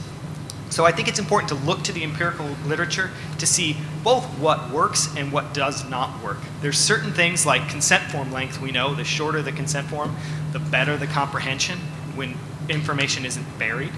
Using things like plain language in the active voice, or even two-column formats. Think for a second. How many of you have clicked on the iTunes agreement? Right? It's this massive monolithic block of text that no one reads. Remember your mortgage, when you signed your mortgage? Massive amounts of single column text that no one can understand. And you just hope that the lawyer that's telling you to initial those things is being trustworthy. Then think of things that are presented in two columns. Things like the magazine at the doctor's office or the newspaper. Two columns is easier to digest, and this has been empirically shown. A two-column format of a two-column format presentation of text is easier to read and easier to digest and easier to make a decision about, looking back to the NPRM, a better way to present and organize to facilitate a decision than monolithic single columns, which we currently use. And lastly, even though all of the focus is on the consent form, the piece of paper, I would encourage us not to forget the conversation that occurs that is also part of the decision of whether or not to participate in research. That's the conversation with the principal investigator, the physician, the study nurse, whatever, what have you. We need to look at the entire process of informed consent and not just the piece of paper if we want to really facilitate informed decisions for research participants. Thank you.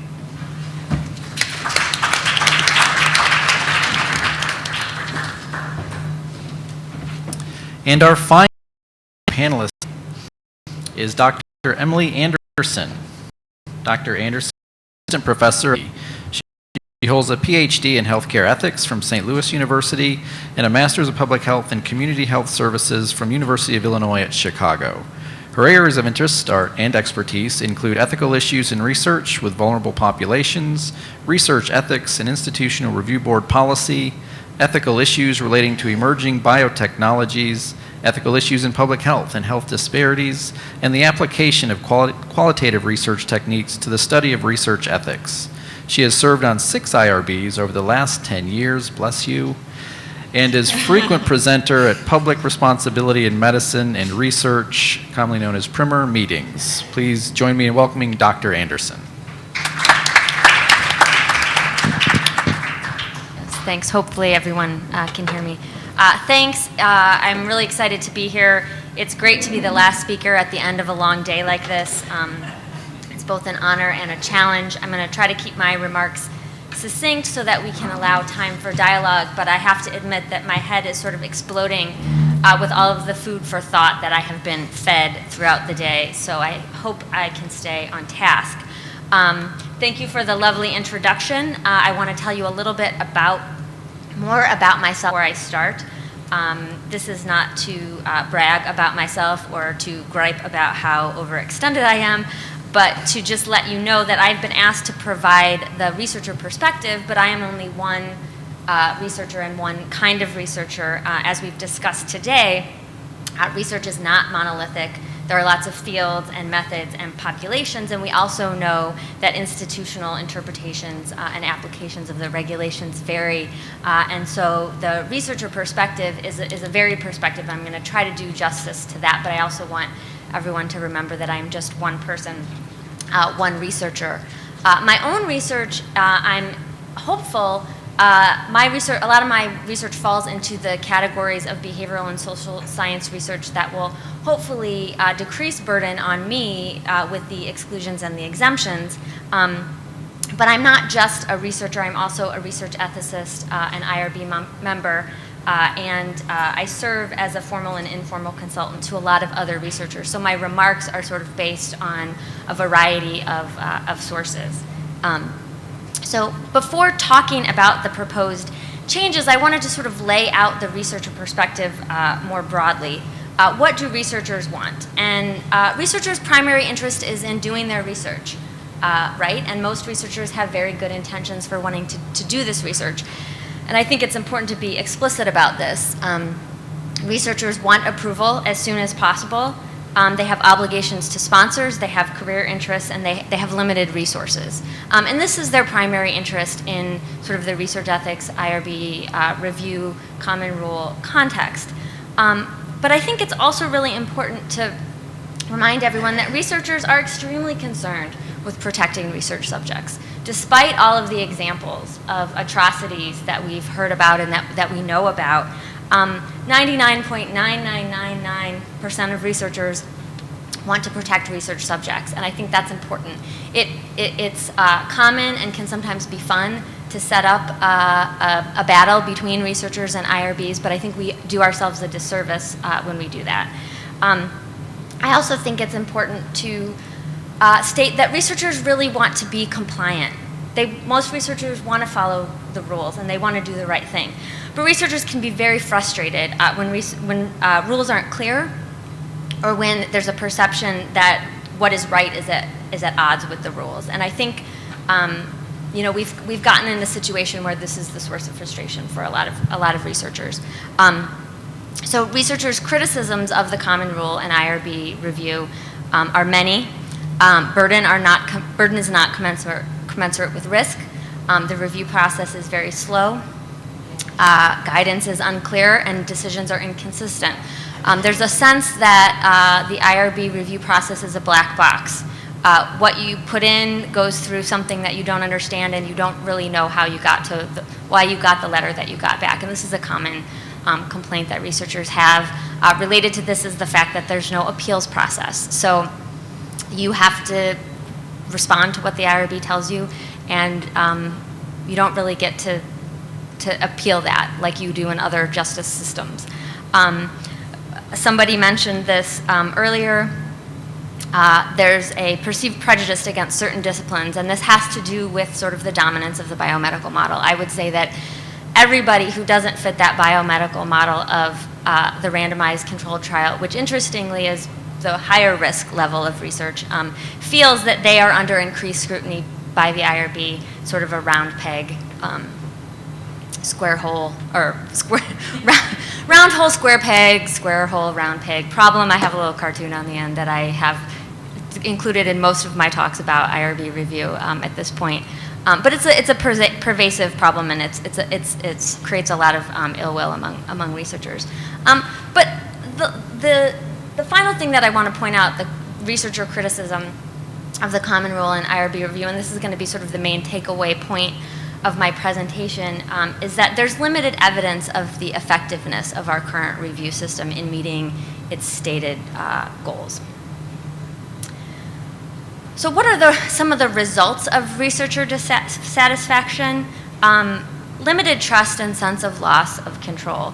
IRBs, unfortunately, have become to be seen by researchers as impediments rather than colleagues and partners who can help improve research. I'm an idealist and I would like to see this change in my lifetime.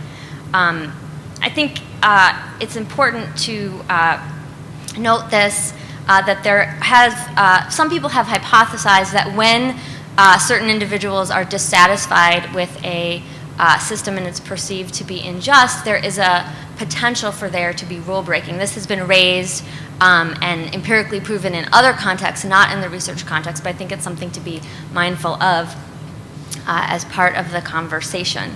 But there's been a couple people have talked about, this discussion whether or not researchers can be trusted to make determinations on their own. And I think that we have created a problem with overregulation. that we've almost encouraged researchers to become what I might call ethically lazy. We have discouraged researchers from thinking robustly about the ethics of their own work, and gotten to a point where a lot of researchers say, I'm just going to submit my protocol and let the IRB tell me what to do. They'll tell me what I want, and I'll just do that. And I really want to point out or sort of echo Dr. Schrag's comment that potentially one of the upsides of deregulation could be sort of a return to a more robust ethical discussions about research within communities of researchers and experts. So that's sort of a tangent, but I wanted to put that out there. We've talked about the stated goals of the NPRM to modernize, strengthen, and make more effective the system of review. I think these goals are great, but when I put on my researcher hat, it leads me to ask, what are the benchmarks? What are we measuring? How are we measuring them? So I think, given the researcher viewpoint and the criticisms and the goals of the NPRM, what researchers want from the revisions are reduced burden, faster time to approval, and more clarity and consistency.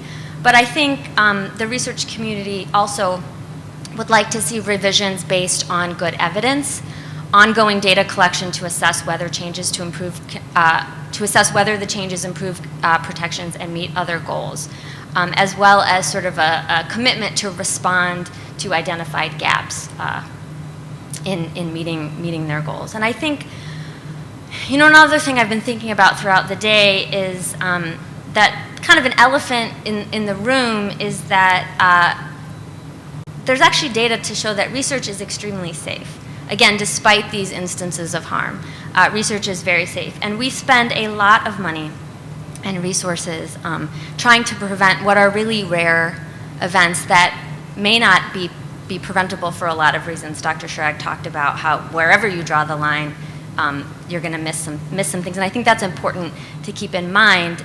But researchers are also taxpayers. And so again, sort of in the spirit of show me the money, I would like to see some data to show me that these changes are working, that all of these resources are worth it. So when I first started putting this talk together, I thought that I was going to be able to say some really, I was going to be able to confidently say whether or not some of the proposed changes were going to meet the goals. And I tried to look at the NPRM and identify changes that would reduce burden on at least some investigators, points of improved clarity, points of continued or increased muddiness, and changes that may increase burden or the effects of which are unclear. And I have to say that as I worked on this, things moved around a lot. And as I talked to people, different kinds of researchers, things moved around a lot. And as I've sat here today, things have moved around a lot. So I'm hesitant to even go through my slides. Many of them already have a lot of question marks on them. But I think, very briefly, if you're a historian, you have a lot to be optimistic about. I looked at Dr. Schrag's blog in the last couple days, and I believe the headline is "Historians Love the NPRM," or something like that. So that's one kind of researcher who feels one sort of way, who has one sort of perspective on the proposed changes. I think if you are a behavioral social science researcher who does low risk, however we define that kind of research, you have a lot to be optimistic about in terms of potential decreased burden on you with some of the proposed changes around determinations and the tool and things like that. But it depends on the populations that you're working with and the kinds of data that you're going to be collecting and the kinds of methods that you're going to be using. I think if you're a researcher that does work with biospecimens, you're pulling out your hair and you're experiencing a great deal of frustration right now. And a group that we haven't talked about, one of the proposed goals of the NPRM is that IRBs will now have more time to spend scrutinizing research that poses significant risk, which there's a feeling now that is lacking in our current system because there's so much time spent on low risk research.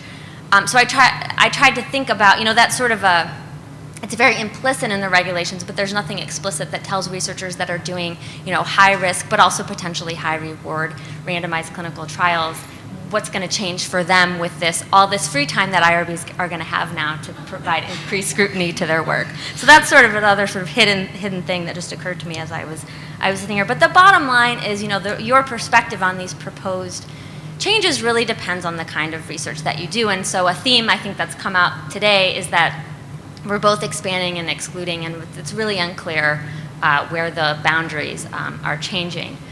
So I talked about, I mentioned a couple things that I think should reduce the burden on many investigators: exclusion of oral history and biography, public health surveillance. I think a lot of the elimination of the continuing review requirement for a lot of different kinds of research, I think, is something that a lot of researchers will benefit from, as well as sort of the shift in terms of evaluating things that are now excluded and exempt that were now fall into being exempt or expedited.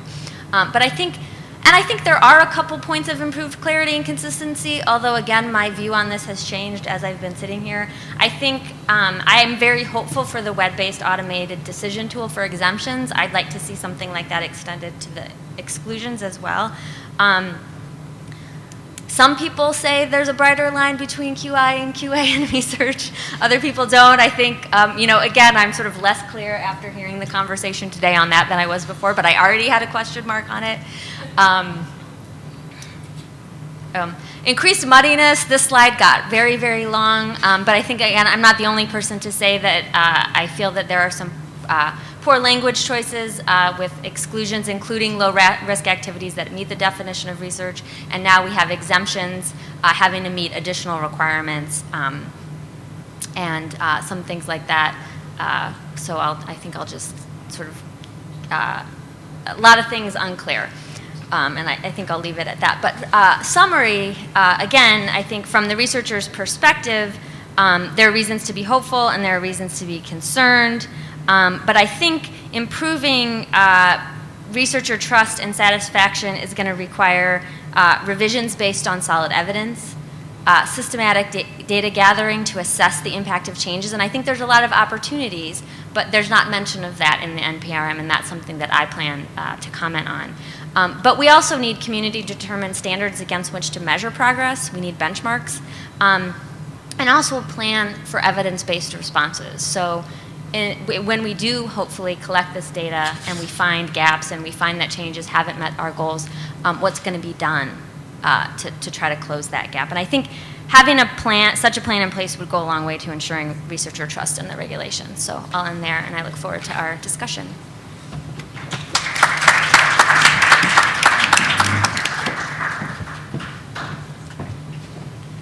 Thank you, Dr. Anderson.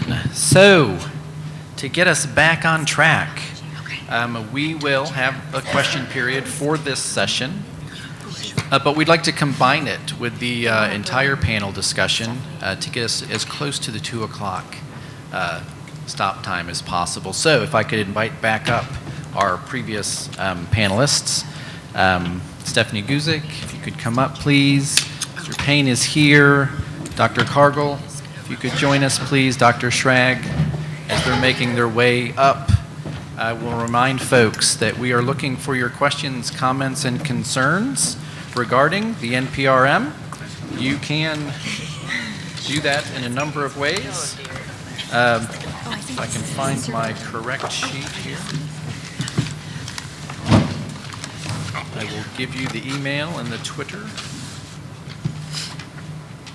It's the Join Us on Social Media page. Tweet your questions at Common Rule 2015, hashtag AskNPRM. Email your questions to commonrule2015@ctsac4.org. Another reminder that the comments, questions, concerns, inputs that we've gotten both live and through Twitter or email are not formal comments to the docket. To do that, you have instructions there on your screen.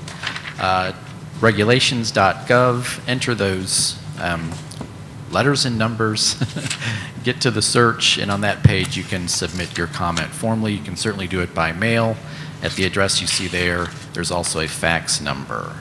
Okay, so we will now open it up for either questions, comments from the final session, or anything that you have from the day. Our first question here to the right. Okay, I have both a comment and a question. So I'll start with the comment, and I think it's addressing something that Dr. Spelisi mentioned.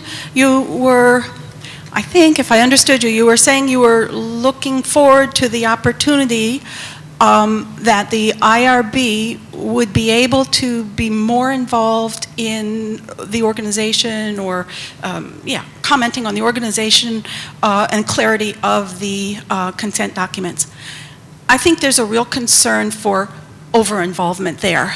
Just a little anecdote, I recently submitted consent forms for approval. We got the response that a particular sentence needed to be put in bold. And I don't know where in the federal guidelines it gives my university the authority to tell me what I have to put in bold in my consent documents. I think that's just going way overboard. And so there's a risk there that that's overstepping the IRB's authority, I think. So, okay, comment. But then a question. I really do have a question about something I think it was said this morning. You showed a graph in an earlier presentation about, I think that there'll be different levels in the exempt category, and I wonder if we could hear more about that. So, for example, I would be really excited to hear if, so for example, in an educational setting, if you are just doing testing and things that are part of normal classroom procedures, that's considered exempt. The participation is exempt. If you want to bring in a video camera, then that goes up to expedited, which I think is very appropriate. The use of videotaping of children should be reviewed, and so I don't object to that. But as soon as we do that, then the whole thing gets reviewed, where those tests that were exempt before are now subject to review, and the standard classroom procedures that wouldn't have needed the extra burden of oversight now have to be, the whole project gets reviewed. So is it possible to just review the use of the more risky procedure, namely the videotape, but assume that everything else is, you trusted us before we had the camera, so you could trust us now? So that's the question, because I want to speak a little bit more on the different levels proposed of those different layers of expedited review. So those different levels are meant to indicate kind of the degree of oversight that would be required for different types of exempt research. And specifically what that's referring to is the different requirements that would have to be put in place for research that was exempt. So currently when something is exempt, it has no requirements. But under the NPRM, there's multiple categories of exempt research, and based on the level of risk associated with them, there's a couple of different requirements. And the most basic requirement, and the one that would be involved with the educational exclusion, would be the use of the decision tool and recording the outcome of that decision tool and keeping a record of it.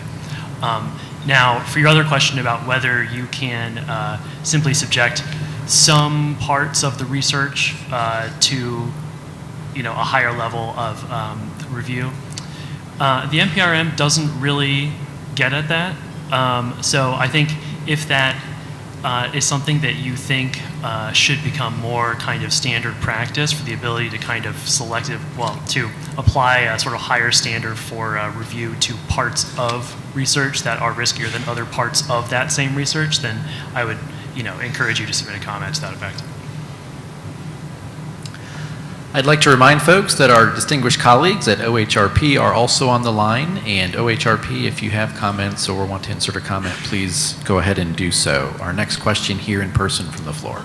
Maureen Moran, Northwestern University, and it's really a comment probably in response to Professor Spelsi, is if better informed consent leads to lower enrollment in human subjects research, is that really a bad thing?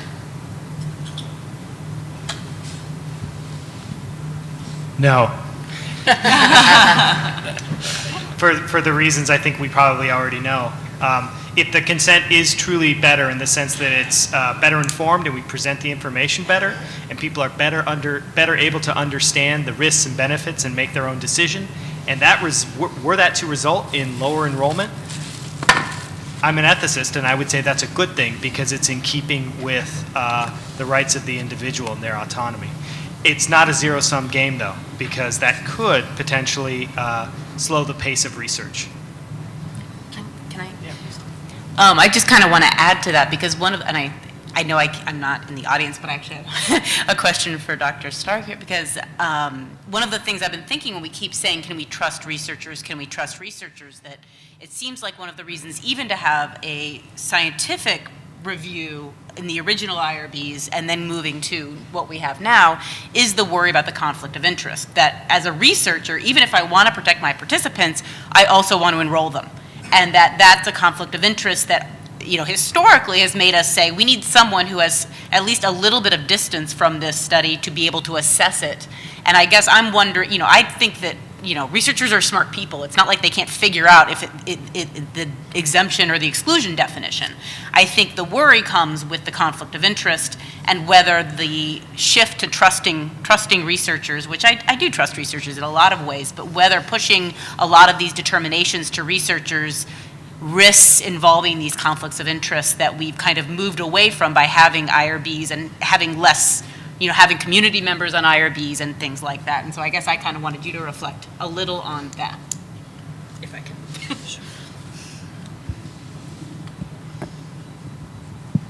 Really close. So I think the issue is what will be the default setting. So either in the former set of regulations or the new ones that will be forthcoming, we all hope in 2016, previously the default for a lot of research that's now being pushed outside of the rules was the review committee, and now there's a shift with these new exemptions, extensions, to actually having the default be trust the researchers, and then in specific cases to go with the review committee. So for me, it's just a question of, or I try to recognize it as a question of how the default is being set. And so from a starting point, they're saying, we trust researchers. If I could just make a comment on your comment about the potential for improved informed consent to decrease enrollment, there's actually some evidence that shows that people refuse participation because of poor understanding, particularly in research that could have direct benefit. So again, it's not a zero-sum game, and I think that's something to be really cognizant of as we think about providing equal access to the potential benefits of research and sort of swinging the pendulum towards a less protectionist stance towards research. So I just wanted to put that out there. Thank you. I want to make sure we get to, unless there's other comments on that, that we get to a question that's come in from the world. Number one, the broad consent requirement is very vague at this point. A, and this only goes to C, so. Why can't this content be part of the current proposed rule, or at least that there be a clause allowing for the use of interim broad consent contents that can be implemented until the Secretary finalizes it? Anyone? That's you, I think. That's for everyone. So let's see. It is vague, although there is a rubric for what it would look like. And some specific comments about, actually it says things like, how long you would store the material would have to be part of that broad consent. So there are some elements. What is not included is, there's a promise that some sort of a template will be developed. And that's fair. There's a promise for a template. We need to be careful about what that template looks like. But the last point about why can't there be an interim, I think the answer to that is people are currently getting broad consent for tissue banks. My own institution, the Medical College of Wisconsin, does it. Vanderbilt does it, and at least one person in the audience, their institution does it as well. So there is nothing preventing an institution from getting broad consent right now for this sort of tissue banking endeavor. Sorry, nothing in the regs. Mr. Payne, did you have anything to add? No, I would just say that yes, there's a detailed list of the content of broad consent that would have to be there, which would certainly be reflected in any template that was developed. So, although we don't have the template right now, you have, I think, a pretty good idea of what it would look like. And the final part to that was, and/or finally, that there be some deadline for the Secretary to release the broad consent content consistent with a 3-year implementation plan. Is that kind of subsumed within your answers? Well, there is no deadline included in the NPRM, but for, I think, practical purposes, it would certainly have to be within that time frame. Okay. Our next question, gentleman to the left. I just want to thank the panel. Y'all did a wonderful job today. Thank you so much. Very informative. I have a somewhat outside the box silly question. I'm glad the young lady said about conflict of interest. This question is, what role will insurance companies participate in this venture, or is there a role for insurance companies? That's my question. Anybody can answer. Well, the NPRM doesn't really regulate insurance companies per se. It's more about, I mean, they may be partners in research in some studies, I suppose. That's a possibility. I think, well, yeah, it wouldn't really regulate that either. But, I think in terms of insurance companies having access to information, there are certain requirements now that information that's identifiable to an individual would have to be controlled to some extent, with standards for IT security put into place, and that there would be sort of restrictions on the way in which you could share that, and that the new requirements for consent and for notification in some areas would make it so that you have kind of a better idea of where your information and your specimens are going. And another question here in person. This is really for the OHR folks out in the ether. Most of our panelists have commented on the rip-roaring inconsistency across IRB panels. And we've also had comments early on about how an IRB will never be punished for accelerating research, right? They will be punished for not being rigorous enough, but they will never be punished for torturing their own researchers. So we're now giving them more time to focus on a particular class of studies. Are there, part of this is the fact that scared individuals and groups become inconsistent. This is, they're unpredictable. Is there any plan to encourage consistency or reduce this fear-based behavior of our IRBs as a way of inducing better behavior and more consistency? We want to give the first shot at that to our folks at OHRP on the line.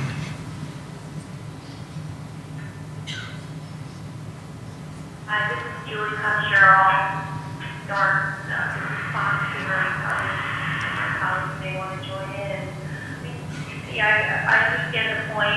To the extent that the rule or the proposal is trying to, make the lines brighter, about what is within the scope of the regulations and what is not. For example, through the exclusions and the exemptions, that's one way, at least, in which we're trying to clarify what the IRB has regulatory oversight for and what it does not.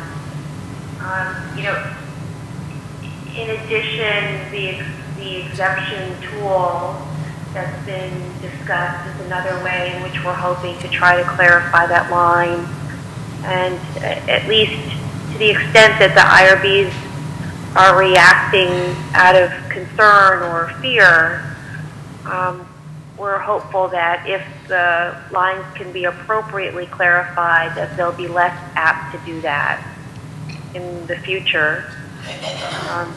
But, you know, I think the issue will always remain to some extent. Quite frankly, I don't think it's something we could eliminate entirely. We do, you know, now get questions along those lines on occasion, and we do try to clarify for institutions and investigators where the line is, so at least they understand that they're not necessarily following what needs to be followed when they choose to go beyond the regulatory floor. And some choose to do that voluntarily because they think it's important to do so. You know, and we may well continue to see that. Other comments from the panel? Well, I mean, one stakeholder that I don't think we've discussed today are the institutions and the staff of IRBs, because, I mean, one thing to say is that IRB members, chairs have to kind of make sense of these regulations, but it's the IRB staff and the institutional lawyers who are worried, like, if someone fills out this tool and it says it's exempt or it's excluded and then something goes wrong and then they want to sue someone, are they suing the funders or are they suing the institution? And if they're suing the institution, then the institution says, well, we want to have some oversight over that, whatever the tool says. And I've heard that quite a few times about kind of, would they really relinquish kind of oversight of things? And a lot of the answers I get are only if we're protected in some kind of greater legal sense. And I don't know what to do about that, but that's, I think, something that needs to be said. And we shouldn't forget that the protections are these federal regulatory rules that we're supposed to oblige to as an institution. There may be state and local laws that we have to adhere to when conducting research on human subjects. I would add that there were two provisions in the advance notice proposed rulemaking that at least would push back some. One was the proposal to collect data on adverse events nationally, so that would provide some kind of empirical base for IRB decisions and reduce some of the arbitrary decision making that we've seen. And the NPRM says, no, that's just too hard, we're not going to try that. And then the other one was to provide an appeals process at every institution. This is something that the Canadian system already guarantees. This is something that was endorsed by the National Research Council. The NPRM drops that proposal and makes no explanation of why. So if nothing else, that would have provided some kind of paper trail where aggrieved researchers could have said, I don't know why you are making me put this sentence in bold, and maybe the IRB has empirical data on it. Probably it doesn't. Probably they're just making it up. But the appeals process would, if nothing else, would have documented those kinds of conflicts, and we could have worked to address it. So the NPRM is a big retreat from the advance notice of proposed rulemaking in terms of due process protections. And you know, I would ask if OHRP cares to comment. First of all, why are there no due process protections for researchers in the NPRM? And secondly, more generally, why can't we be more like Canada? They revise their guidelines every 2 to 5 years. They do a major overhaul every 12 years. They provide rapid and helpful and easy to understand guidance in both English and French. And what we're talking about, as Professor Stark pointed out, is the possibility that this might be the last revision of these rules for another 35 years. I mean, the next ANPRM at this rate is going to come out in 2048 with a notice of proposed rulemaking in 2050 and maybe a final rule in 2051. That's a very long time to wait if we get things wrong now. Why can't we have a more nimble revision process? Does OHRP want to chime in?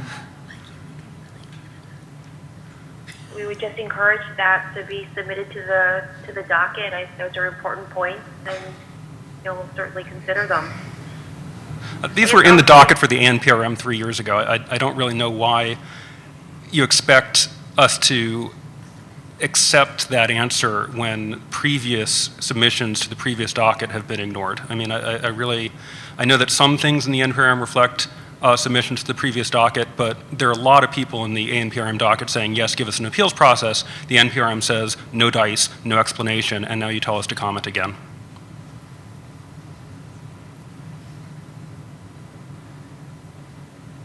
Okay, we're going to wrap this up, but you're not off the hook yet. You all have one thing about the NPRM that you can provide a comment on. What is it? We should not have to wait another 35 years for revisions. This should be revised at least every 12 years, the way that Canada does it, in light of experience, both in terms of what rules don't make sense and, as Professor Starks points out, in terms of changing social norms about risk in research. This should be a continual revision process that gets better all the time.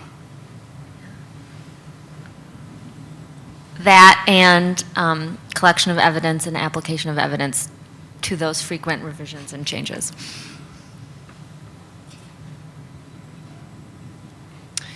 Greater specification of how the decision tool will be made, who will be involved in it, and how testing of this very important decision tool will be implemented. This wasn't at all on the topic for today, but I found that the very broad, vague comments about informed consent were incredibly unsatisfactory, considering we all know that it's a broken system, it doesn't work, and telling people to just tell people the essential things when no one really knows what the essential things are is not very helpful. I'm not going to submit any comments, but I look forward to seeing all of yours. Be the optimistic person in the room and say that I appreciate the changes into the continuing review, and that it is for our oncology studies that follow patients for survival, they will have a reduced burden of regulatory paperwork, and so I welcome that change. I'm going to be somewhat optimistic as well, although I would echo everything that my colleagues on the panel have said, especially why do we have to wait 35 years? Let's make our revisions empirically informed. But I do like the way things are heading. Something is better than nothing. And as regards informed consent, it's near and dear to my heart. I would like to see us be aggressive in the way that we overhaul informed consent for research, and that what we do be empirically informed with what works. There's a lot of evidence out there about what works. There's a lot of evidence about what does not work, and we should pay attention to that. And if there's gaps when we're revising the consent process and we don't know what works and what doesn't work, we ought to find out.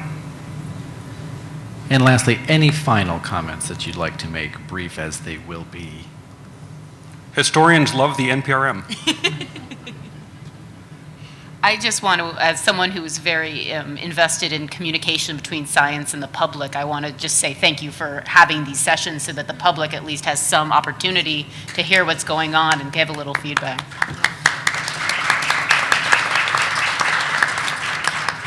Okay, it looks like we've put a wrap on this fourth session. You can go online to view these. You can also sign up for the fifth one. I believe it's November 18th.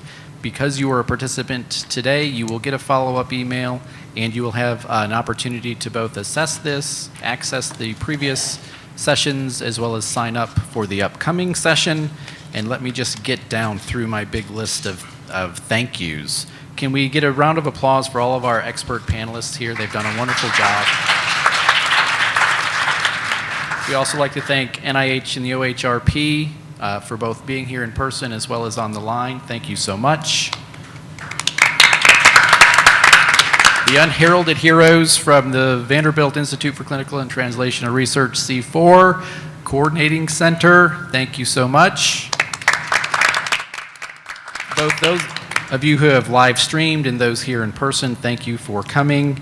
Again, remember that any of these comments are not formal submissions. On your screen is the way to submit your comments formally.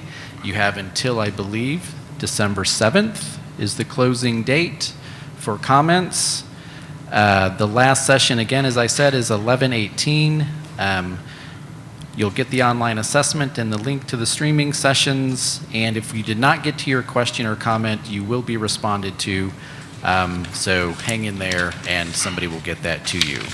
That's a wrap. Thanks for coming.